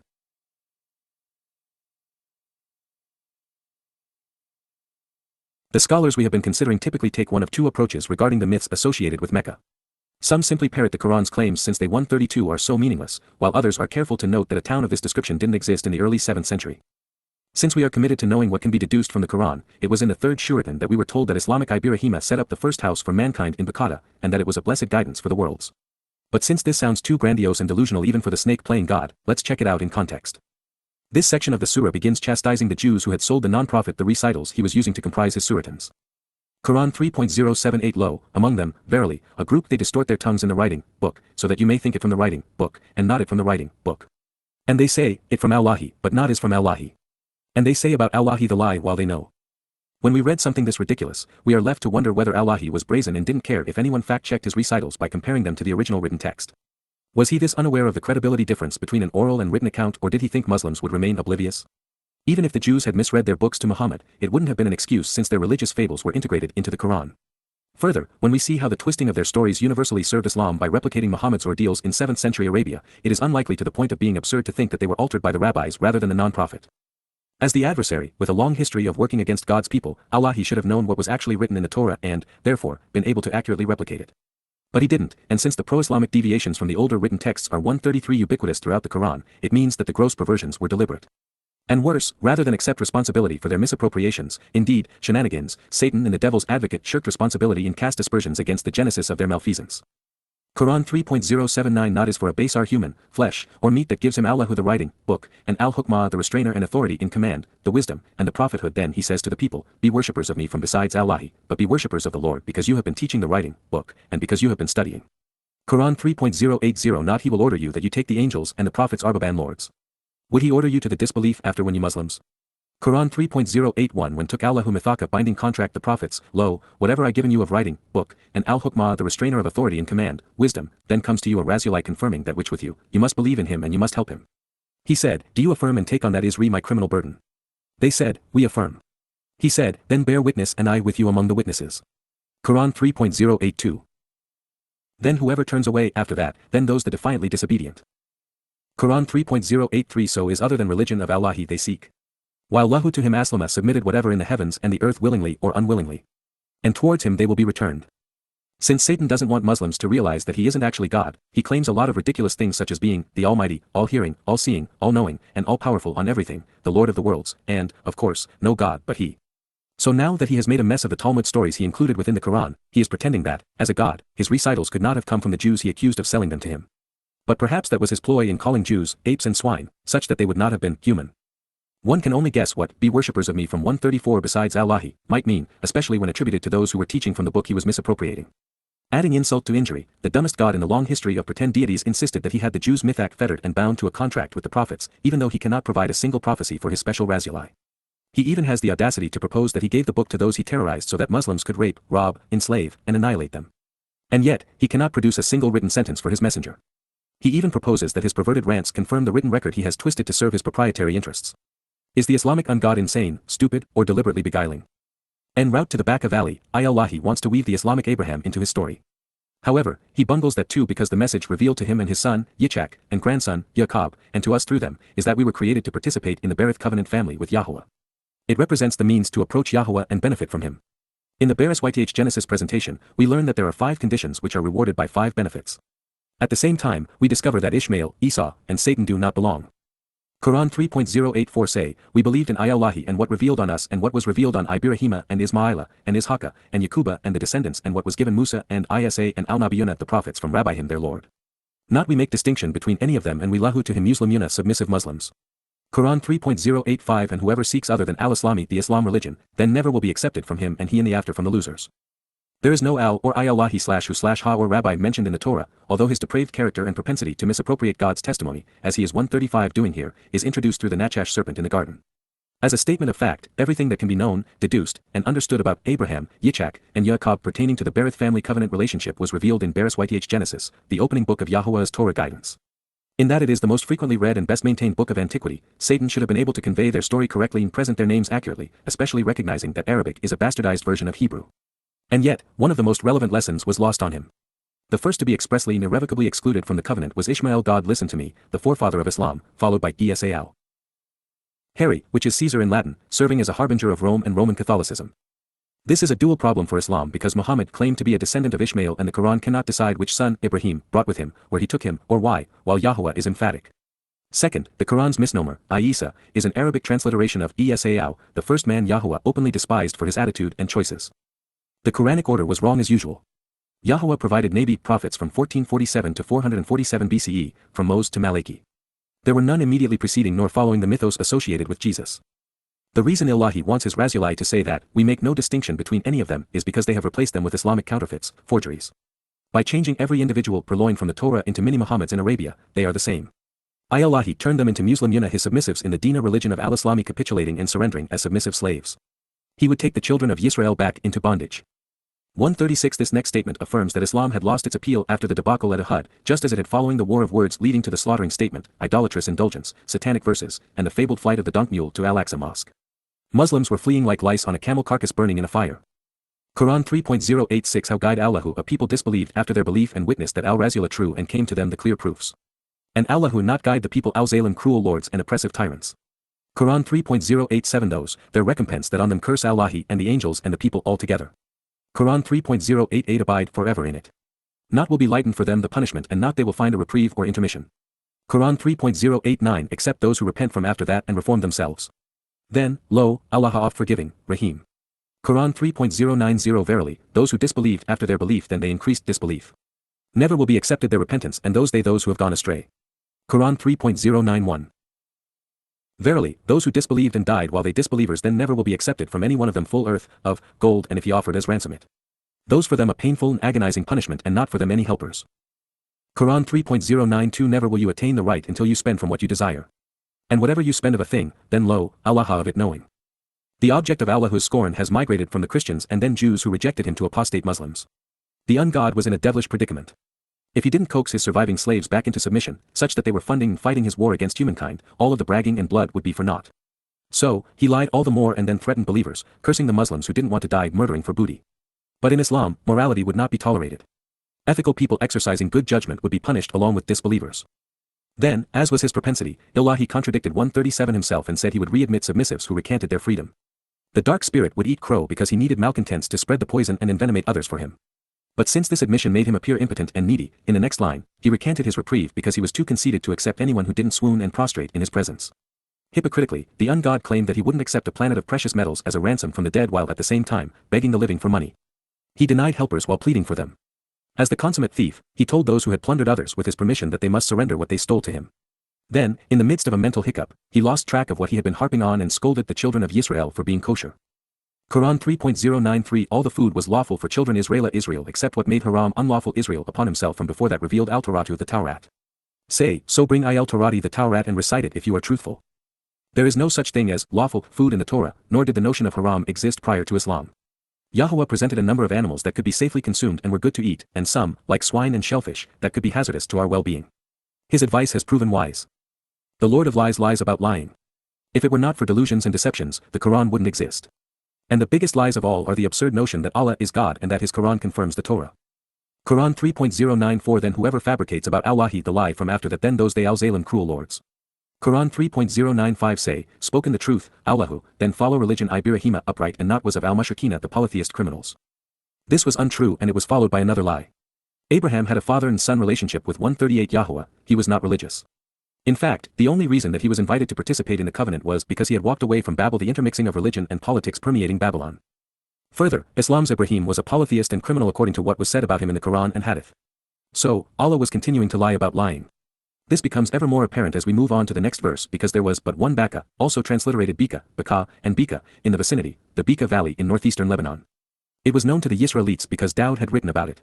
And while I cannot say which Neanderthal built the first house in the valley, the oldest surviving building is a very impressive, Grecian-style temple to the Roman god Bacchus, formerly Dionysus.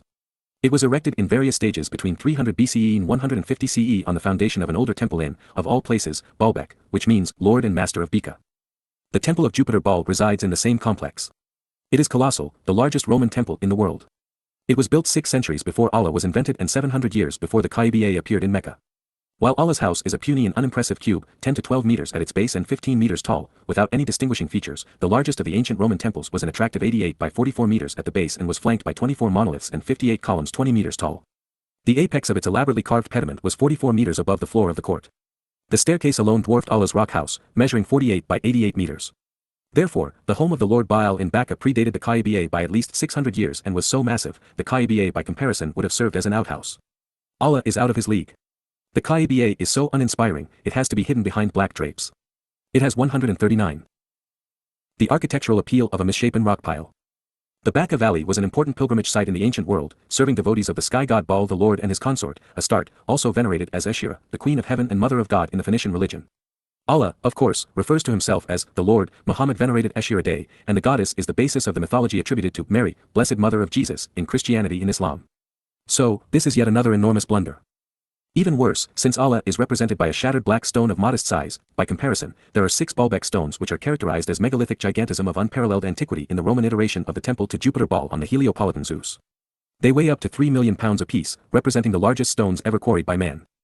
Also noteworthy, Egyptian, Sumerian, Assyrian, and Babylonian temples predate Allah's rock hut by 5,000 years. They dwarf it in size and they outclass it in architectural style and grandeur.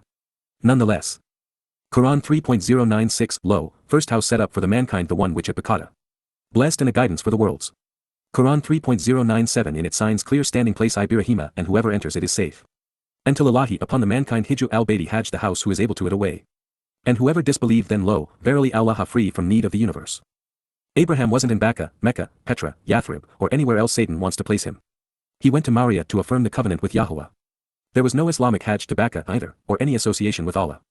The pretend gods of Baka were prime-time operators with international renown. As for this snake, if he was so independent, why did he beg for funds and fighters? The notion that the Lord is 140 free of the universe is ludicrous, because without it, he has no book, believers, slaves, annihilators, garden brothel, or hellish fires. There wouldn't be any Jews either, and thus no one to plunder for Quran recitals or booty. Quran 3.098 say, O people the book, why you disbelieve in ayat signs, proofs, and verses Allahi. And Allahu a witness over what you do. Had he not killed them, their answer would have been that Allah was not credible. Everything associated with these recitals and the disgusting behaviors of Muhammad and Muslims pointed to a single, rationally undeniable conclusion, Allahi/who/ha was not God. There hasn't been a shred of evidence otherwise. And had the ungod actually been a witness, he wouldn't have asked the question. Quran 3.099 say, O people the book why you hinder from way in cause of Allahi who believed seeking it crooked while you witnesses. Not Allah who unaware of what you do. Let us count the ways, Allah was stealing their God, their history, homes, land, assets, right to exist, women, and children, then threatening to torture them forever in hell. That would normally be enough to elicit a negative response, so the question should have been, is Allahu aware of what he's saying and doing? Since that didn't bode well for a Kaiba in Mecca, let's turn to the Ashura the council and consider how the millionth settlement on earth might have been called the mother of towns. The narrative begins. Quran 042.001002 Hayamim Ein Sin Kaf, these letters are a miracle of the Quran and only Allah knows the meaning. The only miracle is that billions believe this imbecilic amalgamation of self-indulgence is divine. An illiterate spirit would have his slaves believe that this wholly deficient oratory is sublime because 5 Hebrew letters have been randomly strewn together. And it is a miracle of the Quran because they believe it is a sign of their God's 141 superior intellect as opposed to literary deficiency.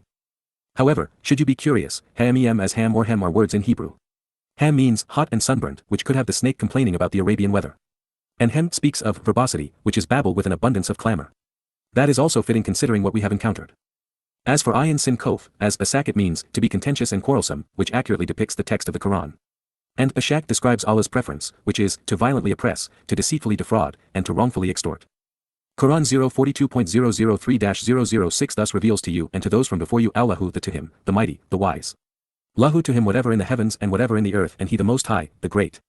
Nearly the heavens break up from above them, by his majesty, and the angels glorify praises of their Lord, and ask for forgiveness for those on the earth. Lo, Allah the covering over, the merciful. And those who take from besides Allah who protectors, a guard over them. And you are not a warden over them. This was a waste of breath the first time it was uttered, and now, with repetition, it has become irritating. Nonetheless, this overindulgent serpent is so impressed with his magnificence that he is claiming the sky was about to give way and crumble under the enormity of his unbridled splendor. Unaware that spirits, even dark and demented ones, have no mass, this snake would have his slaves believe that the universe was bursting at the seams around him. Satan even claims that no one can wali protect themselves from his bite. And while the devil's advocate isn't afforded the coveted title of hell's warden, the angels are assigned as guards to prevent Allah's prey from escaping. Such is the message of the Quran. Quran 42.007 Thus we have sent down to you a Quran and 142 Quran that you may warn al-Qura mother, leader, or community of the cities, towns, or entertaining guests and whoever around it. And warn day of assembly. No doubt in it. A party in Al-Jannati garden of demons and a party in the fire. No Quran was ever sent down and the al-Qura is a sick joke. In a region where cities like Jerusalem, Beirut, Byblos, Damascus, Tyre, and Kandahar have been continuously occupied since 3000 BCE, and the first evidence of Mecca existing dates to 700 CE, Allah is out of his mind. The oldest communities within the region were home to thousands of inhabitants as early as 7000 BCE, including Ain Ghazal and Beta in Jordan and Catalhoyuk in Turkey. At this point, the only rational deduction would be that Allah couldn't string 10 words together without making a grammatical mistake. Quran 42.008. And if willed Allah who wanted, he could have made them a purpose or leader, even a mother, community, one, but he enters whom he wants in his Rahim. And the cruel subjugators and oppressors, not for them any protector and not any helper. Quran 42.009. Or have they taken from besides him protectors? But Allahu, he, the protector. And he gives life to the dead. And he on everything powerful. Quran 42.010. And whatever you differ in it of a thing, then it's ruling to Allahi. That Allahu, Rabbi my Lord, upon him I put my trust and to him I turn. We is schizophrenic, a disorder which is prevalent among psychopaths, having inexplicitly transitioned from third-person singular to third-person plural one sentence to the next. He's incredulous, too, recognizing that the mother of the towns was not named because neither Petra nor Mecca had either long histories or spawned other communities. Petra was about to be swallowed by sand, and Mecca had not yet been carved out of it. By comparison, Sumer would have been a good candidate, as it preceded even Jerusalem, and its 143 influence was far-reaching. But Petra would not shine under the Nabateans until 100 BCE, and even then, it was resolutely pagan. And Mecca wouldn't rise from the scorching sands until 700 CE when the Kaaba was relocated. And if Islam was her child, it was a miscarriage. Allah's day of assembly is a non-starter. Satan has been threatening disbelievers with it for 14 centuries to no avail. The disintegrated bones, ligaments, and flesh, the former brains, hearts, lungs, veins, nerves, eyes, and ears of deceased human corpses will never be reassembled and reanimated, replete with souls. It was all bluster. Ever the hypocrite, the devil who admitted that he was the great subjugator of his slaves, continues to attack those who rival him as al-Zalimina, cruel tyrants, subjugators, and oppressors. Quran translators would have Muslims believe that Zalim speaks of disbelievers and wrongdoers, but that simply isn't true. And if it were, the crime wouldn't fit the punishment. Further, repeating a lie does not make it true. Quran 42.011 Creator the heavens and the earth. He made for you mates from yourselves, and for the cattle mates. By this means he creates you. There is nothing like unto him. And he the hearer, the seer. Quran 42.012 Lahu to him keys of the heavens and the earth. He extends the provision for whom he wills and restricts. Lo, he of everything knower. Written 200 to 300 years after this was recited to backfill the voids in the Quran, Ahadith claimed that Adam placed the black stone in the Kaaba, while according to Quran 2.125, it was Ibrahim and Ishmael who built the Kaaba. Thus, by implication, Muslims consider Mecca to be the mother of towns, which is high praise for a pile of rocks in a wadi. However, there is no documentary or archaeological evidence to suggest that Abraham went to Mecca. In fact, there is no evidence the little town existed before the creation of the Quran and Hadith in Baghdad during the 8th century. 144 According to the research carried out by Crone and Cook, the first and only pre-Islamic allusion to a town some have mistakenly thought was Mecca is a reference to a community called Makaraba by the Greco-Egyptian geographer Ptolemy in the mid-2nd century CE. On closer examination, however, it is highly unlikely that this citation by Ptolemy referred to Mecca because the 3 Arabic root letters for Mecca, MKK, do not correspond with the 3 Arabic root letters for Makaraba, KRB. This is because the letters Ma, which precede Karaba, signify the place of and not the name of the community. And should Karaba have been the intended site, why can't Allah spell the name correctly? With that report discredited, there is no other mention of Mecca or its Kaaba in any authenticated ancient document prior to the 8th century. In fact, based on the research of Crone and Cook, the earliest references are those found in a Syriac version of the Apocalypse of Pseudo-Methodius. However, while the narrative on the Apocalypse dates to the very late 7th century, the references to Mecca are only found in much more recent copies. They are not present in the European or older Syrian traditions, and make no appearance in the Vatican Codex, which is considered by etymologists to be the earliest text. The next allusion to Mecca occurs in the Continuatio Byzantia Arabica.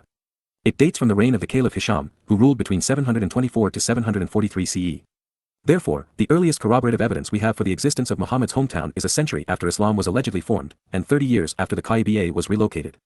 If it had been such an important city, someone, somewhere would have mentioned it, and yet we find nothing prior to the middle of the 8th century. How is it possible that no trace of 3 of Islam's 4 most enduring symbols, Mecca, the Quran, and the Sunnah, can be found dating to Muhammad's time?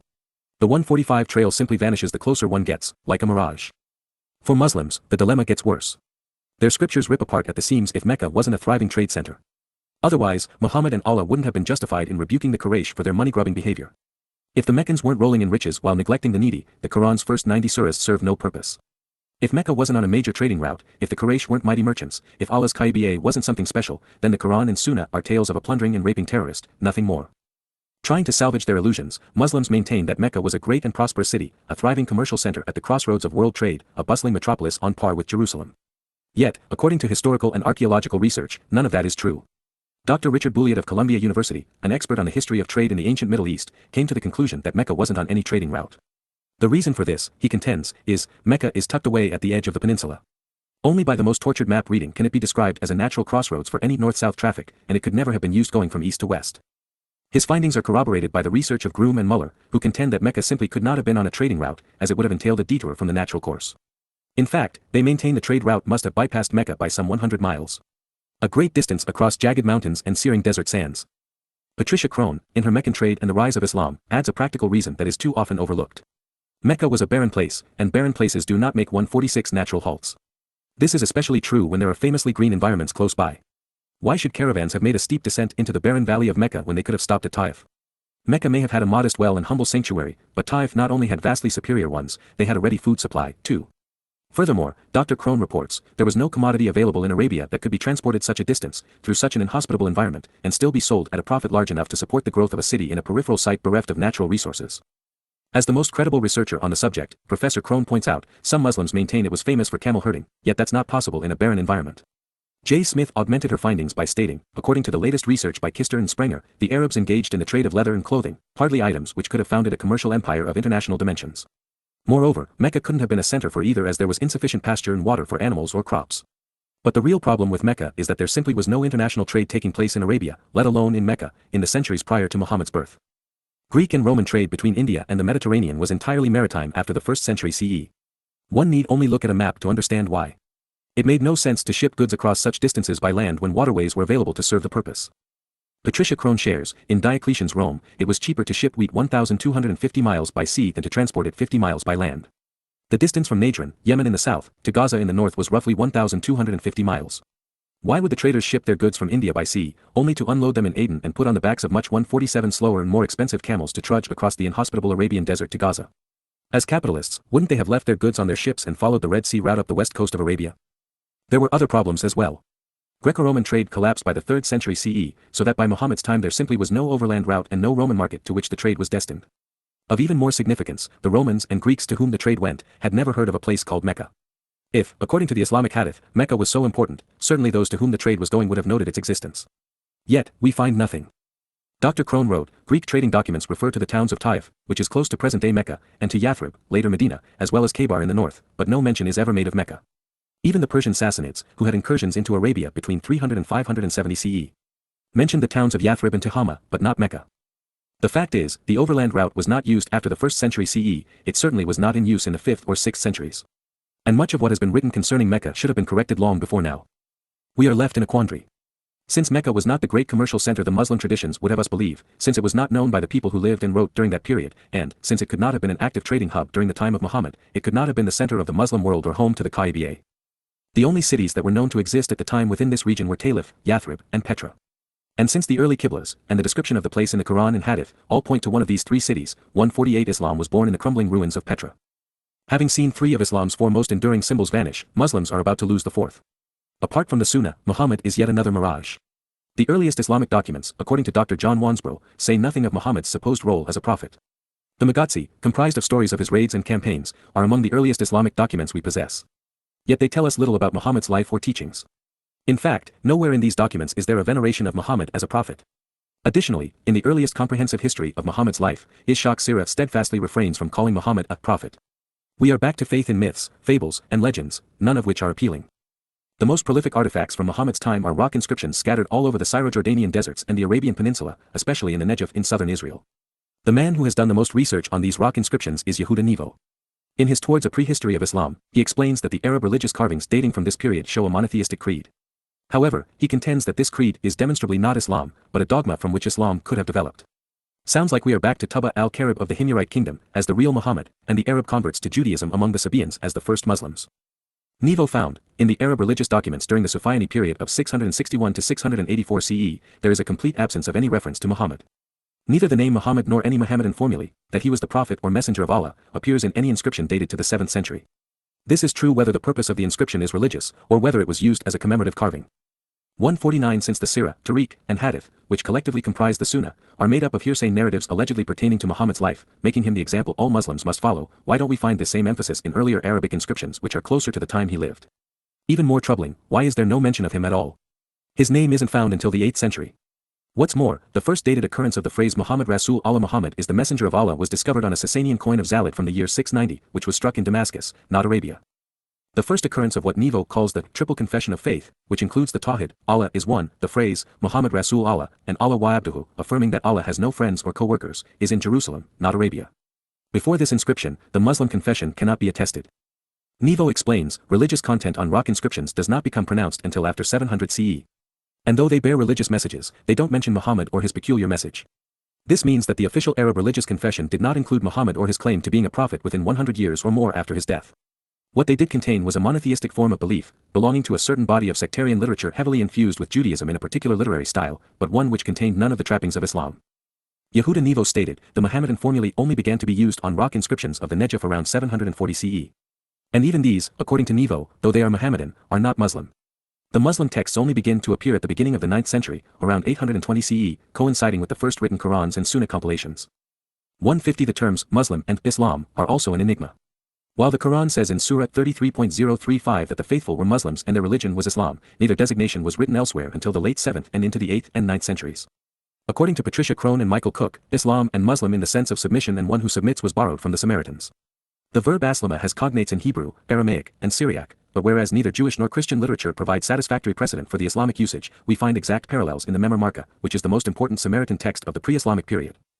The sense of submission can readily be seen as intended to differentiate the Hagarene covenant from Judaism.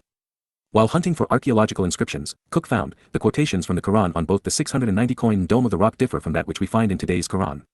Van Berchem and Grauman are etymologists who have done extensive research on the dome inscriptions. They maintain, the earliest contain variant verbal forms, extensive deviances, as well as omissions from the current Quranic text. If these inscriptions had been derived from the Quran, the variants they contain prove that the Quran could not have been canonized prior to the late 7th century. The most studied scholastic sources affirm that the Quran was assembled rather hurriedly. Dr. John Wansbrough reports, the book is strikingly lacking in overall structure, frequently obscure and inconsequential in both language and content, perfunctory in its linking of disparate materials, and given to the repetition of whole passages in variant versions. On this basis, it must be argued that the book is the product of the belated and imperfect editing of materials from a plurality of traditions. Frankly, while accurate, that is too generous an assessment because he didn't bother to condemn its deadly 151 and immoral nature or dim-witted plagiarism. The reason is obvious. Muhammad's companions plundered the world on the verbal justifications of a psychopath. There was a river of blood and not a drop of ink. And the next 2 generations of Muslims were too busy wielding swords and accumulating booty to be bothered with Islam. But then things settled down. The leaders of the death cult moved to Baghdad. There, the emerging caliphs had to control and fleece those that others had conquered. The best way to do that was with religion. So they invented one, complete with a prophet, God, and scripture. They took the terrorist who had inspired the conquests and dressed him up in fancier outfits. Professors Crone and Cook report, it was under Governor Hajjaj of Iraq in 705 CE that we have the most logical historical context for the formation of the Quran. In an account attributed to Leo by Levant, the governor is shown to have collected all the old Hagarene writings and replaced them with others according to his own taste and disseminated them everywhere among his nation. This is provocative considering that Hajjaj was ruthless. Some would say he was Hitleresque in his demeanor. Archaeology, as well as documentary and manuscript evidence, indicates that much of what the Quran maintains does not coincide with the factual data at our disposal.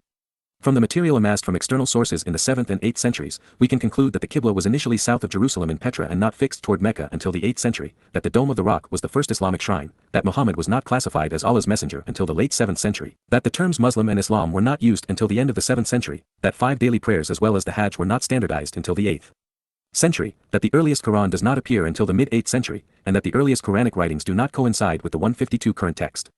Besides that, Mrs. Muhammad, how did you like the play? All scientific, historical, linguistic, and archaeological data contradicts the Quran, as does pre-existing literature, which are some of the reasons that Allah's book ranks as the worst fraud ever perpetrated. No matter which way one chooses to interpret the facts, they leave no doubt that the Quran was the product of an ill-fated and evolving revelation, canonized during the early Abbasid period towards the mid to end of the 8th century, in what is today Iraq. It is Babylonian. No surprise. There is considerable merit to Professor John Wansbrough's conclusion that the Quran was compiled after the Hadith and was used as an authoritative stamp to authenticate later rites and laws by those who were responsible for imposing Islam. The implications are extraordinary considering the sinister nature of the resulting book and the carnage in its wake. Professor Wansbrough concluded, readers are faced with many structural and literary difficulties which bode ill for a document claiming to be the final and perfect word of God. We are presented with spurious biblical accounts, which parallel known 2nd century heretical Talmudic and apocryphal documents.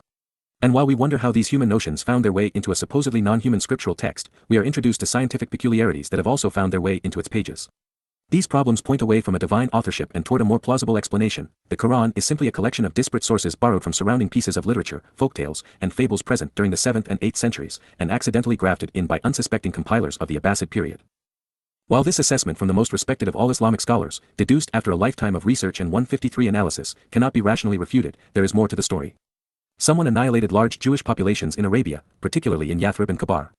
Someone turned impoverished, ignorant, and immoral Arabs into mass-murdering terrorists. If not this man in these words, whose? But that was just the beginning. During its first 4 centuries, Muslim mujahideen annihilated 200 million civilians from India, where 80 million were slaughtered, to Spain, from Afghanistan to Morocco, where 50 million Africans were enslaved and killed, and this occurred during a time that the Earth's average population was 250 million. To this, we must add the tens of millions murdered and enslaved during the conquests of the African continent and Asia. And it didn't stop there. Islamists have killed another 200,000 people in the past 50 years. Throughout this scholarly assessment of Allah's deadly and demonic Quran, we have gained insights and found affirmations from those who have dared tread through Islam's dark past prior to our sojourn. We can stand tall because others have stood before us. They include Wansbrough, Crone, Cook, Rippin, Schacht, Puin, Muir, Peters, Humphreys, Gilchrist, Watt, Jeffery, and Margoliouth among the giants of the field, followed by Calder, Goldziher, Hawting, Lewis, Smith, Oleg, Lester, Nevo, Warraq, Noldeek, Luling, Koren, Glubb, Lings, Safadi, Al-Sayudi, Goodacker, Schimmel, Bothmer, Arkaun, Foda, Mahfouz, Hussein, Dashti, Vander, Renak, Kindi, Cresswell, Allen, Carlier, Groom, Muller, Kister, Sprenger, Van Burcham, Grauman, and Wary, even to B.A. Kariba, and, of course, Ishaq, Tabari, Bukhari, and Muslim. The first thing Muslims would discover by exposing the Quran to rational, historical, scientific, and linguistic 154 scrutiny is that the written form of Arabic in which the earliest manuscripts were scribed didn't exist when Allah's book was allegedly scribed by the pen. Scholars have determined that its form of written Arabic evolved relatively recently from Nabatean and Sabaean Hebrew through Aramaic by way of Syriac. The earliest trace of the blended alphabet is found, ever so appropriately, on a gravestone. The earliest document is the Quran itself. By way of background, the Hebrew, Nabatean, and Sabaean alphabets coincide with Arabic. However, the Aramaic and Syriac languages had fewer consonants, so, during the 7th century, new letters were created by adding dots to existing ones in order to avoid ambiguities. This is similar to what the Masoretes did with Hebrew and Aramaic in Babylon. Diacritics, indicating short vowels, were introduced into Arabic, but they are only used so that the Quran can be recited. There are 2 types of written Arabic. These include classical and religious Arabic, which is the language of the Quran. It differs substantially from modern standard Arabic in style and vocabulary, much of which is archaic, antiquated beyond understanding. The Nabateans, living in and around Petra in modern-day Jordan, started writing Hebrew with a highly cursive style. So, some scholars believe this form of Syriac evolved into classical Arabic. The first inscriptions in this distinctive format are found outside Petra and were carved by local Christians. Inscriptions in northern Arabia, datable to the 5th century CE, preview a group of dialects that are precursors of Quranic Arabic, although they cannot be accurately designated as Arabic any more than Anglo-Saxon could be termed English. The dialects of pre-Islamic southern Arabia, particularly in Yemen with the Sabaeans, present a related Semitic family in the line that became the Quranic language. 155 While replete with fables, there is a hint that written Arabic was unknown in Western and Central Arabia during Muhammad's lifetime. Ibn Ishaq, the first to write on behalf of Islam, reports. Ishaq 85, the Quraysh found in the corner of the Kaiba's foundation, a writing in Syriac. They could not understand it until a Jew read it for them. It read, I am Allah the Lord of Mecca. I created it on the day that I created heaven and earth and formed the sun and moon. That was embarrassing. This tradition was the final Sunnah event prior to Muhammad's battle with the cave-dwelling spirit that became the Quran's initial revelation, now found buried in the midst of the 96th surah, which is similarly incredulous. So at least they are consistent. Arabic, especially in written form, is a recent phenomenon linguistically. Not only wasn't it among man's earliest languages, but it was derived from a language that predated it by thousands of years. The Quranic script did not exist in Mecca, which also didn't exist when the book was handed down, which did not actually happen either. So, again, Islam is consistent. There is also a significant difference between the classical Arabic of the Quran and the language spoken by Arabs today. In fact, the spoken dialects aren't easily written. In nations where modern standard Arabic (MSA) is used, the population must often learn a local colloquial Arabic dialect to communicate effectively and then gain a greater or lesser fluency with MSA as an educated and commercial language. Classical Arabic only survives in some antiquated poetry and in the Quran. Being schooled in MSA does not prepare a student to understand the classical form because they are too divergent. This is why Muslims are required to take classes called Tajweed every year for 10 years just to learn how to recite the Quran. But even then, they don't 156 know what the words mean.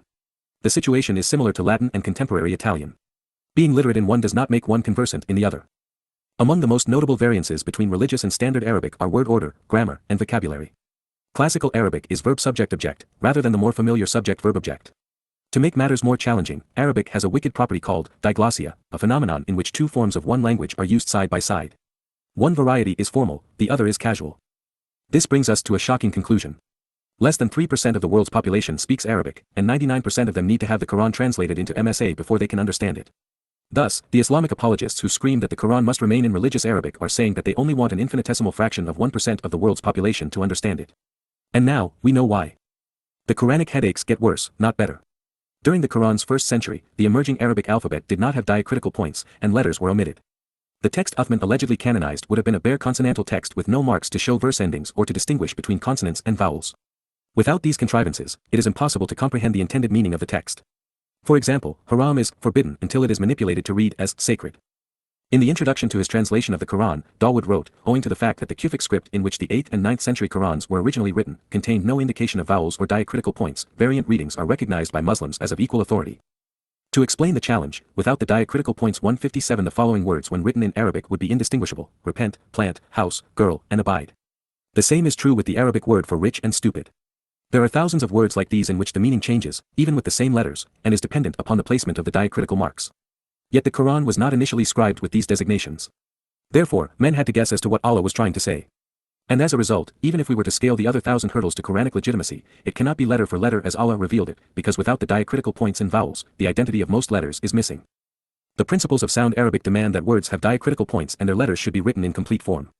To demonstrate the magnitude of this problem, try to establish the meaning of the following sentences extracted from this page with vowels removed along with 1 out of every 5 consonants and punctuation. LTRS R SSNG HSMLST PNCPLS SND RC LNGG MND TTWRD HV DCTCL PTS and HR LTRS should be WTTN and MPLT FMT SN MPRH NBL THGD WL HV RVD BK CH and NRR CNDNT.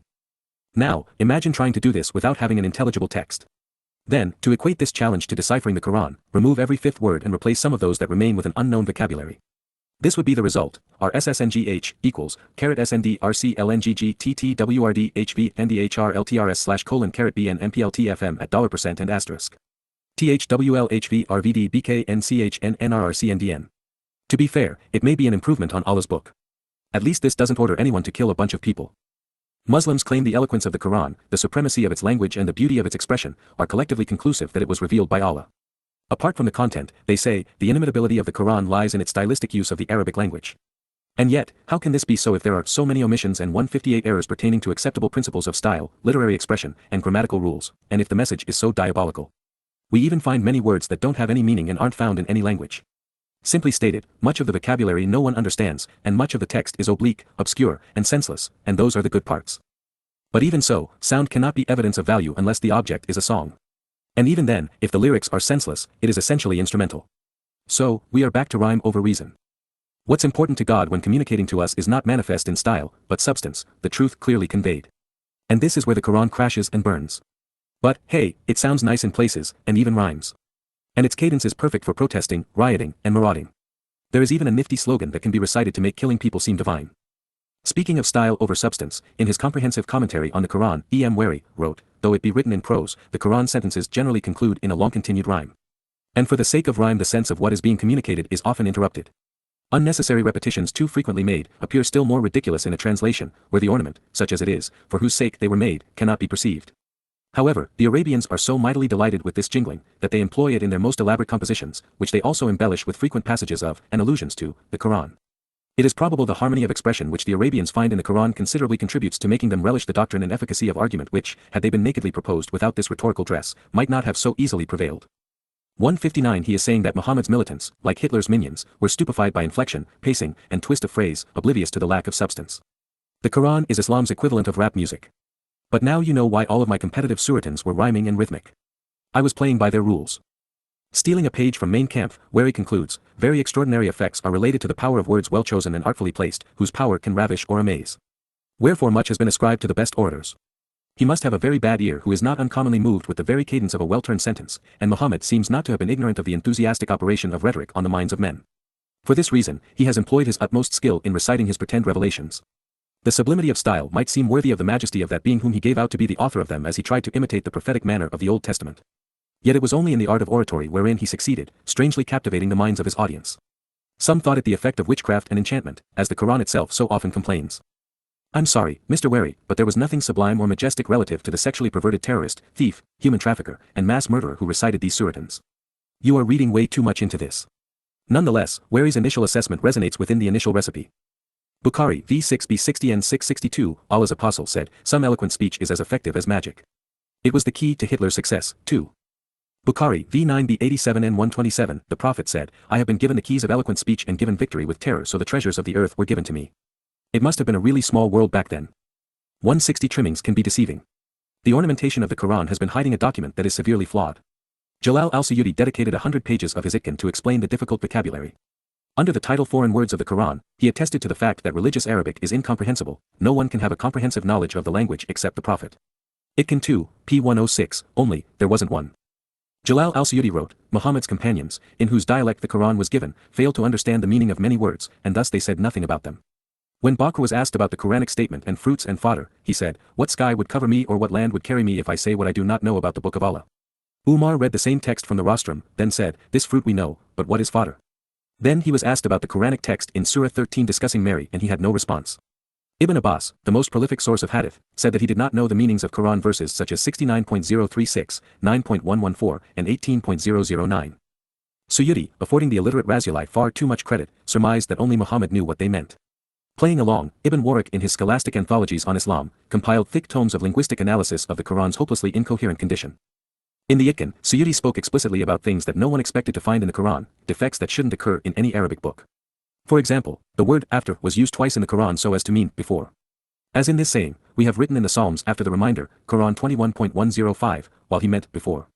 Also in this saying, the earth after that he has extended, Quran 79.030, while Allah meant before. This is one of the reasons that my translations have 161 evolved. In Prophet of Doom 2 decades ago, I provided a composite of the 5 most popular and credible modern translations. But over the ensuing years, as interlinears were developed, it became obvious that Islamic translators were taking liberties with the text to create the false impression that Allah was communicating sensibly using actual words and complete sentences, when this was not the case. Therefore, striving to be as accurate as possible, I began writing Goddamn Religion. Based upon the more literal renderings provided by Arabic/English interlinears while comparing them to 66 parallel Quran translations when needed. But after a while, I noticed some alarming trends, where scholarship was routinely sacrificed for religious compliance. The Arabic definitions of the words found throughout the Quran do not match the translations of it, including those provided within the interlinears. I also noted the overwhelming inclusion of Hebrew words in which the definitions were consistent, but not the translations. As a result, I began presenting the Quran based on the definitions of the words found within it. Jalal al-Suyuti continued, the Quran means, do not those who believe, know, that had Allah willed, he could have guided all mankind, but Allah said, do not those who believe, despair, instead of writing, know, as he meant. The Arabic linguist correctly noted, the Quran says in chapter 2.023, your martyrs, but it means, your partners. The martyr is supposed to be the person who is killed, but here it means, your associates. In Surah 20 on Joseph, the word box, too little, is meant to be haram, forbidden or sacred. He added, in Surah 46, Maryam, the phrase, I certainly will stone you, is interpreted to mean, I certainly will curse you, and not, I will kill you as its literal meaning suggests.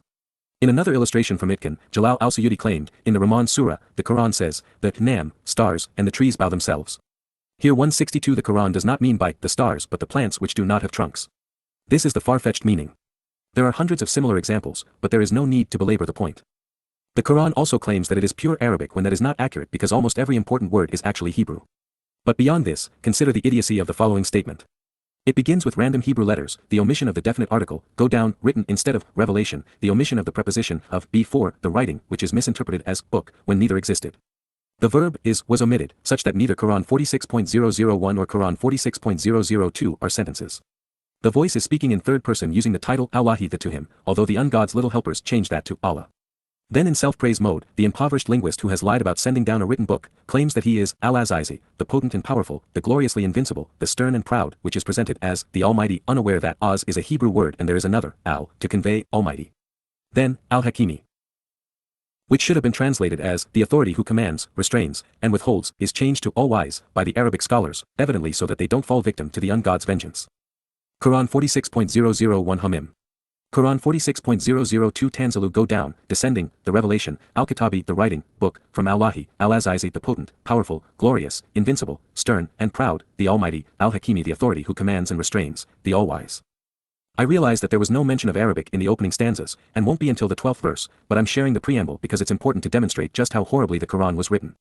Allahi is no more God than a common viper, although I suspect there 163 have been some with better diction.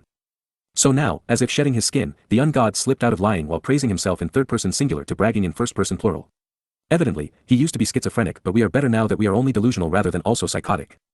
Quran 46.003 Not we measured, created, the high and lofty name, heavens, and the fertile ground, earth, and what not bane between, separated and severed, cut off and disunited them except or unless suitable, required, fitting, and entitled, in truth, and a postponed but predetermined assigned and appointed, a term, lofty, raised, and attributed names, appointed.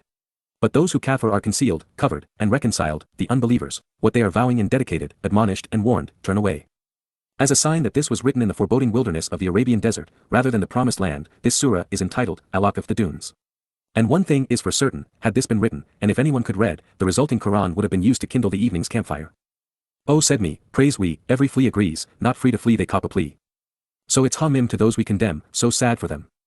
We predetermined and then postponed, expecting that the kafir would be stoned. He moaned and it was intoned that they be disowned. There was no book, don't bother to look, sure we are a crook, but you'd be a schnook for not swallowing our gobbledygook.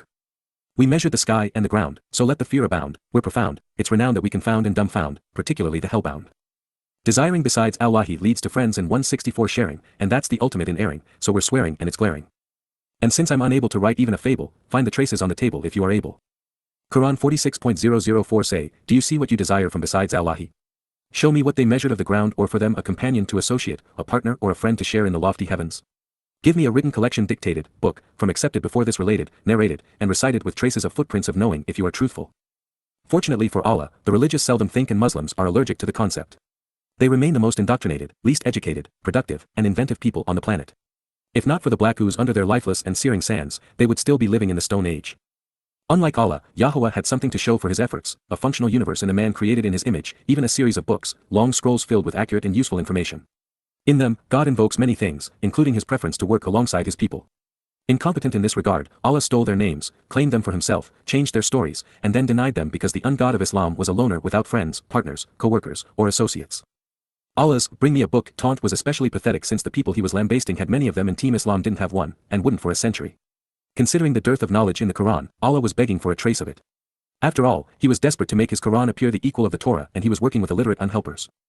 Quran 46.005 Who erred and strayed, calling, then who desires from other than, besides, Allahi who not make a hole, rend, perforate, or pierce, answer, Lahu to him today stand up and stand 165 still, resurrection, and they or their desires forgetful. Quran 46.006 And when are gathered the risen, mankind, they will be for them passing by, overlooking, and transgressing, enemies. And they will be of their submissive worship concealed and reconciled, deniers. It's odd for a snake to suggest that those who desire to have a hole have erred. It is also peculiar to imply that men forget their desires. Nonetheless, when the standing are gathered, there will be those passing by who will cause them to conceal their worship. And somehow through it all, Islamic scholars would have Muslims believe that al-nasu should be rendered as the mankind instead of the risen, as it is from the Hebrew verb nasa. Kafir, from the Hebrew kafar, is changed from reconciled to disbeliever, or, if that doesn't fit, try deniers. But it is magical thinking that turns the Hebrew kyum, meaning to stand, into resurrection, for which there is no possibility, much less a word. Not only is the idea of bodily resurrection biologically unsound, but the notion is resolutely pagan in origin, which is where Christians came up with the myth that one day, their dead God on a stick would come back for them. As for Islam, since Satan was cast out of the spiritual abode of God to grovel in the dirt, his scope has been limited to tormenting people in the physical realm. What better way than to demonstrate that the devil, or should I say, Allah, is God than by resurrecting dead bodies and abusing them?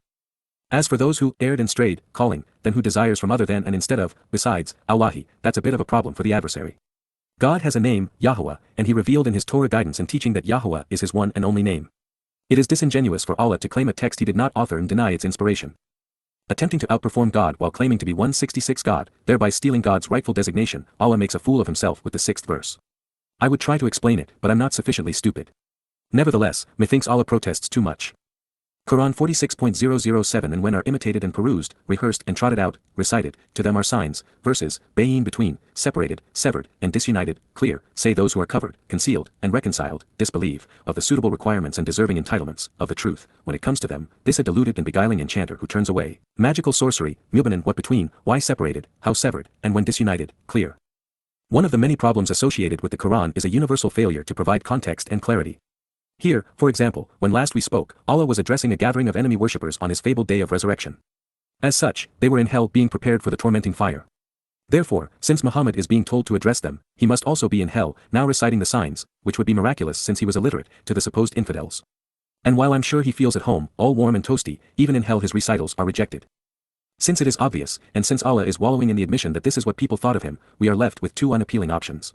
Either Allah is the least clever and most overt iteration of Satan ever devised or he is playing the stupid card to irritate God, attempting to prove that men are not worth saving. I am convinced it is a little of both, but mostly the latter. Why would Allah admit in his own book supposedly unwritten before humans existed, that he has fabricated and forged it, if not true? And since there is no denying that the majority of the Quran was pilfered from the Torah by way of religious interpretations in the Talmud, how can anyone responsibly deny this confession? 167 After posting incriminating narrations, the snake either slips into first-person singular for this encounter, or he and Muhammad speak with the same forked tongue. Quran 46.008 Or they say, he has cleaved it through slander, strangely fabricating and forging it. Say, if I have cut it, splitting it, to fabricated it through slander, invented it, then not you can rule, with the power to command and control for me from Allahi to will or wish anything. He knows of what you pour and depart, utter, about. Enough he an informer baini between me and Benakam between you. He the protecting by covering over and hiding, the oft forgiving, Al-Rahim favored, most merciful, Putting words in his non-prophet's filthy mouth, Allah says, so what if it is a forgery, I am still going to use it to ruin your lives. And you are powerless to stop me. And just in case I haven't made myself clear, I'm schizophrenic, the most merciful of sadists. It is revealing that the adversary admits that the first to hear his recitals recognized that he had cleaved them from an earlier source, and that in the process of fraudulently claiming these stories as his own, he was actually slandering the God who inspired them. I expect that it is now obvious why we didn't jump directly to the 12th verse of the Suratun on the windblown sand dunes, where Allah lied by claiming that his book was unscribed in non-existent written Arabic. There are many reasons to oppose Allah, the Quran, and Islam, so we are continuing to explore them. Quran 46.009 Speak, not I am a creator, innovator, inventor, or new among al-Razuli the messengers. And not I know what will be done with me and not with you. I do not follow except what is indicated, revealed, and suggested to me, and I am but a dedicated vow to warn separately between and severed, clear. Allah and Muhammad were disgusting, exceptionally dim-witted, and uncommonly ruthless, but they were not creative. There is nothing innovative in the Quran. They stole stories and then twisted them to suit their agenda. 168 Countless thugs, most more accomplished and articulate, had lied about God and had been similarly sadistic. However, none of them were so self-incriminating that they admitted that they were clueless. Imagine the extent of idiocy necessary to pretend to be God's last messenger, and then admit, and not I know what will be done with me and not with you. The reason, of course, was that his ungod was capricious and could not be trusted. He changed his mind and abrogated his promises.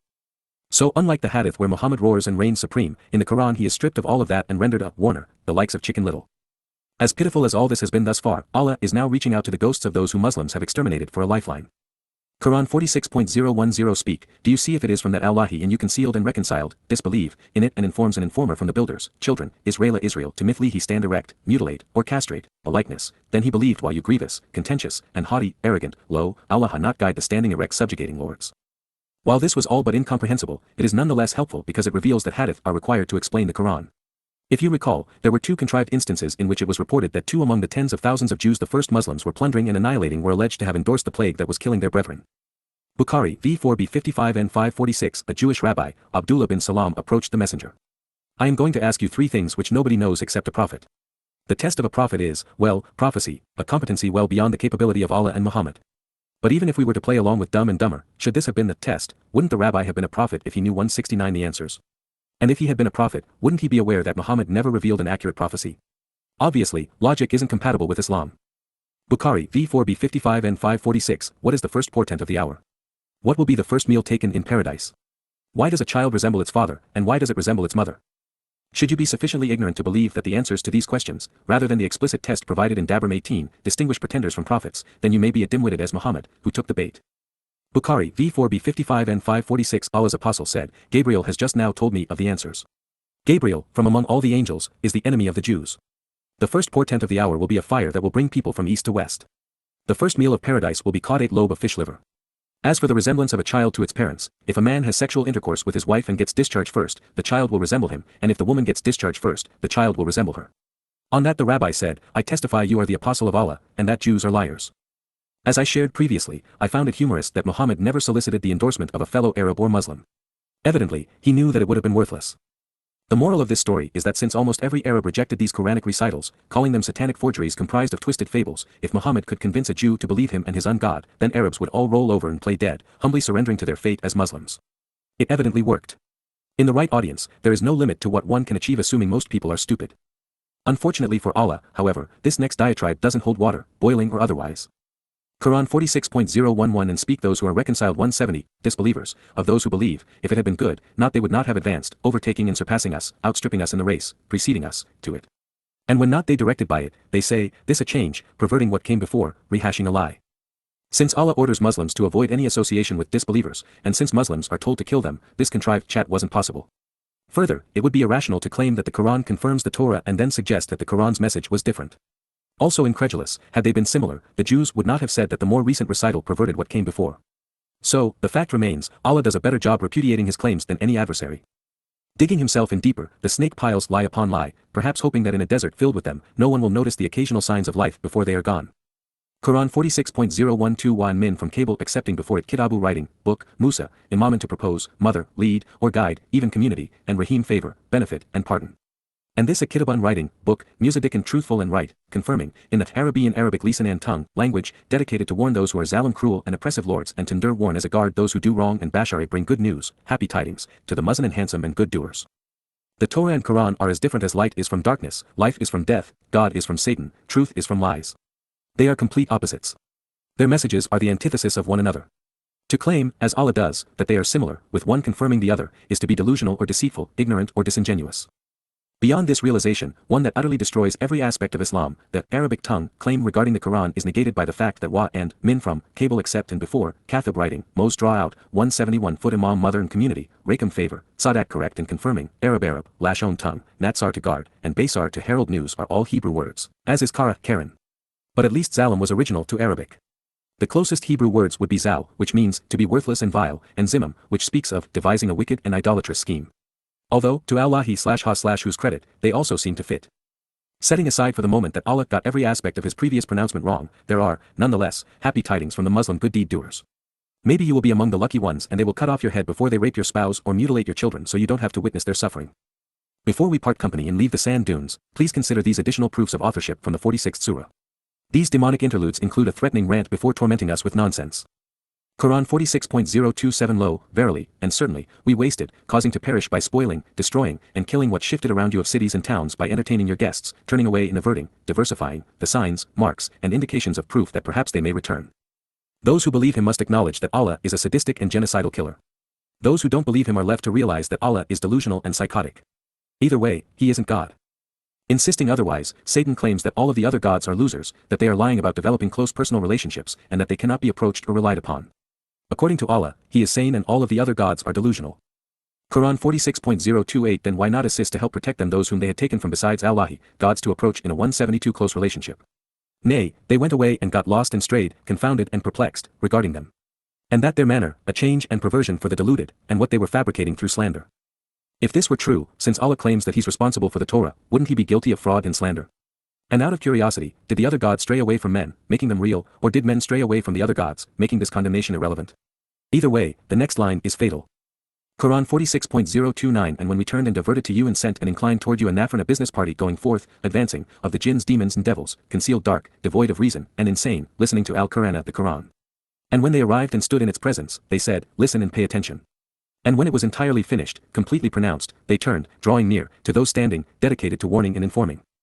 Quran 46.030 They said, O our community standing firm, people, verily, we have heard a writing, book, come down, revealed, from distant, far off, and removed, alienated and estranged, after, Musa Mose, truthfully and sincerely confirming what between touching hands guiding and directing to suitable requirements, fitting and certain and to a night of the morning star rising established, dignified, and firm.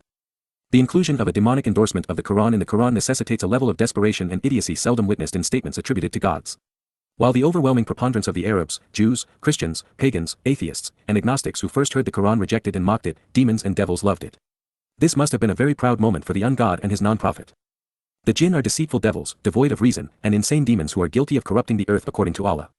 To believe the ungod, they listened to 173 the entirety of his unbook from the lips of his non-prophet, and were so out of touch with reality, they confused it with the Torah, of which they claimed familiarity. And if that were not enough to affirm that Allah is Satan, the jinn demons and devils claimed that its message was fitting for the morning star, thereby acknowledging Satan's name, Halal ben Shakar. This is tantamount to Adolf Hitler asking Winston Churchill to endorse Mein Kampf and write a foreword to his book. Can you imagine a god so desperate for credibility he'd solicit demonic assistance? And it didn't stop there. The demons went on to say, Quran 46.031 O our standing community, make a whole, answer and respond, desiring and demanding, praying, summoning, and invoking Allahi, and believe in him. He will protect, covering over and hiding for you of your tracks and tails, sins, and will deviate, wrongfully and unjustly from a painful and torturous punishment. Demons accepted Muhammad as their messenger. Devils pray to Allah. And as a result, he hides their tracks and conceals their tails. Best of all, demons and devils avoid hell in Allah's rendition of things. Leaving the sand dunes for Azizum or the troops, we find our next declaration regarding the unbook being written in un-Arabic. This marvelous affirmation of the Quran's superiority is found in the 27th verse, but since the journey is often more valuable than the prize, let's march alongside the jihadists as they prepare for war. Quran 39.001 Descending written from Allahi, the potent, glorious, invincible, the restraining authority in command. Quran 39.002 Indeed, we have come down to you the written, suitable and required, so worship in submission Allah unmixed, chosen pure lahu for him the submissive religion. Quran 39.003 No doubt, the obedience and submissiveness in religion for Allahi, the pure, the chosen, the exclusive, free from 174 embarrassment, and genuine. And those who take from besides him, friends. Not we worship them except that they bring us near to Allahi in nearness. Indeed, Allah will restrain and exercise authority, judging between them in what they in it differ. Indeed, Allah no direct who he a liar, inventive, fabricator or a concealed and reconciled. Descending written from Allahi is both poorly written and demonstrably untrue. There was no written book during Muhammad's lifetime, and when one finally materialized in Persia, incompetent scribes chaotically tossed the resulting mess together. Those who praise themselves are never potent, glorious, or invincible. And most assuredly, this snake is neither restraining nor in command. He did not come down to Muhammad but, instead, slithered into Arabia. He was as illiterate as his unlettered non-prophet. And while worshipping anyone is a bad idea, venerating an arrogant and dim-witted, sadistic psychopath is ill-advisable. One of the 1,000 reasons we know that Allah/who/ha is Satan is because he demands worship, something God never requests. The very notion of a superior being creating an inferior one to submit to him, bow before him, praise and worship him, is revolting. Then it is verses like Quran 39.003 that affirm that Allah/who/ha is out of his league playing God. Being lucid is part of the job description. If the Quran is correct, why are there so many glaring contradictions, repetitions, grammatical omissions, and errant positions scientifically and historically? Why does Allah demand worship and religion, even prayer, while at the same time claiming to be the God of the Torah, since Yahowah is vehemently opposed to all three? And alas, how can Allah judge between them in what they differ when he has repeatedly claimed that they are the same? Verily, someone is a liar and fabricator. 175 It is also disingenuous for Allah/who/ha to disavow a son while claiming to be the God of the Torah and prophets, since Yahowah is resolute, calling the Messiah Daud, his beloved son and his firstborn. Having falsely claimed to have authored the Torah, Nabi, wa Mizmor, it is apparent that the snake has never even read them. Quran 39.004 If sought Allahu to take a begotten, surely he would have preferred from what he measures what he wished. Swim, rolling and performing, glorifying, to him he Allahu, the one, the oppressive subjugator and overbearing master of harshness, irresistible. Poor Allah, ever the loner. Irresistible in his own eyes and a pestilence in others. He was the lowly serpent hellbent on convincing the religious that he was their God. So he is swimming in self-adulation while admitting that he seeks to prevail by being the meanest snake on the rock, the oppressive subjugator and master of harshness. Quran 39.005 He measured the high and lofty, heavens, and the fertile ground in the suitable requirements. He wraps the night over the day, and wraps the day over the night. He has subjugated, dominating and controlling, mocking and ridiculing, the sun and the moon, each running quickly, flowing to pursue a course for a predetermined and specified period, lofty and raised the name and attributes. No doubt. He the mighty, potent, noble, glorious, and invincible, the covering over, hiding, and protective. Quran 39.006 He measured you from a single soul. Then he made from it its spouse. And he sent down, descending for you of the cattle, easy life, comforts and conveniences, 8 spouses, couples, and mates. He measured and proportioned you in fat, stomach, abdomens, bellies, wombs, your mothers, communities, and nations, measured proportion from distant and estranged, measured proportion in a threefold cruel oppression, 3 veils of darkness. That Allahu, Rabbukum your exalted Lord, Master, and Owner. Lahu for him the command and control, the rule and authority. No ilaha God illa but huwa him. Then how are you turning away? There should be some sort of test, some minimal 176 qualifications, imposed on those who audition for God. They should be literate and know how to write using words correctly and then surround them with verbs, prepositions, and articles. Before pretending to be the creator, some knowledge of astronomy, anatomy, and biology should be required. Night and day do not wrap over each other. They are a function of the rotation of our planet around its axis. The sun and the moon are inanimate objects. They are not subjugated, domineered, or controlled, much less mocked and ridiculed. And while the least aware and educated Arabs of the 7th century may have thought that the sun was chasing the moon each day, the sun is not moving. The appearance of motion across the ecliptic plane is caused once again by the Earth's spin on its axis.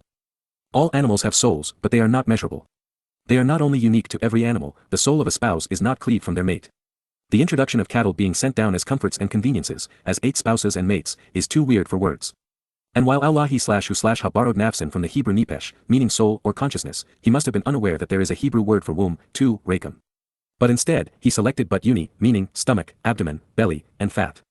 Also awkward, the Arabic word for your mothers, ummahatikum, is commonly translated as your leaders, guides, communities, and nations, even illiterate and unlettered. And speaking of the latter, this is a word salad of delusional ingredients.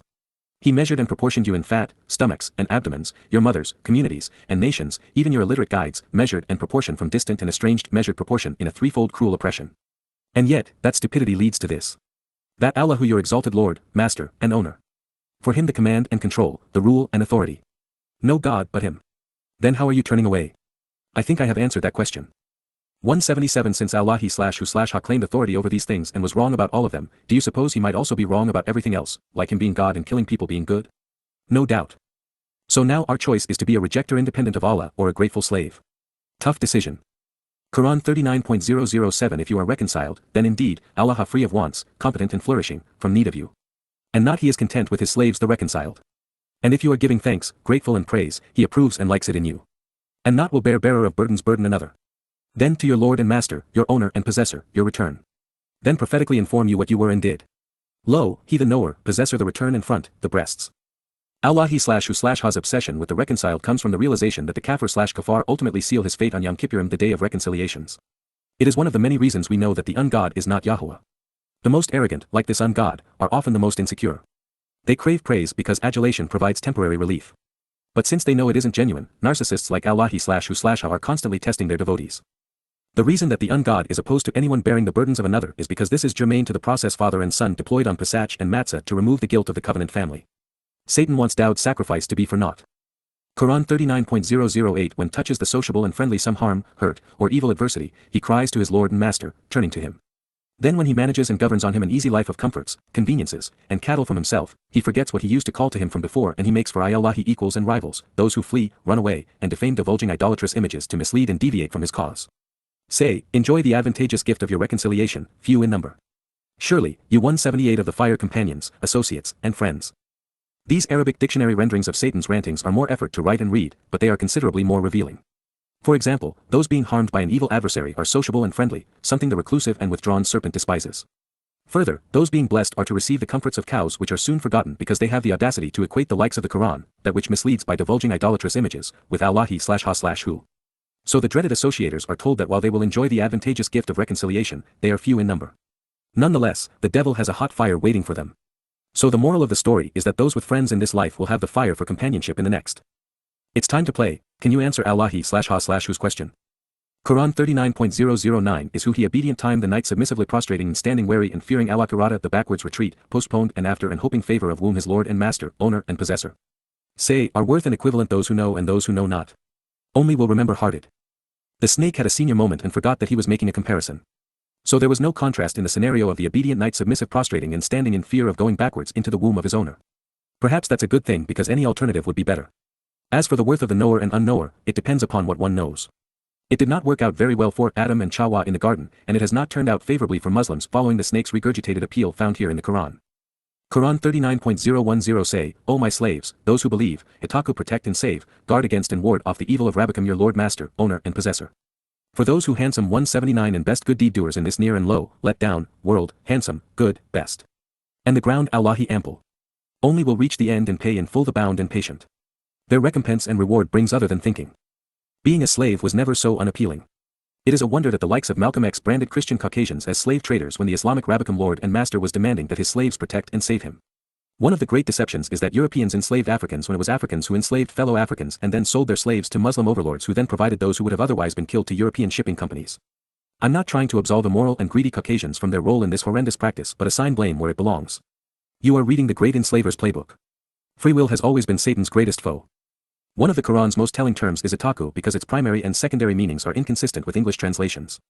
Rather than telling religious slaves to fear him with itaku, the ungod is asking them to protect and save him.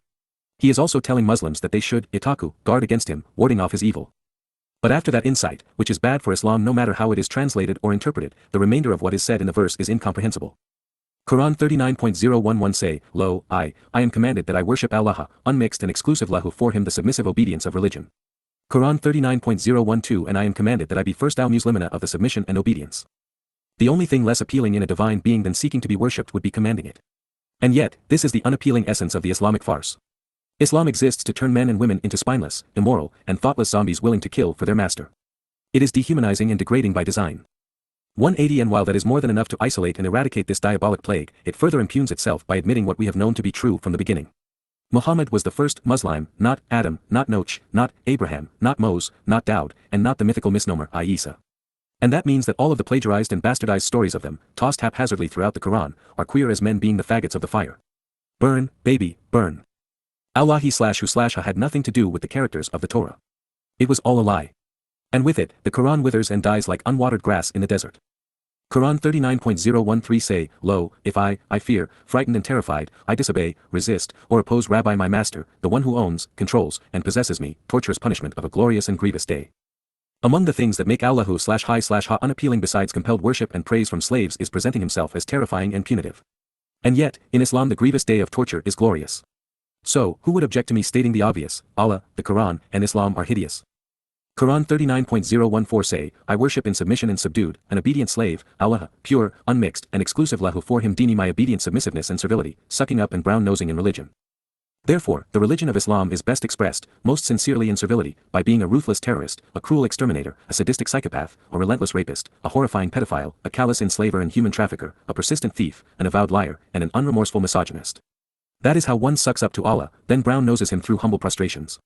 Is this a great religion or what? And it only gets worse. Quran 39.015 So worship, submissive and obedient what you 181 want besides or instead of him. Say, Lo, verily, the losers cheated and diminished, beguiled and perishing, those who suffer the loss themselves and their families day the standing, resurrection. No doubt, that at the loss, suffering diminishment, between, separated and severed. Quran 39.016 For them from over and above, excellent, superior, and surpassing, shadows, shades, and canopies of fire, irritating and vexing flames and from beneath them remaining shadows and continuing canopies that Allah who frightens and terrifies with it his slaves. O my slaves, guard against and ward off the evil, protecting against the fearful nature of me. It is hard to imagine wasting one's life, sacrificing it while taking others, in submission to this beast, worshipping Satan, but billions do. No doubt, they are ill-informed, immoral, and irrational, some might even say stupid. This time Allah/Hu/Ha is saying that he is terrifying his slaves, and thus Muslims, with the notion that they will be surrounded by flames, blazing shadows, shades, and canopies of them, if they don't capitulate and worship him, doing the business of the devil. It's not a very clever trick, in fact, less impressive than the flames and curtains surrounding the Wizard of Oz. Evidently, it doesn't take much to bewilder a Muslim, a brainless as a strawman. Lesson learned, a frightened slave is an obedient slave. However, should you prefer that your devilish god put away the stick and hold out a carrot, then this is for you. Quran 39.017 Those who break, hit, or hurt, avoid, at target exceeding a limit, wandering out of bounds, or deviating, false deities or demons, that they worship them and turn to Allah for them glad tidings. So give happy tidings my slaves. Quran 39.018 Those who they listen the word then follow the best of the good parts, those they whom Allah has guided them and those are they those heart. In Pretend Abe's destructive streak, he took an axe to the imaginary idols in the unnamed town at an undisclosed 182 time while lying about himself and them. He allegedly broke the unidentified deities, all but the largest of them, which he promptly pronounced was his Lord. Is it any wonder dishonest Abe was the founding father of Islam? Here, Allah/Hu/Ha forgot to negate the idea of worshipping them in his glad tidings. But that's okay, because all that is required of the slave is to follow the good parts. And since there haven't been any, they are free to go. It's the ideal scenario for an unbook of arrogations. Now, if only slaves had free will. So clever was Allah/Hu/Ha at the first rendition of Can You Answer the Question, we play again. Quran 39.019 Then is who suitable and entitled truth on him the word the torturous punishment. Then can you liberate, rescue, or save who in the fire? Could we get Satan to rephrase the opening hypothetical? Otherwise, this must be one of those verses only Allah understands. And as for the query, everyone knows it's a trick question. Muslims happily burn their victims alive, they do not rescue them. Since this is the comparison, the roasties are going to be singed for a while. Quran 39.020 But those who guard against and ward off their Lord and Master, for them taken, cut off, broken and bent, lofty mansions, from above them, bent and broken, clipped and cut off on high, mabniyatan. Flow from beneath it, repulsed and chided, promise Allahi not follows or substitutes Allahu a promise. I wouldn't be too impressed. Allah previously stated that the mansions were for the stars, so they are going to be pretty toasty. And unfortunately, there was no mention of fancy dwellings because Gurafan means to be taken, cut off, clipped, bent, and broken, none of which sound accommodating. Moreover, since mabniyatan isn't a recognizable word, it's hard to know what is being undermined by the promise Allahi not follows. 183 Should someone have foolishly chosen Islam because they believed Allah could or would keep his promises irrespective of abrogation and the dissolution of vows, they may want to second-guess the likelihood of bodily resurrections on the day of doom, particularly to these mansions in the sky, even from roasting over the blazing fires, or to virginal boys and girls as rewards for believers. Spoiler alert, Allah/Hu/Ha will be as impotent in the hereafter as he has been thus far on earth. Protesting otherwise, the ungod asks. Quran 39.021 Do not you see that Allah sends down water from the high and lofty sky, and makes it away springs in the ground, then he goes out to bring forth with it sowing seed following colors, then they rush forth, agitated, withered, and you see it painted yellow, then he makes them broken into small pieces, crushed and crumbled. Indeed, in that, surely a reminder for those heart understanding. So I have a question, how unaware of tilling the soil, even gardening, does a Muslim have to be to believe that Allah/Hu/Ha is a rain god, spring god, sowing seed god, coloring god, agitating and withering god, yellow painting god, and crushing and crumbling god of far-fetched reminders? Should a person be sufficiently stupid to believe that this is divine, they and their god share a similar mental aptitude. And speaking of being dim-witted, we have another comparison question without the comparison. Quran 39.022 So is he whom has opened and enlarged his return, come back, and proceed, breasts, Allahu for Islam submission so he upon a fire from his Rabbi Lord and Master. So, woe to hardened turns, returns, and upside-down changes, hearts, from remembrance Allahi. Those in error between, separated and severed, clear. Allahi/who/ha insists that the opening statement regarding the breast implant was a question, so we'll leave it at that, because a wrong answer evidently leads to a 184 calcified heart and manifest error. But let's be clear, since freedom is good, Islam/submission by definition is bad. Quran 39.023 Allahu sent down the good to something new, a novelty not previously known, a kitaban writing, book, to resemble bent and folded, too oft repeated. Snipe and shudder, trembling and shivering from it beaten skin and flogged flesh those who fear and dread their owner and master then Gentile palm trees, relax, their beaten flesh and whipped hides and their grieving hearts at remembrance Allahi. That direction Allahi. He directs with it whom he wants. And whoever lets go astray, Allahu then not for him any guide. So, I want to know, when do we get to the good part? And what has Allahi/who/ha said that is even remotely novel or original? And yet, in a book devoid of sensible transitions and context, and filled with demonic taunts and sadistic tortures, we'd expect nothing less of Allah than to learn that the flogged will tremble in fear. It is proof positive that Allah, as Satan, is mocking Muslims, knowing that no matter how obvious he makes it that he is playing them for fools, and abusing them, they will never be the wiser.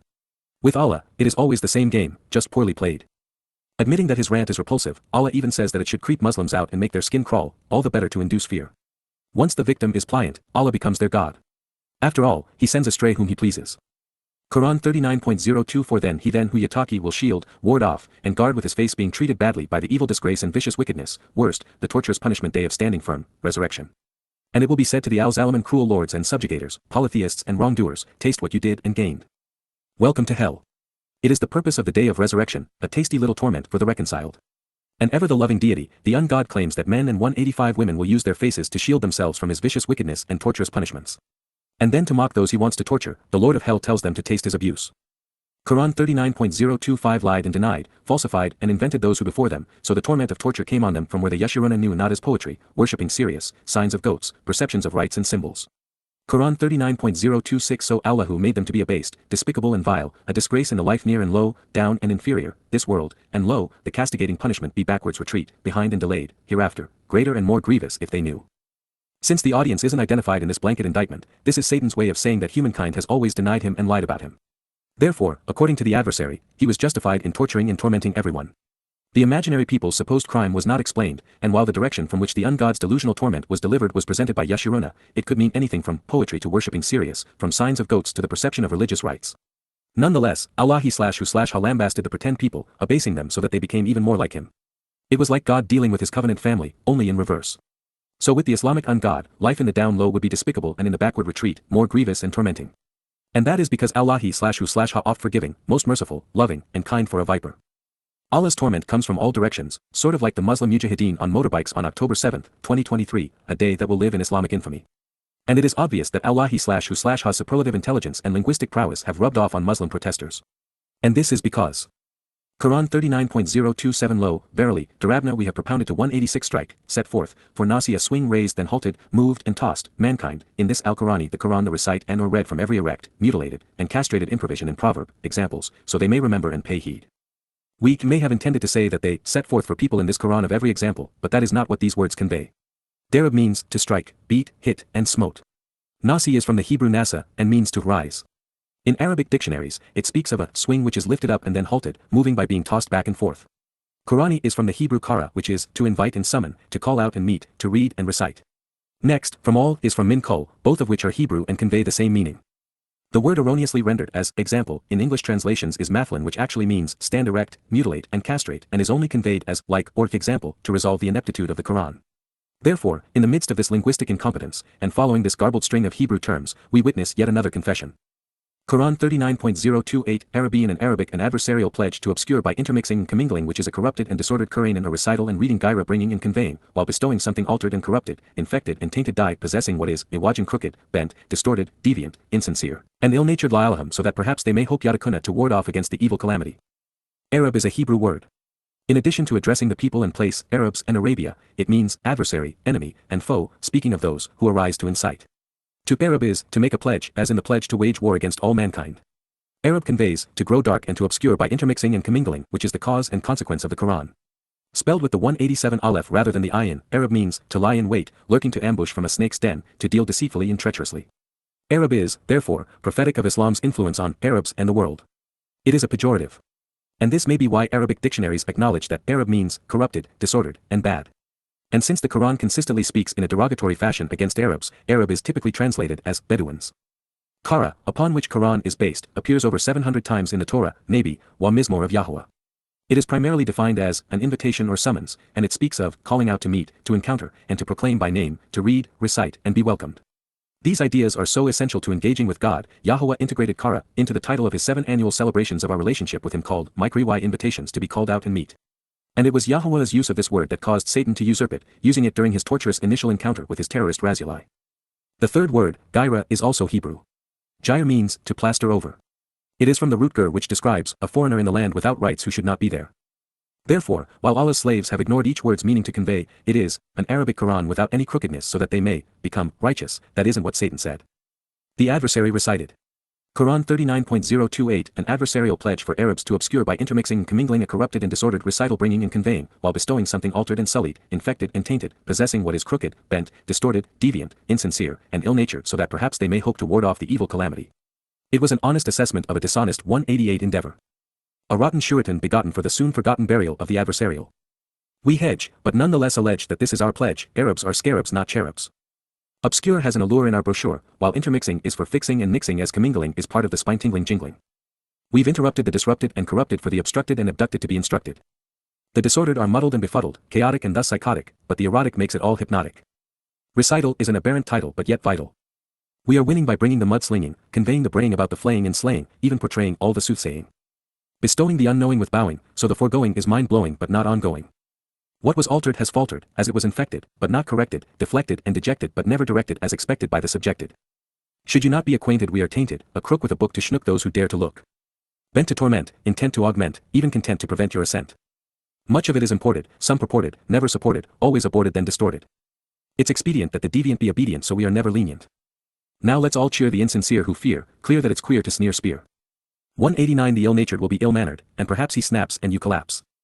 Then you'll see, there is hope for the Pope on a rope, cause he's such a dope, but don't mope or grope as it is a slippery slope. As for those who scoff and don't ward off there is the evil upheaval of a clever calumny a rhapsody of agony quite tragically and acrimoniously a blasphemy. Word for turd, we have espoused what we have browsed of the ironic which is Quranic, said the heretic of the Arabic cause that was his shtick. Yes, I am verbose as we disclose that I propose striking the snake on the nose to expose a perspective that isn't as subjective by being reflective. It's been Allahi/who/ha and all the surah blah, blah, blah, even Fatah versus Yah with the Gawi of his choosing, doing lots of accusing but never losing. Making this more amusing than confusing we are perusing that which we are disproving, never refusing or recusing, sometimes schmoozing, occasionally snoozing, but seldom approving. And we've even managed to write it all when Allahi/who/ha couldn't write it all. That was my version of Quran 39.028 and this is Allahi/who/ha's, an adversarial pledge for Arabs to obscure by intermixing and commingling a corrupted and disordered recital bringing and conveying, while bestowing something altered and sullied, infected and tainted, possessing what is crooked, bent, distorted, deviant, insincere, and ill-natured so that perhaps they may hope to ward off the evil calamity. That may not have been a fair fight, as I may have colored outside the lines that Satan has drawn in the sand, 190 so let's give the devil another shot at this.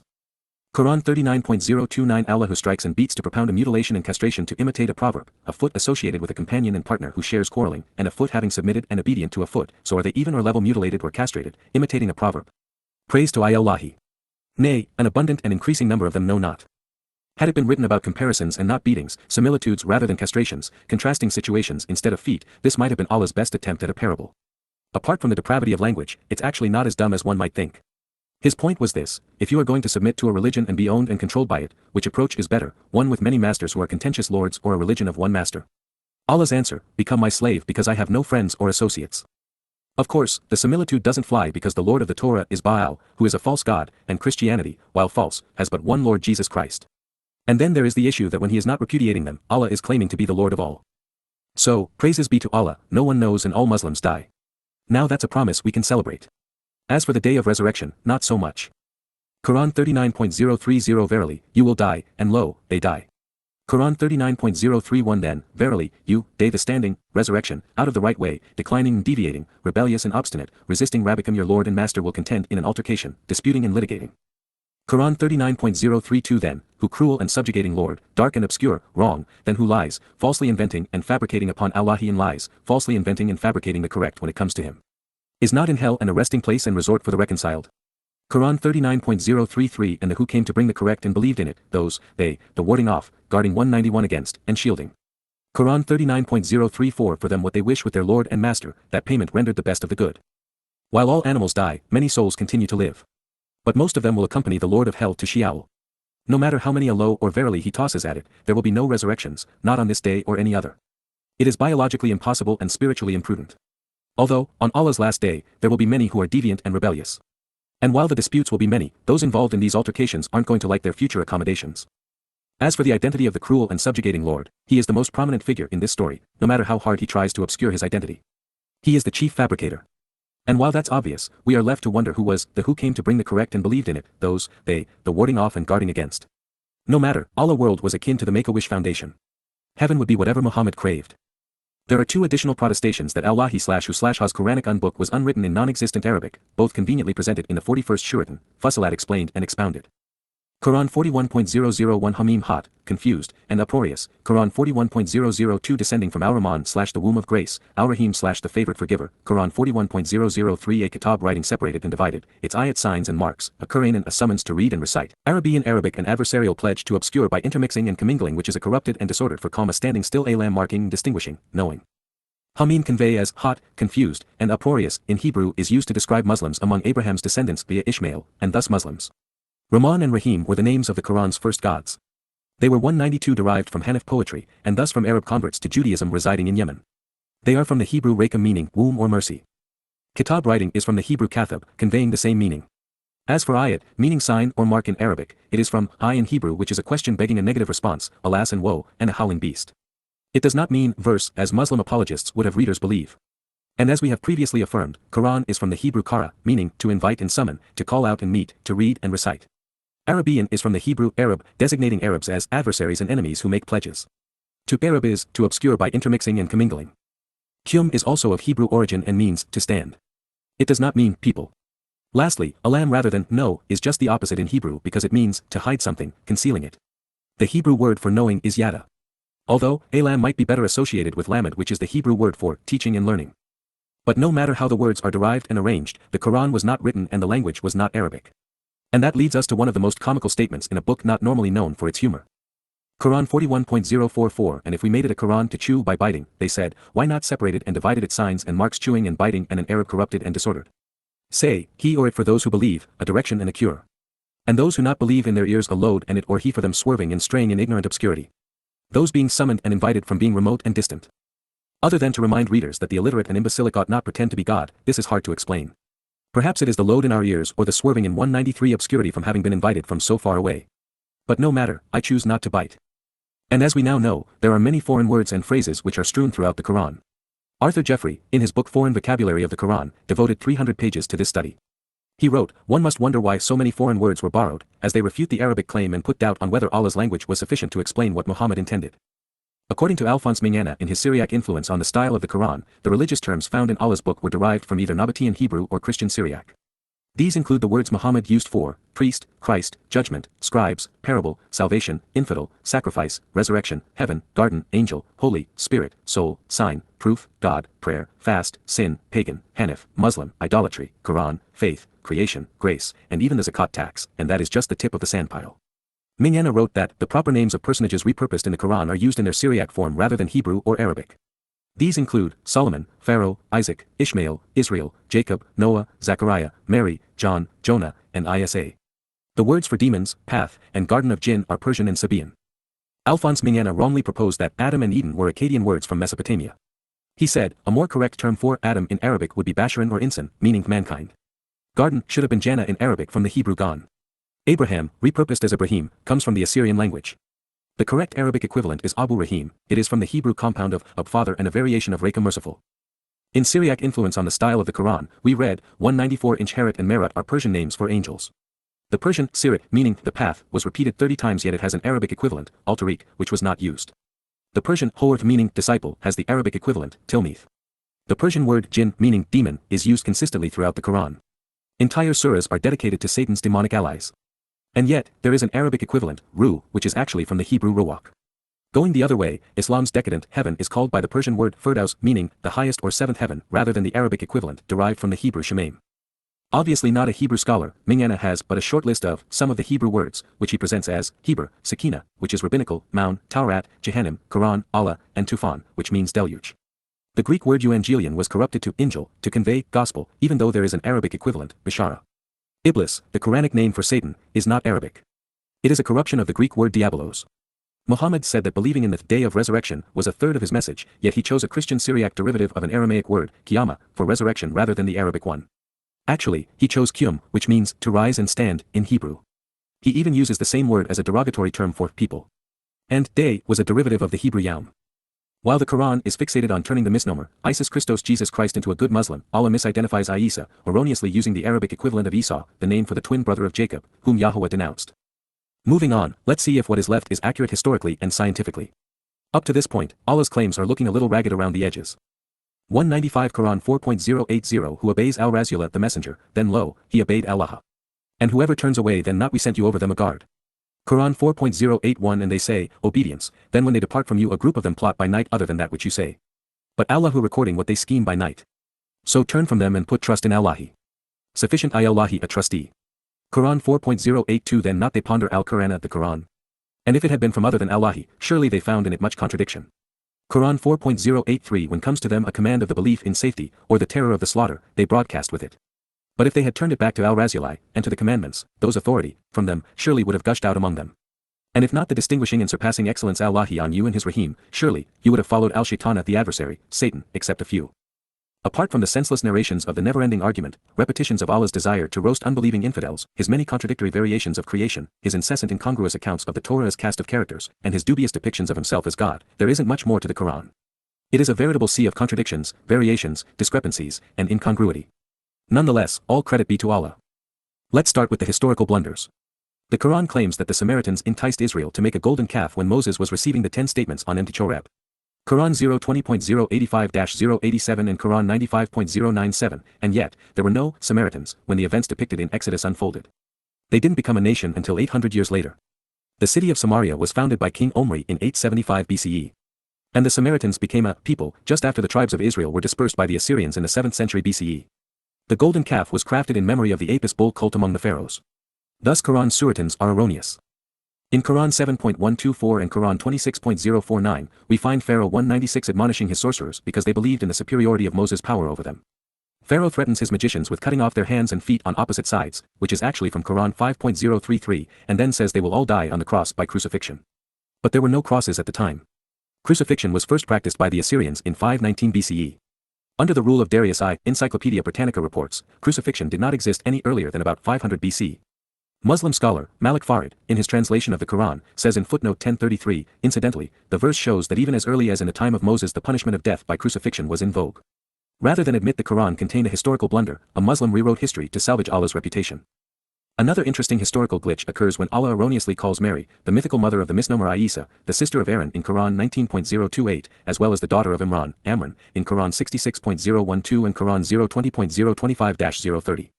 While Miriam and Mary are derived from the same Hebrew name, the first Miriam, the sister of Aaron and the daughter of Amran, died 1,500 years before the fictitious Mary, the mother of Isis, would have lived. Hearing Muslims explain away the spectacular coincidence that both Mary and Miriam had a brother named Aaron and a father named Amram sounds identical to the way Catholics perform etymological gymnastics to explain away the 14 New Testament passages that state Mary had other children. Another difficult passage concerns Haman. In the Quran he is Pharaoh's accomplice, building a tower to ascend to the God of Moses, Quran 28.038, Quran 29.038, and Quran 040.025-038. Yet the Babel Tower dates 750 years earlier and is Babylonian. The name Haman is brought to us by Esther, a fraud who is a rabbinical favorite. She writes about Persia 1,100 years after Pharaoh. While 197 Muslim apologists say it is simply another Haman, the name is not Egyptian, but uniquely Babylonian. In Quran 17.001, the claim is made that Muhammad went to Al-Aqsa Mosque during his night's journey. As a result of the incredulous tale woven into the Hadith, Muslims believe this was either the temple, the Dome of the Rock, or Al-Aqsa Mosque in Jerusalem. But none of these existed in 620 CE. The last temple was destroyed in 70 CE, and the Dome of the Rock was not built until 699, 6 decades after Muhammad's death. There are a host of other chronological breakdowns. One of my favorites is Allah's insistence that Nimrod was a contemporary of Abraham when they lived in different centuries and places. As impossible as it is to reconcile these Quranic mumblings with the historical record, the setting place of the sun and the tales of Alexander the Great are more challenging still. Quran 18.086 states, until, when he reached the setting of the sun, he found it set in a spring of murky water, near it he found a people, we said, O Dhu al-Qarnayn. The sun does not set in a muddy spring. There are no extraterrestrials living where the sun goes to bed, and no human, and that would include Alexander the Great, has ever visited with such creatures. In the continuing story of the Islamicized version of the Macedonian conqueror, we are told that Alexander's power was given to him by Allah. Muslims contend, as the Ahadith attest, that he was an Islamic prophet. He was even credited with building an enormous wall of iron and brass between two mountains, which was tall enough and wide enough to keep an entire army, that of the mythical Gog, at bay. Then Muhammad claimed that a hole was cut in the wall during his lifetime. Dismissing the aliens in the muddy spring around the setting sun story, the rest of Islam's claims are easy to test because Alexander lived in the full light of history, 198, although even this is lethal to Islam because his life played out 9 centuries before Muhammad's. The Macedonian general, whose debauchery and drunkenness contributed to his untimely death, was an idolater, actually claiming to be the son of the Egyptian god Ammonius. The temple drawing depicting Alexander worshipping the sun god Ammonius is still present in Egypt. To say that he was an Islamic prophet and that Allah was the agent for his power is historically inaccurate. And why is there no evidence anywhere that Alexander built a wall of iron and brass between two mountains, a feat which would have proven him to be one of the greatest engineers in history? It's one thing that the Quran has no prophecies, predictions of things that are to come, but it can't even get the past right. My personal favorite historical Quranic miscue is found in Quran 050.012-015. Quran 50.012, denied before them the people of Na, the dwellers of Ras, and of the mud, Quran 50.013 in Ad, and Pharaoh, and the brethren of Lut, Quran 50.014 and the dwellers of the wood, and the people of Tubba, every one of them denied messengers, so my threat became a reality. Quran 50.015 were we exhausted by the first creation? Nay, they are in confused doubt about a new creation. Let's move past the fact that Noach did not have people, but instead avoided them. Though the mud weren't worth mentioning and the Ras and Ad were imaginary foes, all of which means Allah was bragging about murdering myths. That would make him both delusional and psychotic.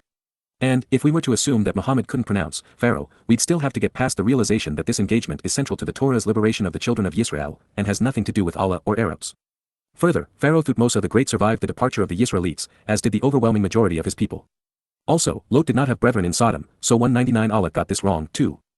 While that was an exercise in psychotic delusion, it was by claiming to have destroyed the people of Tubba that Allah did irreparable harm to the Quran's credibility.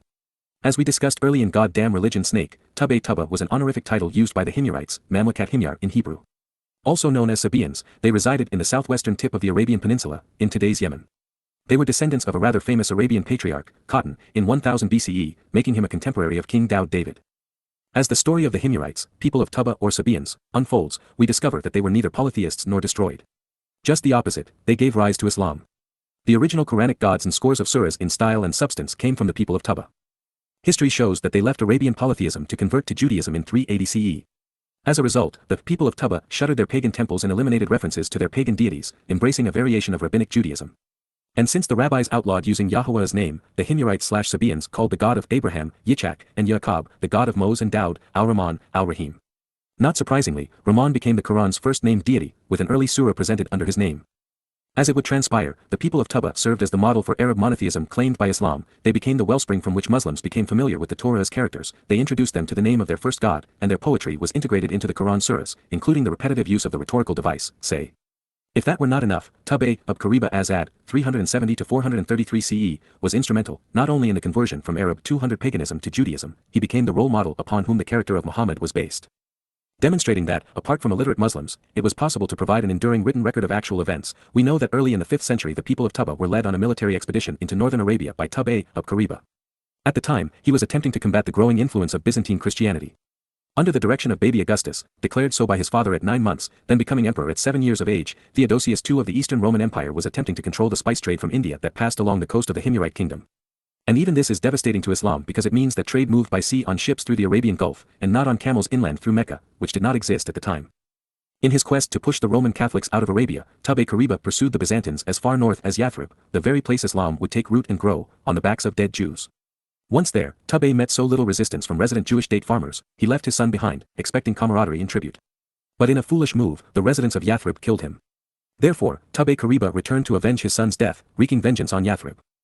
After cutting down many of the date palms from which the Jews derived their living, the people of Tubba laid siege to Yathrib, providing the substance behind one of the Quran's and Sunnah's most fabled feats. In what was claimed as Muhammad's lone defensive victory during the Battle of the Trench, Yathrib was allegedly besieged under similar circumstances. During the siege, quivering Muslims claimed to have witnessed Allah's lone miracle, blowing sand in the desert which kept those seeking revenge at bay. 201 inches the actual battle, Jews fought alongside their pagan Arab neighbors but to no avail.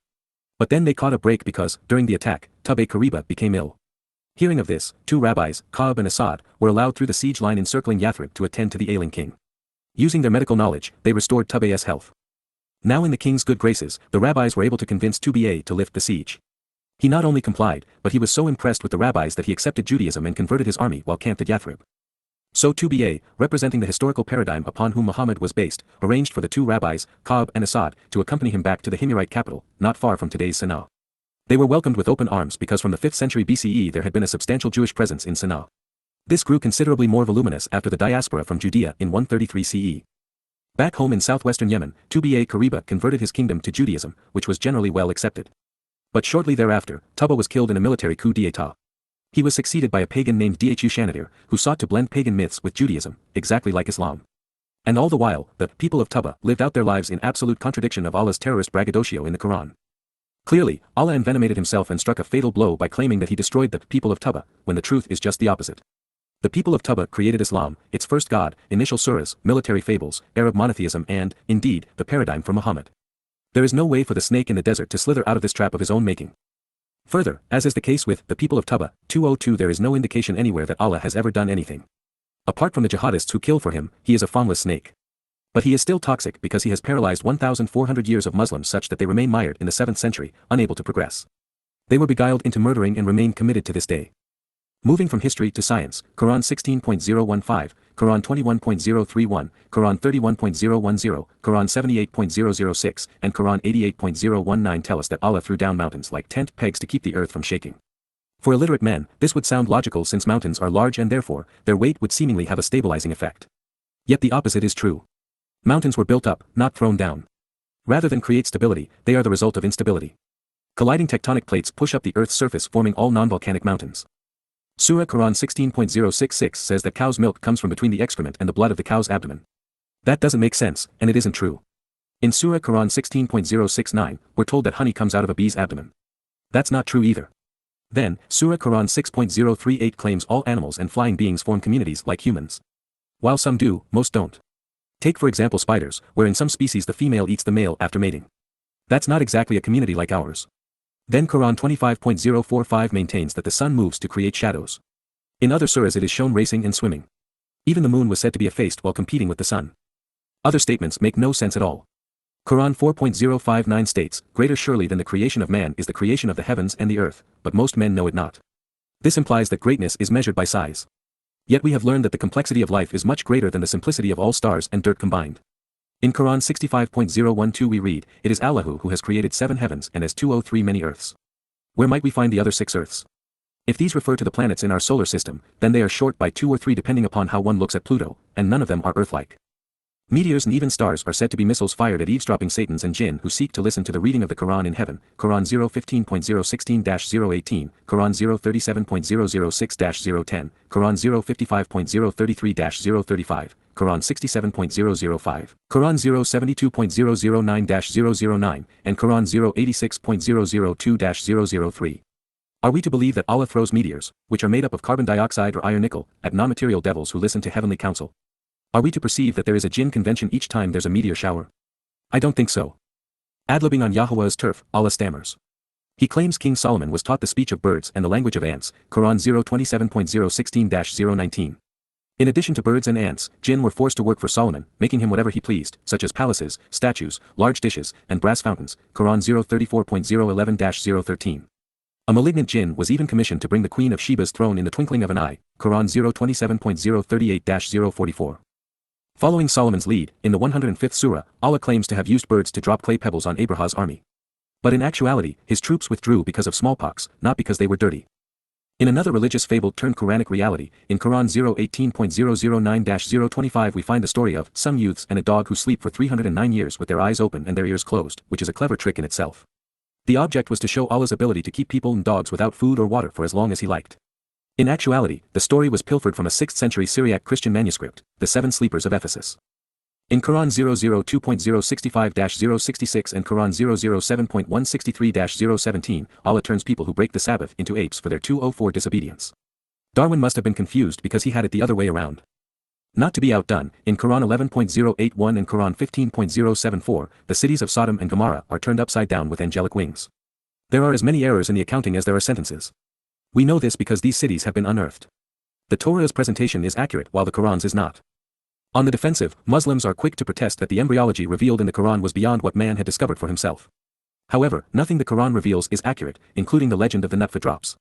Moreover, Muslims are unaware that the science of embryology was well established in literate cultures centuries before the Quran's existence.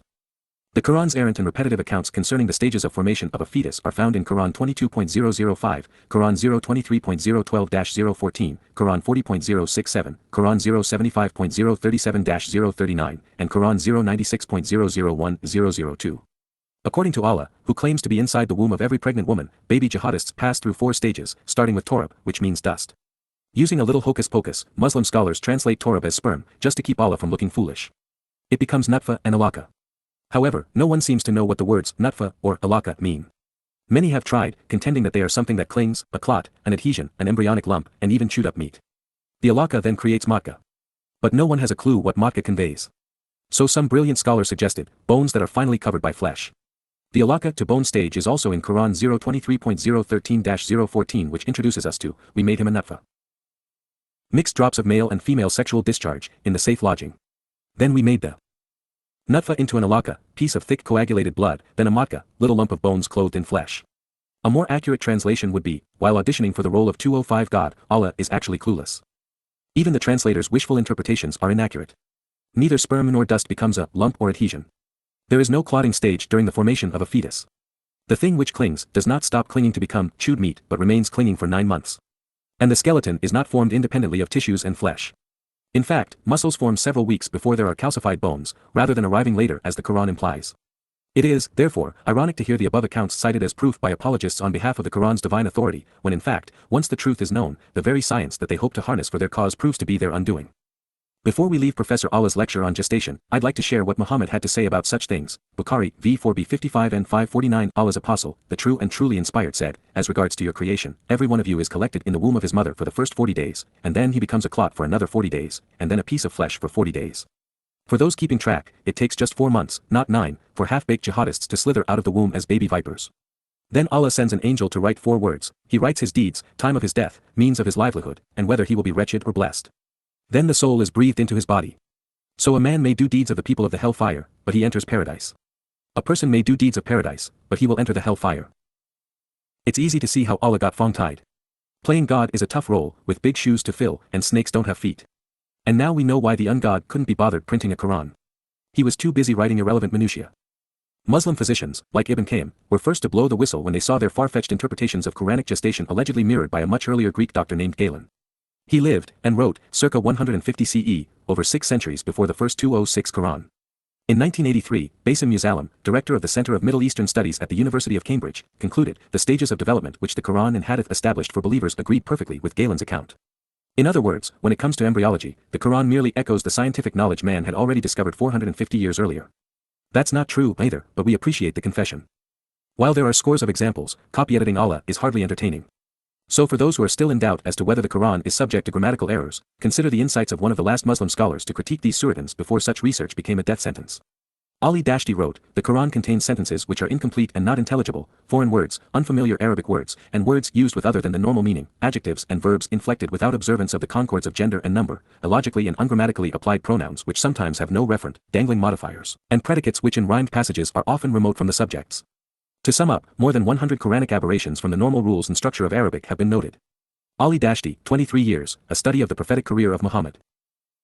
p. 48, having now translated most of them, in actuality, there is an omission or mistake in the overwhelming majority of the Quran's 6,348 verses. The Quran contains so many grammatical errors. Muslims defend the supposedly perfect book by finding similar errors in pre-Islamic poetry. What they don't know, however, is that this poetry originated among Arab monotheists in Yemen and then was altered for the specific purpose of defending the Quran. Egyptian scholar Taha Hussein recognized, the vast quantity of what is called pre-Islamic poetry has nothing to do with the pre-Islamic 207 literature, but it is fabricated after Islam. Thus, our research will lead us to a very strange conclusion, that this poetry cannot be used in interpreting the Quran. Fil Adab al-Jahili, Taha Hussein, Dar al-Ma'arif, pages 65-7. As we analyzed the Quran's revisionist views of the Torah's characters and patriarchs, I demonstrated that Muhammad garnered much of his errant material from Jewish oral traditions, the Talmud, Midrash, Targum, and other apocryphal works. While it's obvious and does not need further substantiation, additional corroboration was provided by Abraham Geiger in 1833, and further documented by J. Smith and Dr. Abraham Catch, of New York University, The Concise Dictionary of Islam, Catch, The Bible and the Quran, Jomir, Studies, Cell, Islam, Guillaume. I'll begin with Dr. Smith's analysis. Possibly the greatest puzzlement for Christians who pick up the Quran and read it are the numerous biblical stories which bear little similarity to the original accounts. The Quranic versions include distortions, amendments, and some bizarre twists. So where did these stories come from, if not from the previous scriptures? Upon investigation we discover that much of it came from Jewish apocryphal literature, the Talmud in particular. These books date from the 2nd century CE, about 700 years before the Quran was canonized. By comparing stories, we destroy the myth that the Quran was inspired by God. The similarities between these fables, or folk tales, and the stories which are recounted in the Quran, are stunning. It's ironic. By plagiarizing the Talmud and claiming 208 stories were divinely inspired histories, Muslims actually destroyed the credibility of the book they were trying to bolster. And by writing and then selling such nonsense, the Jews loaded the gun Muslims are using to kill them. The Talmudic writings were compiled from oral folklore in the 2nd through 6th centuries. They evolved like the Islamic Hadith. As Jews became more numerous and urbanized, clerics desired a more comprehensive set of religious traditions to help them influence their subjects. Moreover, rabbis set an example for Muhammad by creating a god in their image. And just like Muhammad after them, they created laws and traditions and artificially traced them back to a revisionist version of Moses via the Torah. Then to help make the medicine go down, the rabbis coded their improvised traditions in a syrupy slew of fanciful tales. These uninspired Jewish Talmudic writings came to be included in the Quran because the majority of Yathrib's residents were Jewish, and they weren't all that far removed from Baghdad, from which the Babylon Talmud derives its name. In fact, even up to 1948 when Israel became a nation, the 4th largest concentration of Jews worldwide was in Iraq. Therefore, the Persians who canonized the Quran in the 8th and 9th centuries had access to them. And as we know from the Quran and Hadith, Muhammad bought oral scripture recitals from the Jews before he robbed, banished, enslaved, and killed them for threatening to expose his fraud. One of Allah's Cain and Abel misappropriations is found in Quran 5.030. It begins much as it does in the Torah's account with Cain killing his brother Abel, though Allah doesn't seem to recall their names in this rendition. Yet the moment one unnamed brother kills the other, the story changes and no longer follows the Torah's trail. The Quran's variant was plagiarized from 209 books drafted 19 centuries after the Torah was scribed by Moses, beginning in 1447 BCE. Specifically, the Quranic version is found in the Targum of Jonathan ben Isaiah, the Targum of Jerusalem, and the Perk Rabbi Eliezer, Jewish myths composed from oral tradition centuries before the Quranic ink-stained paper. The Quran reads, Quran 5.030 Then obeyed to him his nafsu soul Katla to kill his brother, so he killed him and became of the losers. Quran 5.031 Then Allahu Fabaatha unrestrained and sent into motion Gurubin an abundance of foreign blackness, a raven. It digging by scratching in the ground to show him how you worry to elude, conceal, and hide Sa'ada a badly treated and disgraced, vexing annoyance, a shamefully vicious evil, body, of his brother. He said, Woe to me, I am lacking, behind, and frustrated that I am like this, Al-Gurabi the passing darkness and strange blackness, raven, and be equivocal, elusive, and ambiguous in concealing Sa'ada a badly treated annoyance and shamefully vicious evil, body, my brother. Then he became of the regretful. By including this perversion of the Torah, Allah/ha/who tipped his cards, revealing the game he was playing. In a writing from the Midrash, a Jewish book of myths and fables, we find the Perkei de Rabbi Eliezer telling this story. Adam and his companions sat weeping and mourning for him, Abel, and did not know what to do with him as burial was unknown to them. Then came a raven, whose companion was dead, took its body, scratched in the earth, and hid it before their eyes. Then said Adam, I shall do as this raven has done, and at once he took Abel's corpse, dug in the earth and hid it. Geiger, Judaism and Islam, page 80.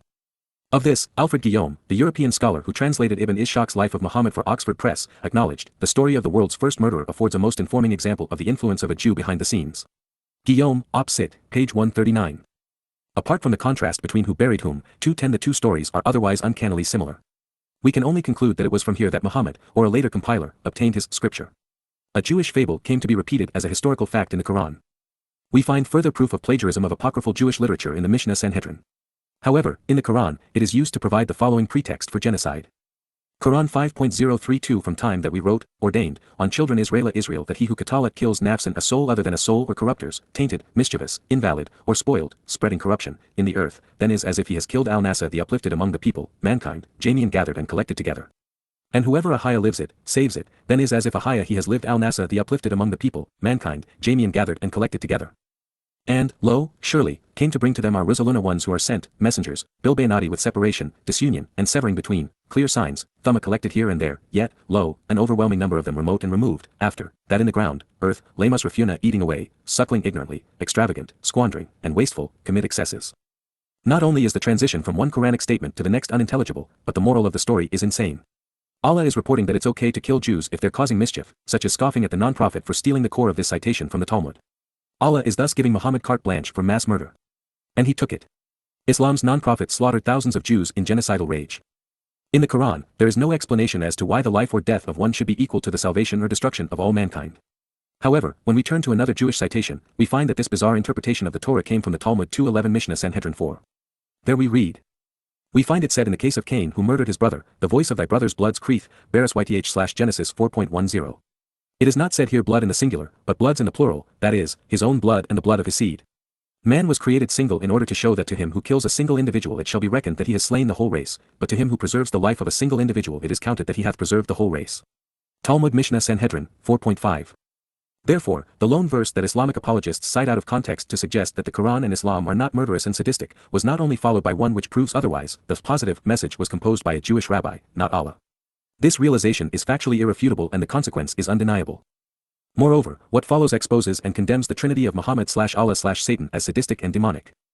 Quran 5.033 The only rendering and reward for those who are in conflict with or frustrated by Allah and His Messenger, who walk or work upon the earth, wrong or invalid, corrupt or mischievous, is that they be slaughtered, they be put to death by crucifixion, they have their hands and feet be cut off and severed on opposite sides, or they be banned, driven away, cast out, and removed from the earth. That is for them the vile and despicable abasement, the shameful affliction, and evil degradation, in the down low world of the here and now. And for them in retreating during the hereafter a glorious and grievous punishment, magnified and abounding torture. There is no mitigating the wannabe God's edict to annihilate the human race, mutilating and torturing everyone in the process. This makes Islam a more formidable foe than the Black Death. It plainly states that there are only 4 ways for a Muslim to reward and 2:12 abase those who are in conflict with any aspect of Islam, who are frustrated by Islam, or even pray regarding Islam, including everyone who walks or works on the earth. According to Allah, they must be slaughtered, crucified, mutilated to the point of incapacitation, or banned and removed. If that were not enough for informed, rational, and moral people to quarantine Islam, after sadistically torturing and annihilating everyone, degrading humanity in the process, Allah, as Satan, intends to inflict a glorious and grievous torment as part of a great and magnificent torture. The religion of Islam and humanity cannot coexist.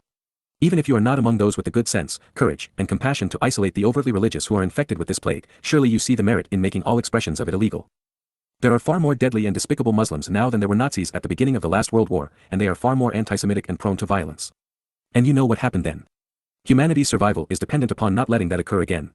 And that can only be accomplished by making Islam illegal, shuttering all mosques, sequestering Islamic protests, and eliminating Islamic literature throughout the free world. Scream as they will, freedom of religion does not extend to those devoted to criminality and genocide. Freedom of speech does not apply to those seeking world conquest, plundering everyone in the process. And mind you, neither freedom of religion nor freedom of expression exists in Islam. This is the final surah. This diabolical mandate was not abrogated. This is Allah's and Muhammad's parting shot at the world.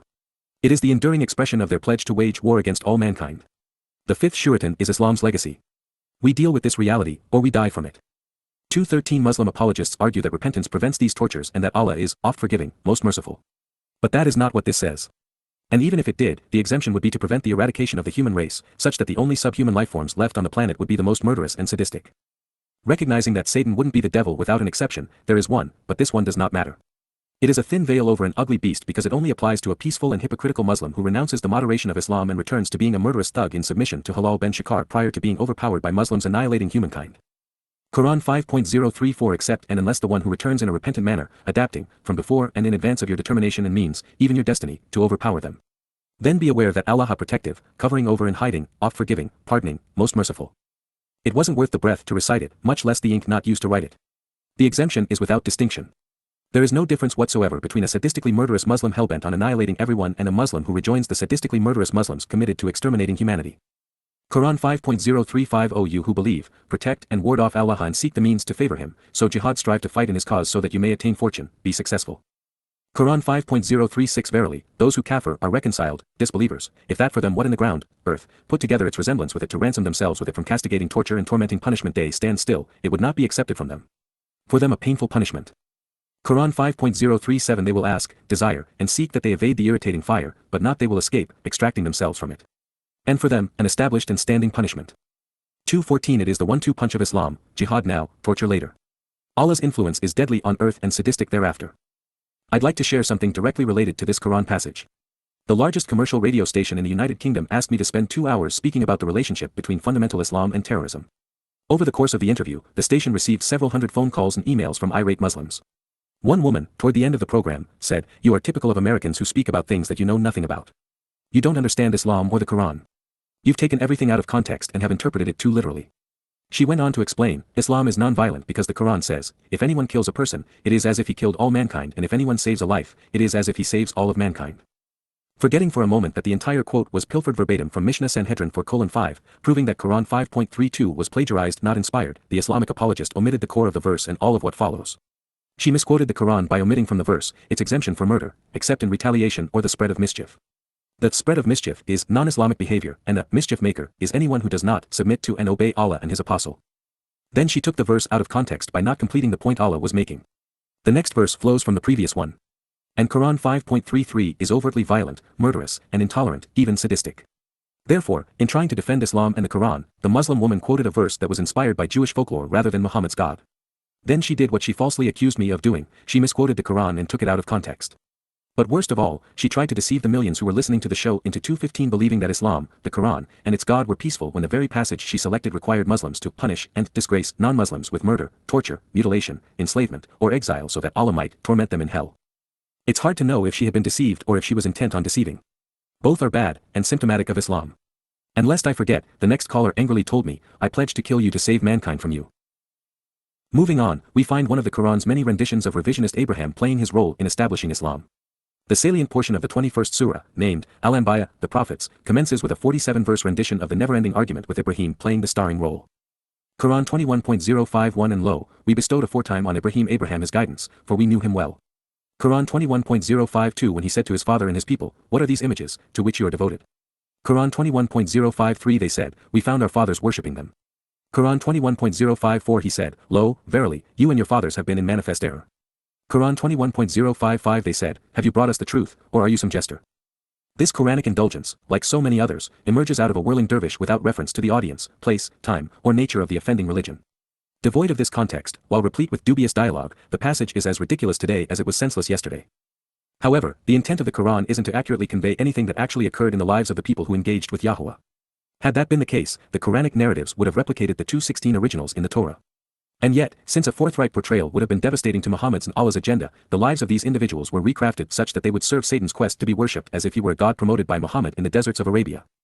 Every narrative is then removed from its original context and then perverted such that it replicates Muhammad's struggles in Petra and Yathrib, as is the case here.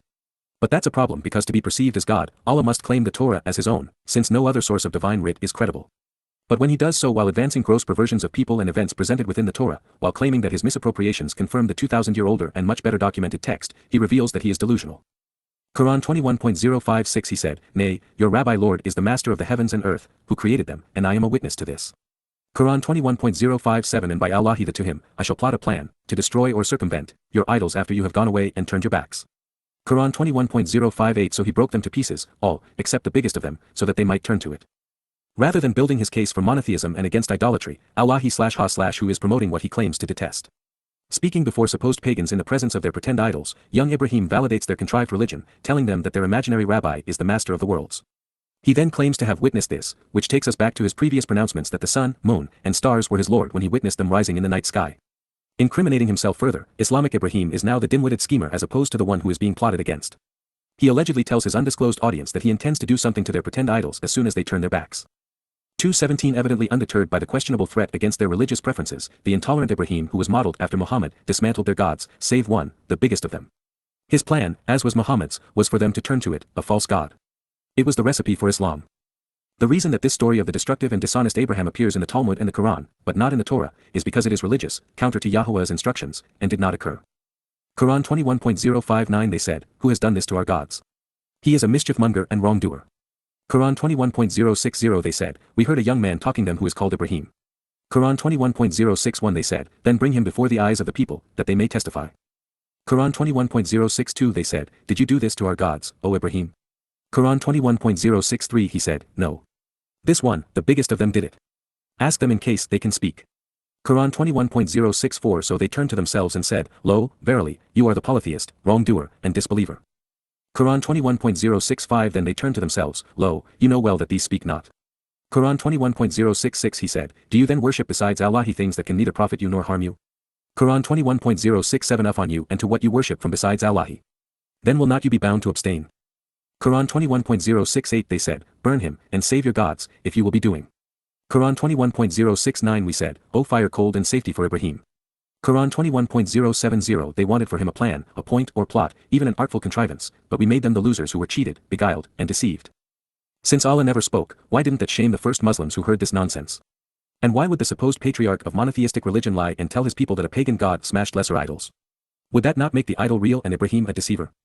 Equally troubling, the Quranic Abraham called a 218-inch god false because it cannot harm you.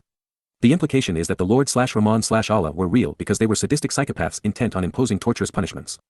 Also incriminating, here we learn that gods can be saved by burning men. Pushing this fable to the point of absurdity, Islam's ungod is unable to put out the fire. So, he issued commands for the fire to be what it cannot, cold. Then what began poorly ends worse. Quran 21.071 And we delivered him and Lut to the land of Israel, which we blessed in it for the mark and sign known. I suppose the Quran's blessing for Israel is genocide against them. We all witnessed this Muslim godsend on October 7, 2023, replete with burning Jewish women and children alive. It was so Islamic of them. There are, of course, no parallels to this idolatrous story in the Torah. But there is an equivalent in a 2nd century book of Jewish folktales called the Midrash Rabbah. In its account, Abraham breaks all the idols except the biggest one. His father and the others challenge him on this, and he claims the bigger idol smashed the smaller ones. The enraged father doesn't believe his son's account and takes him to a man named Nimrod, who throws him into a fire. But the religious god made it cool, and he walked out unscathed. The similarity between these religious fables is unmistakable. 2nd century Jewish folklore and myth are repeated in the Quran as if it were divinely inspired scripture. The next example is equally incriminating. In the 27th surah, named An-Naml the ants, Allah/Ha/ who tells a story along the lines of something you'd expect to see in a children's fairy tale. Come to find out, that's where it came from. In Quran 027.017-044 the snake shares a fable about Solomon, a hoopoe bird, and the Queen of Sheba. 219 However, before we can compare the Quranic account with the original found in Jewish folklore, one written hundreds of years before the recital in 2 Targum of Esther, we must address the initial misappropriation of the Torah. Before the hoopoe bird chirps, the Suratun proceeds with a self-incriminating twist. Quran 27.001 Tasin. These signs the Quran and a writing, book, separated and severed, clear. Quran 27.002 A direction and good tidings for the believers, Quran 27.003 Those who stand still the prostration prayer, and pay the zakat tax, and the go backwards and retreat, they obvious. Quran 27.004 Verily, those who not believe the go backwards, the postponed and deferred retreating and receding, we adorn and embellish to them their doing and making so they are confounded and wander blindly. Quran 27.005 Those the ones for them an evil bad treatment, vicious and grievous the torturous punishment in the go backwards, the postponed and deferred retreating and receding. They the deceived and cheated losers. Quran 27.006 And lo, you verily met and found, suffered and endured al-Qur'ana from near presence the restraining authority in command, the sign of knowing. It is as clear as the night sky in the desert, Allah was as delusional as he was controlling and covetous. He was also deliberately misleading, sadistic, and egomaniacal based on his own testimony. These may be normative qualities for demonic spirits, but they are not appealing in wannabe gods. There were no signs. There was no book. The recitals had been everything but clear. The directions were murderous and the tidings were of genocide. The prostrations were designed to be humiliating while the tax revealed Islam's actual intent. As for Satan's ayal-akarati, it is defined as a step backwards, a delayed retreat, or postponed diminishment. It was Allah/Ha/ whose way of teasing and threatening men with taunts of decadent rewards and demonic torments. 220 Then to explain away the realization that all sensible people rejected the Quran once they were confronted with its sinister message, Satan claims that his embellishments confounded them, such that he is assured the opportunity to cheat and then torture them. And with that hypocritical introduction by the snake who slithered out of the garden and into the desert, we find the most inane presentation of Moses' meeting with Yahowah ever spoken. Quran 27.007 When Musa said to his people, Lo! I am sociable, friendly, and amicable, perceive, a fire. I will bring you from it some information, or bring a burning torch so that you may warm yourselves. It boggles the mind that 2 billion people think that this verbal diarrhea is from God. Quran 27.008 But when he came to it, he was called that Burika bowed down and blessed who in the fire, and who changed and altered it. And swimming and floating, praise and glory, Allahi, Rabbi the marked as known, worlds. Thankfully, after repeatedly threatening to roast every unbeliever in the fires of hell, at least now we know that Allah is in there with them and it's his idea of a blessing. Also telling, rather than saying, and around it, the ungod said, and who changed and altered it. Nonetheless, Islamic Comedy Hour continues. Quran 27.009 O Musa, lo! I, Allahu, the mighty potent, invincible and proud, the restraining exercising authority. Quran 27.010 And meet your stick. But when he saw it shaking and wrangling as if it a Jann unveiled and concealed jinn, a covered and hidden demon, a dark and possessed devil, a snake, Walla Mudbyron he turned closer and made friends and Lam Uaqib did not succeed striking the heel. O Musa, no doubt terrified and fearing, indeed I, not fear my presence the sent.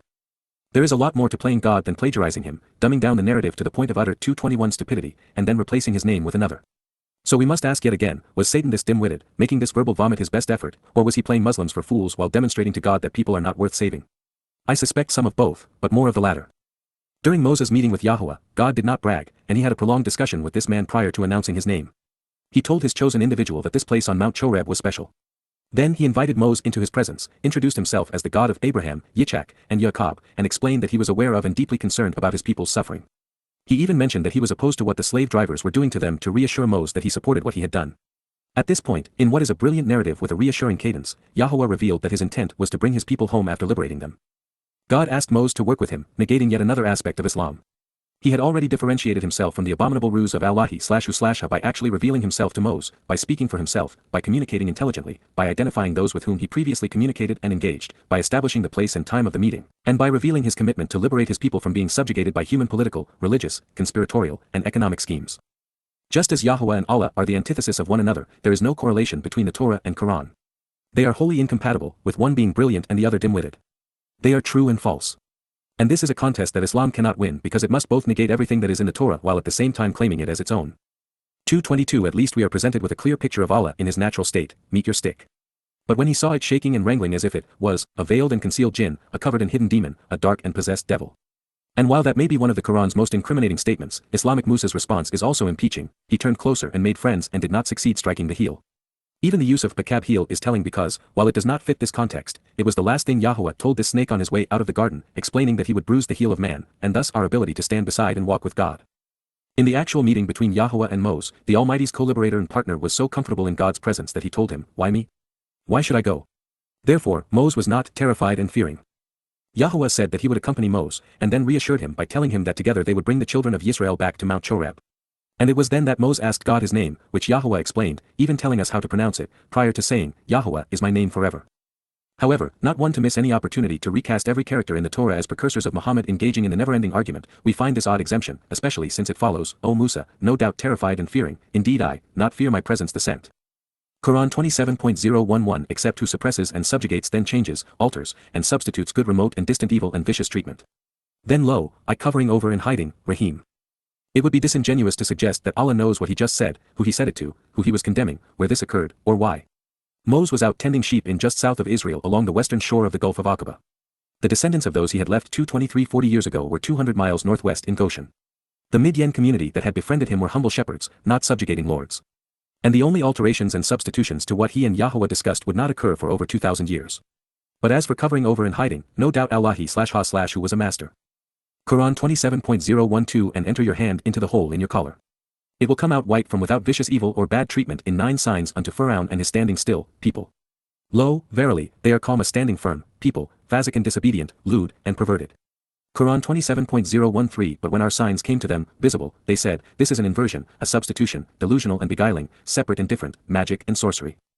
Quran 27.014 And they denied and rejected them, though they were convinced with them themselves.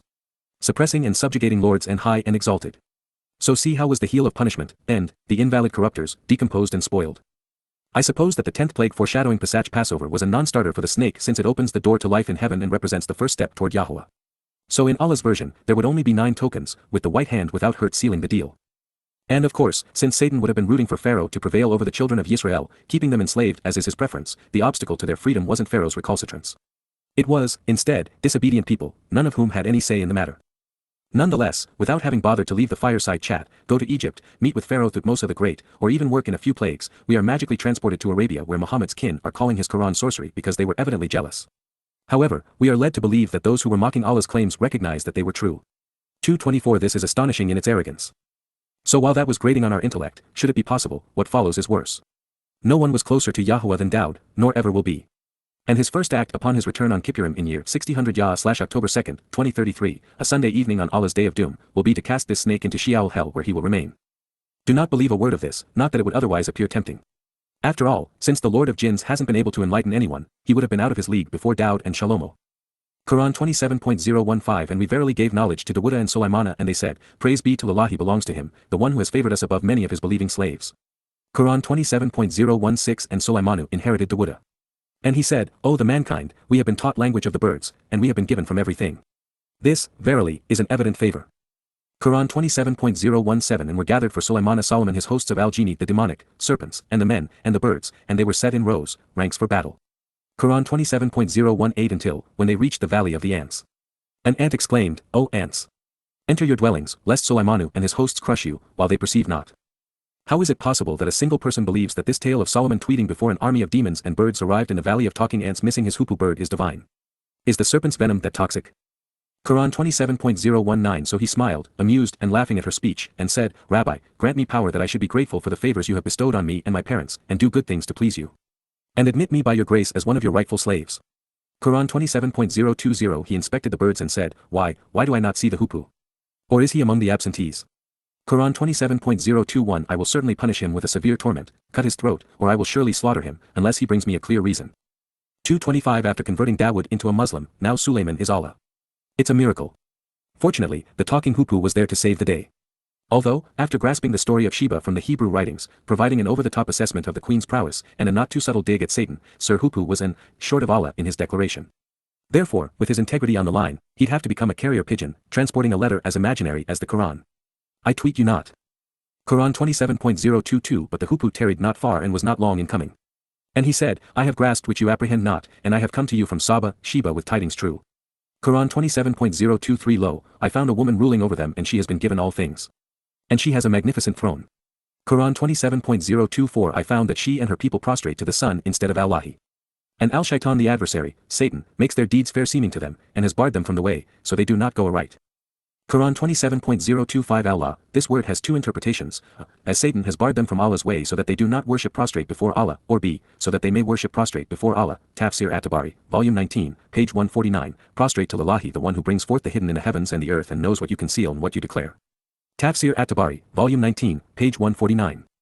Quran 27.026 Allahu, no God but He. Lord of the tremendous throne supreme. Quran 27.027 He said, we shall see whether you speak the truth or you are of the liars. Quran 27.028 Go with this letter of mine and deliver it to them. Then turn away from them and see what they return. Hoopoe did his duty impersonating Allahi, as is the purpose of every character, fabled or otherwise, so now it is time to see if the queen capitulates. But, what happened to the ants? Did Suleiman stomp them into submission or did Allahi/who/ha forget all about them? Quran 27.029 She said, O chiefs! Verily! A noble letter has been delivered to me. Quran 27.030 Lo. It is from Sulaiman at 226 Solomon, and verily, it in the name Allahi, Al-Rahman, Al-Rahim. Just as the Quran is called noble, even after the ungod threatened to slaughter everyone who didn't capitulate and then torture them, this unletter demanding submission bears that same distinction. Also, since we have 8 supernatural identities or critters, feel free to pick the god among them, Solomon, Hoopoe, the forgotten and Naml, Lallahi, Allahu, Allahi, Al-Rahman, and Al-Rahim. Quran 27.031 Allah that not rise up and exalt yourselves arrogantly against me, but come to me in submission. Quran 27.032 She said, O chiefs! Advise me in my affair. No affair would I be the one to decide except you are present with me. Quran 27.033 They said, we possess strength and are possessors of great might, but the command is up to you. So look what you command. Quran 27.034 She said, Lo, the kings, when they enter a town, they despoil it, and make the most honorable of its people lowest. And thus they do. Quran 27.035 But verily, I am going to send to them a gift, and see with what the messengers return. With Sheba portrayed as if she were the Quraysh, it was time to turn Solomon into a prototype of Muhammad. It's the snake's specialty. Quran 27.036 When came to Sulaimana, he said, Will you provide me with wealth? What Allahu has given me better than that which he has given you? Nay, you in your gift, rejoice. Quran 27.037 Go back to them. Lo, we will come to them with hosts, the bird and jinn army, not resistance for them of it. And, verily, we will drive them out from there in humiliation and disgrace. And they abased in ignominy. Quran 27.038 He said, O chiefs! Which of you will bring me her throne before they come to me in muslimina submission? Quran 27.039 said Ifrit and strong and crafty one of al-Jinni the jinns demons and devils, I will bring it to you before you rise from your place. And verily, I am indeed strong, trustworthy for such as this. Quran 27.040 said one who with him knowledge of the writing book, I will bring it to you before that returns to your glance, the twinkling of an eye. Then when saw it placed before him, he said, This is by the favor of Rabbi to test me whether I am 227 grateful or ungrateful. And whoever is grateful, then only he is gratitude is for his soul. And whoever is ungrateful, then verily, Rabbi is self-sufficient, rich, unconcerned, and independent, noble. Quran 27.041 He said, Disguise her throne for her. We will see whether she will be guided or will be of those not guided. Who would have guessed that Solomon, whom Yahowah enriched beyond measure, coveted the wealth of the Sabaeans and bragged about rabbis and Allahu/high/has? This version even threatened to send his bird and devil army against the southern Arabian kingdom in today's Yemen, even though it was 1,250 miles away. Are we to believe that he was a psychopath and wanted to drive them out, into the sea, while humiliating them for no apparent reason? Assuming the donk mule was available to fly it in, Solomon wisely saw the stolen chair as a gratitude test, so he issued the command to disguise it. After all, if the robbed queen was a Muslim, he would be a roasti in Allahi/ha/whose fires. Quran 27.042. So, when she came, it was said, "Is your throne like this?"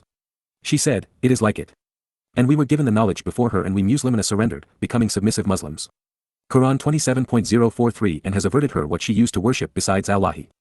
Lo, she was of a disbelieving people. Lo, verily, why not?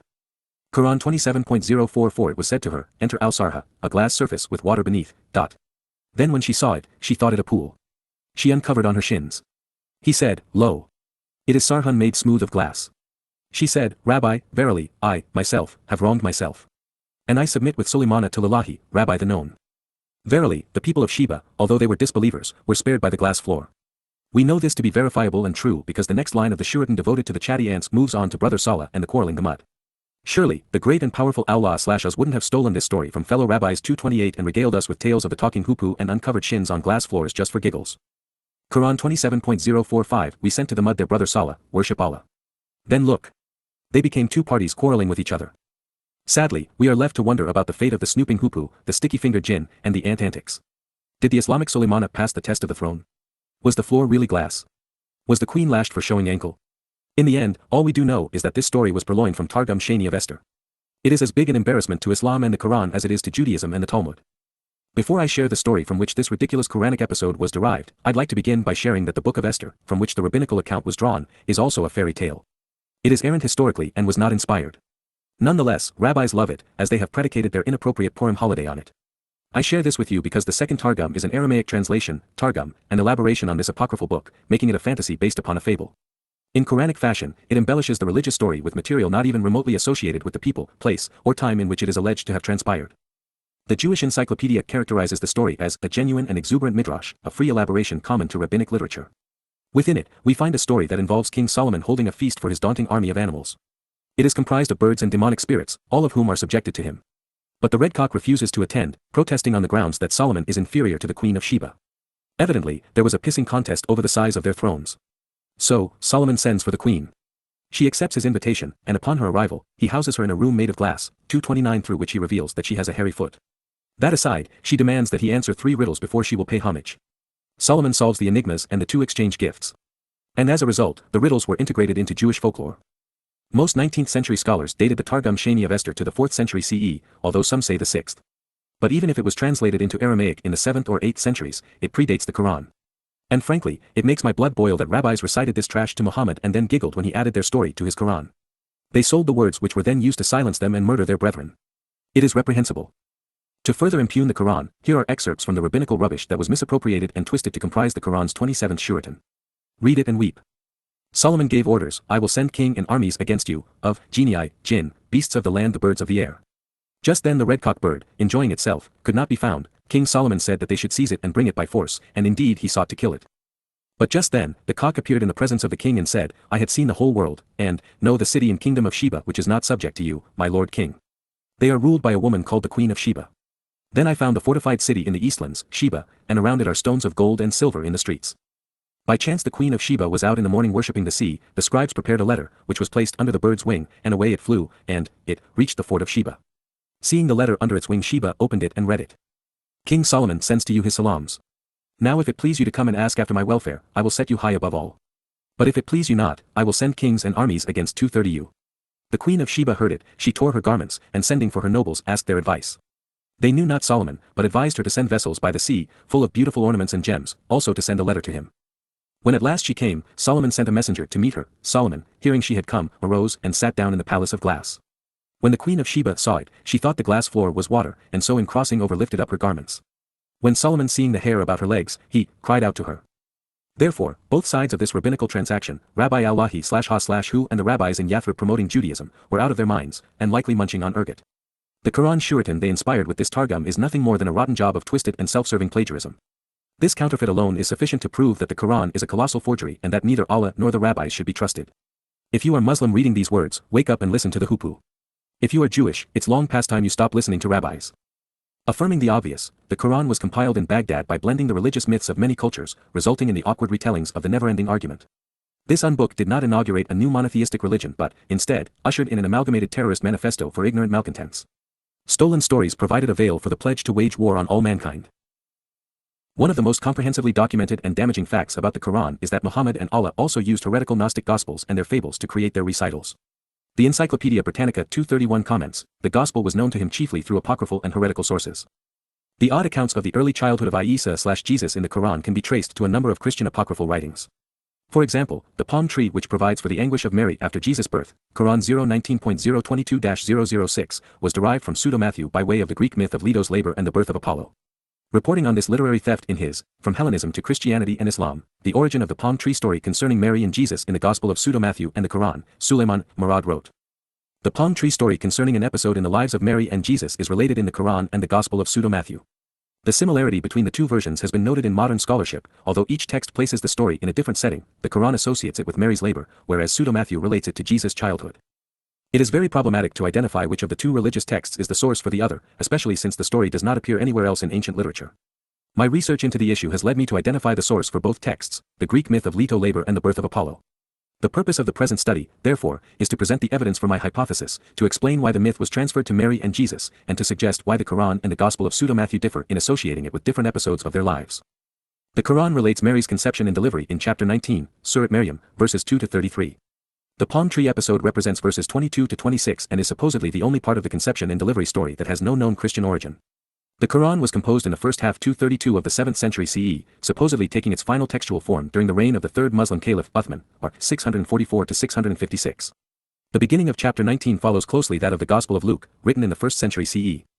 The Gospel of Pseudo-Matthew, on the other hand, was composed sometime between the middle of the 6th century, the date of Pope Gelasius' decree to ban the Proto-Evangelium of James, and the end of the 8th century, the earliest manuscript evidence. Jan Gijssel suggests the first quarter of the 7th century as the most probable date. It is generally believed that Pseudo-Matthew was composed in order to recirculate, with some modification, the text of the Proto-Evangelium of James, which was composed in Greek in the Christian Near East in about the second half of the 2nd century. The latter was perceived to include material offensive to Mary, which explains why it was banned by Pope Gelasius. In 1853, Teissendorf produced what most scholars consider to be the full text of Pseudo-Matthew. The palm tree story appears in chapter 20 and belongs to that part of Pseudo-Matthew which did not originate in the Proto-Evangelium of James. The story is placed in the context of the flight of the Holy Family to Egypt following the events described in the Gospel of Matthew as the Massacre of the Innocents, February 13, 18. The palm tree story in Quran 019.022-026 reads, She, Mary, conceived him, Isa, and retired to a remote place. Labor pain brought her to the trunk of the palm tree. She said, I wish I had died before this and was forgotten. Then he, Isa, called from beneath her, Oh, do not grieve. God has used underneath you a stream. Shake toward you the trunk of the palm tree, it will drop upon your ripe dates. Eat and drink and be satisfied. In Pseudo-Matthew 20.1-2, it is reported as follows, And on the third day of their journey, while they were walking, that Mary was fatigued by the excessive heat of the sun in the desert, and, seeing a palm tree she said to 233 Joseph, I should like to rest a little in the shade of this tree. Joseph therefore led her quickly to the palm and made her dismount from her beast. And as Mary was sitting there, she looked up to the foliage of the palm and saw it full of fruit and said to Joseph, I wish it were possible to get some of the fruit of this palm. And Joseph said to her, I am surprised that you say so, for you see how high the palm tree is, and that you think of eating its fruit. I am thinking more of the want of water because the skins are now empty, and we have nothing with which to refresh ourselves and our cattle. Then the child Jesus, reposing with a joyful countenance in the lap of his mother, said to the palm, O tree, bend your branches and refresh my mother with your fruit. And immediately at these words the palm bent its top down to the very feet of Mary, and they gathered from it fruit with which they all refreshed themselves. And after they had gathered all its fruit it remained bent down, waiting the order to rise from him who had commanded it to bend down. Then Jesus said to it, Raise yourself, O palm, and be strong and he the companion of my trees which are in the paradise of my Father, and open from your roots a vein of water which is hidden in the earth and let the waters flow, so that we may quench our thirst. And it rose up immediately, and at its root there began to gush out a spring of water exceedingly clear and cool and sparkling. And when they saw the spring of water, they rejoiced greatly and were all satisfied, including their cattle and their beasts, and they gave thanks to God.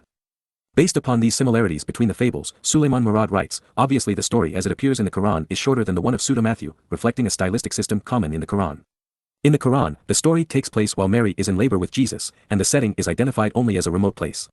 In Pseudo-Matthew, Jesus is already born, 234, and the incident occurs during the flight to Egypt. It is very likely, then, that one is dealing here with two stories stemming from the same origin. One story places the palm tree incident in the context of Mary's labor, and the other puts it in the context of the flight to Egypt. Common to both is the miracle which causes the palm tree to provide fruit and the appearance of water from its roots. But there is more to this story, which is why Murad explained, in Greek mythology, one finds the palm tree associated with the worship of Apollo. In particular, the holy palm tree is found by the temple of Apollo on the island of Delos. The veneration for that palm tree derives from the legend describing Leto sitting by its trunk while in labor for Apollo. Leto was desperate and trying to hide herself from the angry Hera. She sought the remote and rocky island of Delos, where she sat, aggrieved and distressed, by a palm tree alongside the Inipus River and delivered Apollo. There are several presentations of that myth in Greek lore, the three that follow represent important stages in its development. And as soon as Eilithia the goddess of sore travail set foot on Delos, the pains of birth seized Leto, and she longed to bring forth, so she cast her arms about a palm tree and kneeled on the soft meadow while the earth laughed for joy beneath. Then the child leaped forth to the light, and all the goddesses raised a cry. Lord Phoebus, when the lady Leto gave you birth, gripping the palm tree with her slender arms, you, loveliest of the immortals, by the circle lake, fair Delos was pervaded end to end by an ambrosial fragrance, and the vast earth smiled, and the deep salty white-necked main rejoiced. So didst thou speak, and gladly ceased from her, Ledas, grievous wandering and sat by the stream of Onopus, which the earth sends forth in deepest flood at the season when the Nile comes down in full torrent from the Ethiopian steep. And she loosed her girdle and leaned back 235 her shoulders against the trunk of a palm tree, oppressed by grievous distress, and the sweat poured over her neck like rain. And she spoke in her weakness, Why, child, dost thou weigh down thy mother? There, dear child, is thine island floating on the sea. Be born, my child, and gently issue from the womb. So, it is déjà vu all over again. A spurious religious text served as the basis of an apocryphal diatribe, only to become another of the Quran's fantasies and fables. If the dividing line between plagiarism and research is the number of stories pilfered for the project, then the Quran was Allah's essay on comparative religions. Moving on to the next fable, this one of the infant Jebus creating birds from clay, Quran 3.049. It comes from Thomas's Gospel. The story is of the baby Jesus talking, Quran 019.029-033, can be traced to an Arabic apocryphal fable from Egypt named the First Gospel of the Infancy of Christ. The source of Quran 3.035 is the aforementioned book called the Protevangelions James the Lesser.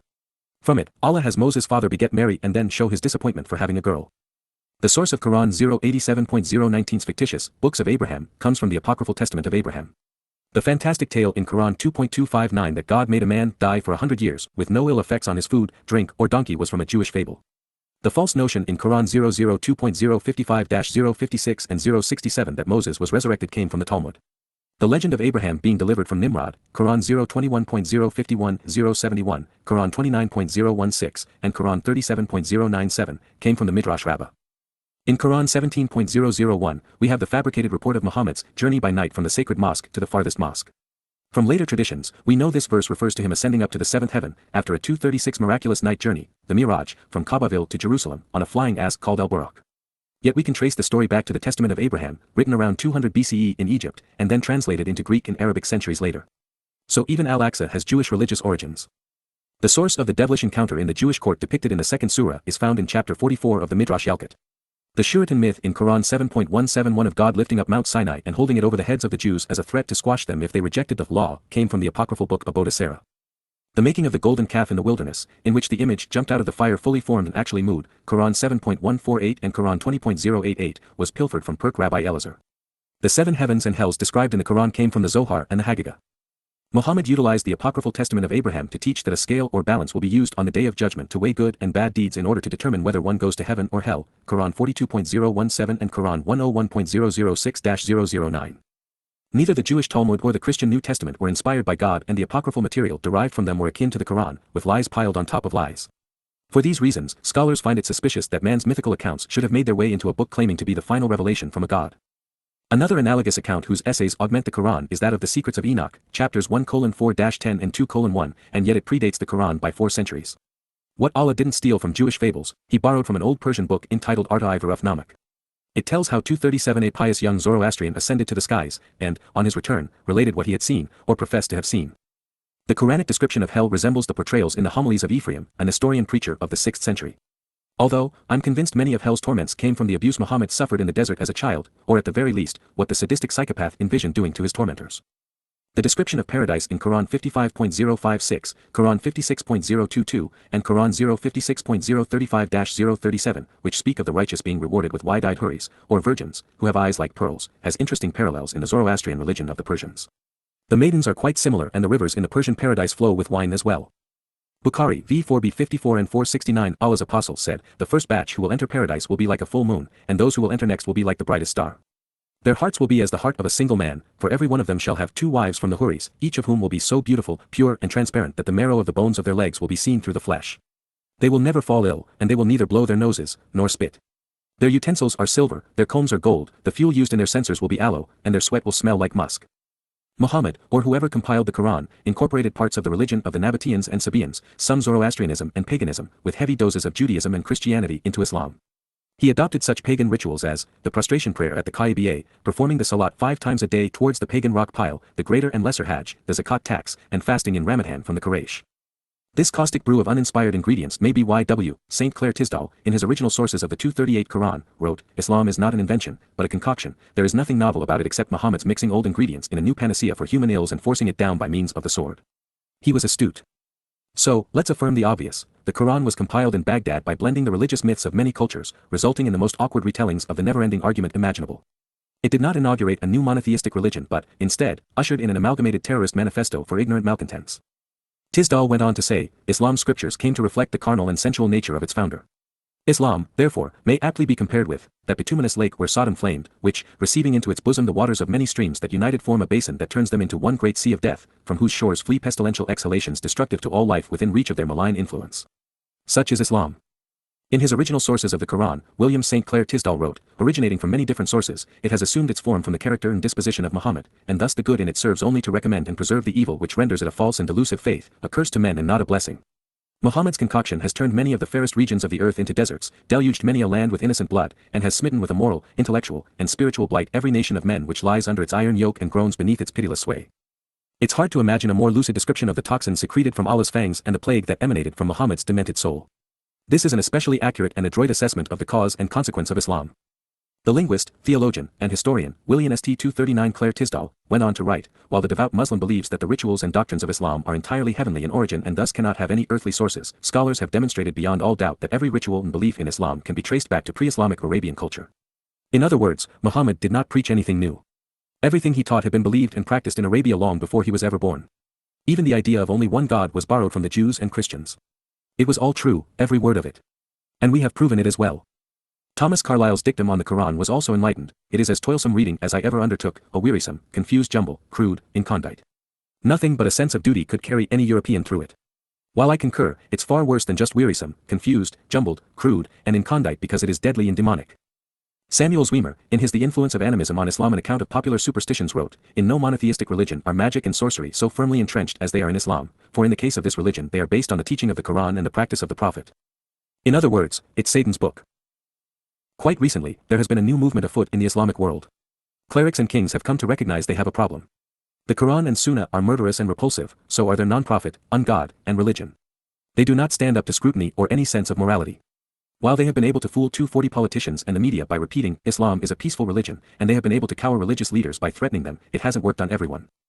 To resolve these problems, Islamic officials unveiled a different strategy during my earliest debates with them. They said that they were unaware of Tabari's history. When that didn't fly, they protested saying, Tabari isn't approved. Then they claimed that it was just a history book and not a collection of hadith. Some even said that it contained unauthorized material. While that's not true, it created confusion and served their interests. Their rejection of Tabari is unsound for many reasons. First, Schacht's original manuscripts have been lost. Therefore, Tabari Tariq is the oldest unedited account of Muhammad's life and the formation of Islam. Second, Tabari is nothing but a collection of hadiths. Everything I quoted came complete with a chain of transmitters. In fact, Tabari's isnads are more complete than Bukhari's. And without the hadith, there is no Sunnah. Without Sunnah, there is no Islam. Third, the hadith Tabari compiled are no different than those arranged a century earlier by Schacht, or by his near contemporary, Bukhari. They were all pumping from the same well, digging out of the same pit. And the four earliest sources, Ibn Ishaq's Sirat Rasul Allah, Bukhari's The True Traditions, Sahih Muslim, and the History of Al-Tabari, tell the same story, one which is corroborated by the Quran. Should one be wrong, they are all wrong. And should that be the case, there is no case for Islam. Fourth, the hadith compiled by these Muslims are all attributed to the same people who conveyed the Quran. Both collections were communicated mouth to ear over the generations before they became a written text. Should the dialogue in the hadith be inaccurate, there is no possibility that the narratives found in the Quran can be accurate. 241 and fifth, the hadith and Quran are hand and glove, word and sword. One is useless without the other. In that these points are inarguable, why do you suppose Islamic officials ganged up on their best source? The answer is because it was translated into English, published, available, and difficult for them to alter, while the others were not. In each debate I urged listeners to go to the SUNY Press website and buy volumes 1, 2, 6, 7, 8, and 9 of Tabari's history and then read it for themselves. That was easy enough. If what I was quoting was accurate, everything Muslims were saying about their religion was a lie. The world would know the truth. And if I misrepresented Tabari's message, I promise to go away, never to be heard from again. The Islamic apologists knew what I was saying was not only true but devastating. They stopped debating me and started discrediting Tabari because they were aware of what I had discovered. The only English translation of Hisham's redaction of Ishaq Sirat Rasul Allah was out of print and exceedingly difficult to find. I searched for a year, trying to buy it from the largest booksellers, the publisher, and even used bookstores. I searched libraries, too, but to no avail. Muslims check out Ishaq's biography of Muhammad and burn it. Fortunately, a man who had listened to one of my debates found a copy in a university library. He photocopied Alfred Guillaume's translation under the title, The Life of Muhammad, published in 1955 by Oxford Press, all 900 pages. And then he sent it to me. To put this in perspective, being a Muslim without the information contained in the only chronological presentations of Muhammad's words and deeds would be like being a Christian without the Gospels or following Judaism without the Talmud. Not that I'd recommend either, those texts are essential to their religions. 242 As we have discovered, the Quran isn't like any intelligent book. It's jumbled together without context or chronology, rendering it nothing more than a mean-spirited rant, a demented, delusional, and dim-witted tirade. Without the chronological hadith collections of Ishaq and Tabari, Islam becomes whatever Islamic clerics and kings want it to be. So in their fiefdoms, it's all about jihad. In the free world, it's all about the pretense of peace. To prove my point, I'd like to review Islam's 5 pillars to see if they stand without the hadith collections found in the Sunnah. But before we begin, Islam provides an important clue. To find the pillars, we must turn to the hadith, not the Quran. And while I will conduct this analysis using the approved version of Islam's 5 pillars, there are competing scenarios we must consider. As you might expect, Muhammad himself couldn't decide what his priorities were, much less Allah's. The most famous Islamic proclamations echo the Quran's incessant command to fight jihad in Allah's cause. Muhammad established jihad's preeminence, claiming that fighting was the foundation upon which Islam's other pillars must stand. Under the title, Fighting in Allah's Cause, Jihad, we read this from the Noble Quran.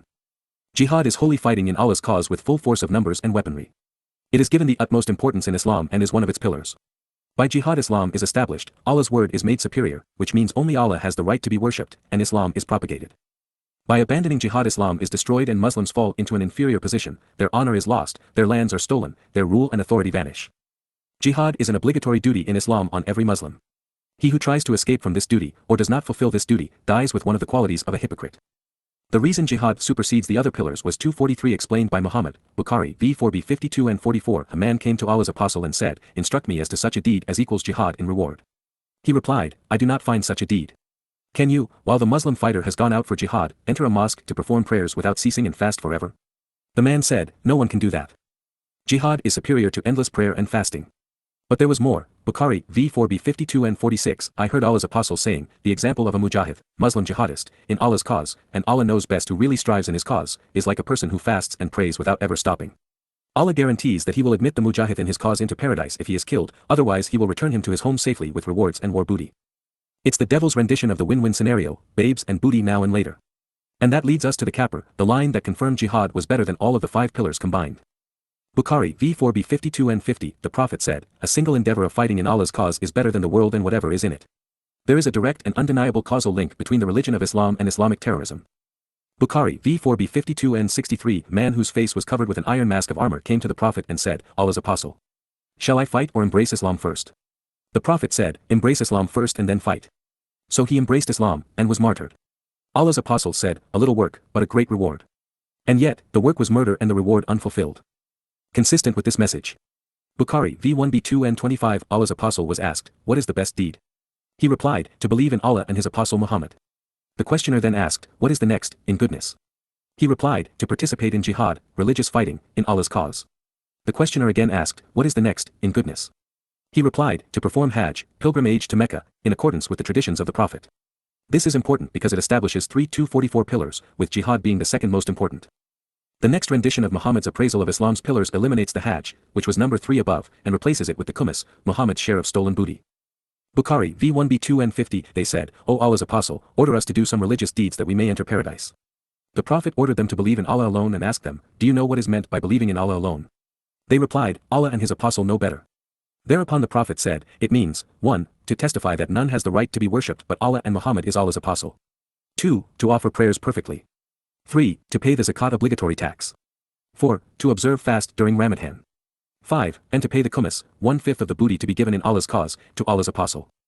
Contradictions aside and priorities confused, I promise to resolve Islam's absolute reliance on the Sunnah by analyzing the officially recognized pillars. To begin, Bukhari v1b2 and 7. Allah's apostle said, Islam is based on the following 5 principles. 1. To testify that none has the right to be worshipped but Allah and Muhammad is Allah's apostle. Let's tackle them one at a time. In its present order, the Quran's initial surah, the first is an invocation, not a revelation, as it speaks to God, not to man, makes a transition from Ar-Rahman to Allah. But as we read on, this changes. The Quranic God becomes Ar-Rahman again and then a nameless Lord. Without the chronology the Surah's Hadith provide, Muslims don't know who God is or how many of them there are. And they know nothing about the Apostle. Without the Sunnah, acknowledging him in the profession of faith is like a recording device asking to be credited for bringing you the songs of your favorite artist. Moreover, the Quran only presents the first half of this recipe, not the last. For the complete pillar, one must turn to the Hadith. 245. But it gets worse. The Quran orders Muslims to obey the Messenger. If you don't know what he ordered, that's impossible. The Quran alleges that it's entirely composed of Allah's commands, not Muhammad's, so a Muslim would find that impossible without the Hadith. The Quran also tells Muslims that they must follow the Messenger's example. And yet, the only place that example is established is in the Sunnah. Therefore, Islam's first pillar is meaningless without the Hadith. It would be impossible to implement without Ishaq and Tabari, Bukhari and Muslim. The second pillar is, 2, to offer the compulsory congregational prayers dutifully and perfectly. Once again, that's not feasible. The compulsory congregational prayer isn't described in the Quran. There aren't even any clues. In fact, the Quran says that there should be 3 prayers, none of which it depicts, and the Ahadith demand 5. The only explanation for the obligatory prostration is found in the Sunnah, and even then it's never described by Muhammad himself. Muslims are performing a ritual without Quranic precedence. As such, the second pillar is rubble without the Hadith. Let's see if the third pillar survives without the Sunnah. To find out, we turn to the Hadith. Bukhari, v1b2n7, 3. To pay zakat. How is that possible when the terms of the zakat are omitted from the Quran? The first to commit them to paper was Ibn Ishaq in the Sirah. A century later, Tabari referenced his collection of Hadith. The only reason Muslims can pay the zakat is because the Hadith compiled by Ibn Ishaq explained it to them. The profitable prophet plan is bankrupt without the Sirah.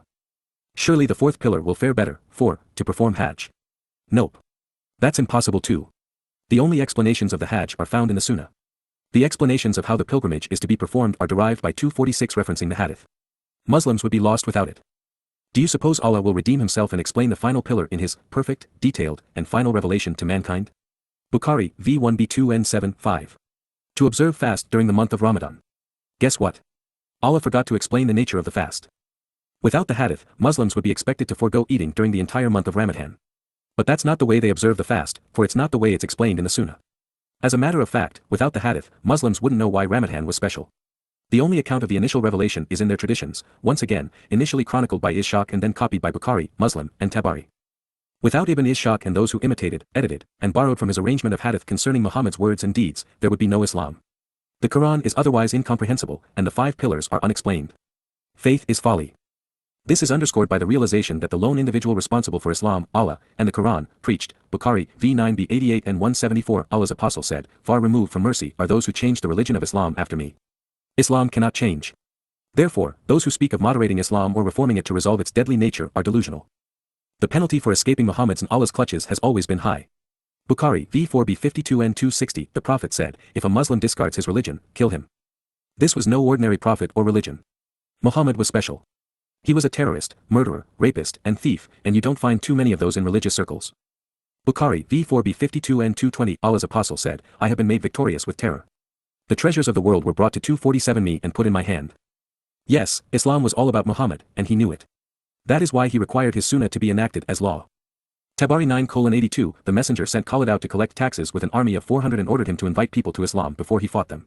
If they were to submit, he was to teach them the book of Allah, the sunnah of his prophet, and the requirements of Islam. If they should decline, then he was to fight them. Muhammad's sunnah, as depicted in the Hadith, has become the basis for Islamic law and life, the most repressive code of conduct and culture on earth. Muslims follow his example, which is why they are violent and impoverished. This is why all good Muslims are terrorists.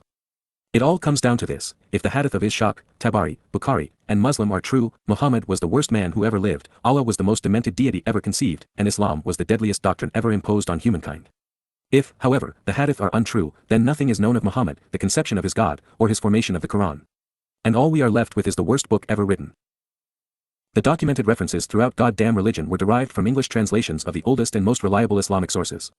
While hundreds of scholars and researchers have written about Muhammad, his God, Allah, and the religion Islam, there are only 5 sources that can be considered somewhat original, partially authentic, and, to the extent possible for hearsay, credible. All other writings present a cleric's or scholar's opinion, which may or may not be drawn from the original sources.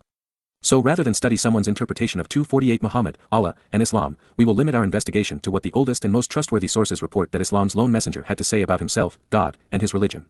If Muhammad got Islam wrong, no one has it right. And without Muhammad, there would be no Quran or a God named Allah. Since translations of the Quran are wildly divergent due to the remedial nature of the text, I initiated the process of conveying its message by presenting a thoughtful composite of the 5 most commonly cited representations to convey its message as accurately as possible. And while these include the Noble Quran, Pickthall, Shaker, and Yusuf Ali translations along with the Ahmed Ali sanitized paraphrase, throughout goddamn religion I have favored the more literal, expansive, and expressive reading found in the Quran word by word interlinear with translational insights provided by the authors of the Noble Quran. It was translated by Muhammad Muzzin Khan for Maktaba Dr. Salem Publishers in coordination with the King Fahd National Library. For added elucidation and validation, especially when the word patterns were interpreted differently, I have provided additional insights by surveying the 66 English translations presented in parallel at islamawakened.com. The resulting translations became compilations of the Quran word by word, the Nobel Quran, and Arabic dictionaries, incorporating the 66 other translations when needed, then augmenting this with my understanding of Hebrew, from which most of the Quran's words were derived. Then as we moved into the 4th volume, with Goddamn Religion Slaughter, the translations became more exacting as a composite of Quran interlinears, Arabic dictionaries, and Hebrew etymology. The oldest Quran fragments date to 725 CE, a century after they were allegedly recited, and at a time when the contents were in a state of flux and still evolving. A comprehensive analysis of these findings and the book's 249 history is presented in the Losing the Quran and Islam's Dark Past chapters of Goddamn Religion Snake and Sunnah and Suratun. One of the most revealing assessments of the Quran's formative years was written by the world's foremost authority on Quranic paleography, Dr. Gerd Puin, for The Atlantic magazine in 1999. He stated, "The Quran is a cocktail of texts that were not all understood even at the time of Muhammad. Many of them may even be 100 years older than Islam itself. Even within the Islamic traditions there is a huge body of contradictory information, including a significant Christian substrate, which one can derive a whole Islamic anti-history. The Quran claims for itself that it is mubin, or clear, but if you look at it, you will notice that every 5th sentence or so simply doesn't make sense. Many Muslims will tell you otherwise, but the fact is that a 5th of the Quranic text is incomprehensible. This is what has caused the traditional anxiety regarding translation. If the Quran is not comprehensible, if it can't even be understood in Arabic, then it's not translatable. People fear that. And since the Quran claims repeatedly to be clear but obviously is not, as even speakers of Arabic will tell you, there is a contradiction. Something else must be going on. Beyond its seriously deficient writing quality, the Quran also lacks the organizational structure of context and chronology. It, therefore, must be read in conjunction with the chronological hadith collections of Ishaq and Tabari to be understood. And to that end, Goddamn Religion was composed using this approach. The Sirat Rasul Allah was compiled by Ibn Ishaq in 750 CE. It was edited and abridged by Ibn Hisham in 830 CE and translated by Alfred Guillaume under the title, The Life of Muhammad in 1955 by Oxford Press. Referred to as the Sirah, or biography, Ishaq's hadith collection is comprised of oral reports from Muhammad and his companions. It provides the only written account of 250 Muhammad's life and the formation of Islam that was composed within 2 centuries of the Prophet's death. There is no earlier or more accurate source. The history of Al-Tabari, called the Tariq, was compiled by Abu Muhammad bin Al-Tabari between 870 and 920 CE. His monumental work was translated and published in 1987 through 1997 by the State University of New York Press. I quote from volumes 1, 2, 6, 7, 8, and 9. Tabari's history is comprised entirely of Islamic hadith. It is arranged chronologically. Tabari is Islam's oldest and censored source. Al-Bukhari's hadith, titled Sahih al-Bukhari, The True Traditions, was collected by Islamic scholar Imam Muhammad ibn Ismail al-Bukhari between 840 and 860 CE. I have quoted from the 9-volume original English translation by Dr. Muhammad Muzzin Khan, the director of the Islamic University, Al-Madinah. It was published by Maktaba Dar es Salaam in Saudi Arabia of the King Fahd National Library in July 1997. However, since the nomenclature cataloging Bukhari's hadith varies between the printed and digital presentations, I have used the more prevalent online nomenclature. Imam Bukhari reviewed some 600,000 hadith traditions and distilled them down to 7,563 full isnad, chain of hearsay reporters, narrations of which he was certain were sahih authentic. Paired of duplications and contrasting accounts of the same episode, there are 2,600 hadith in his collection, each shedding light on Muhammad, Allah, the Quran, and formation of Islam. Al-Bukhari began his research in the Masjid al-Haram in Mecca before moving to the Al-Masjid an-Nabawi in Medina, establishing the final collection in 846 CE, 232 AH, where it was thoroughly examined and verified by the most celebrated Islamic scholars of the day. The oldest surviving partial copy of his manuscript dates to 984 CE/340 AH and the complete copy to 1155 CE/550 AH. 251 Sahih Muslim, a 9th century topical hadith arrangement of Sunnah, was collected by Persian scholar Muslim ibn al-Hajjaj al-Naysaburi. A stickler for an unbroken chain of reporters, or isnads, at least 2 of whom were contemporaries of Muhammad, he reduced 300,000 oral reports emerging from Allah's Messenger and his companions down to 4,000. This collection is compiled into 56 books and presents 3,033 independent narratives. Sahih Muslim is among the most valued books in Sunni Islam alongside Sahih al-Bukhari, comprising the 2 most important Kitab al-Sittah, 6 books containing hadith. They are considered Sahihain, the 2 who are authorized Sahihs. Muslim's collection was translated by Nazanuddin al-Kitab for publication by Maktaba Dar es Salaam in Saudi Arabia for the King Fahd National Library. An online version was retranslated and prepared by Abdul Hamid Siddiqui by the DVU group as inspired by the Muslim Students Association at the University of Southern California. Continue reading.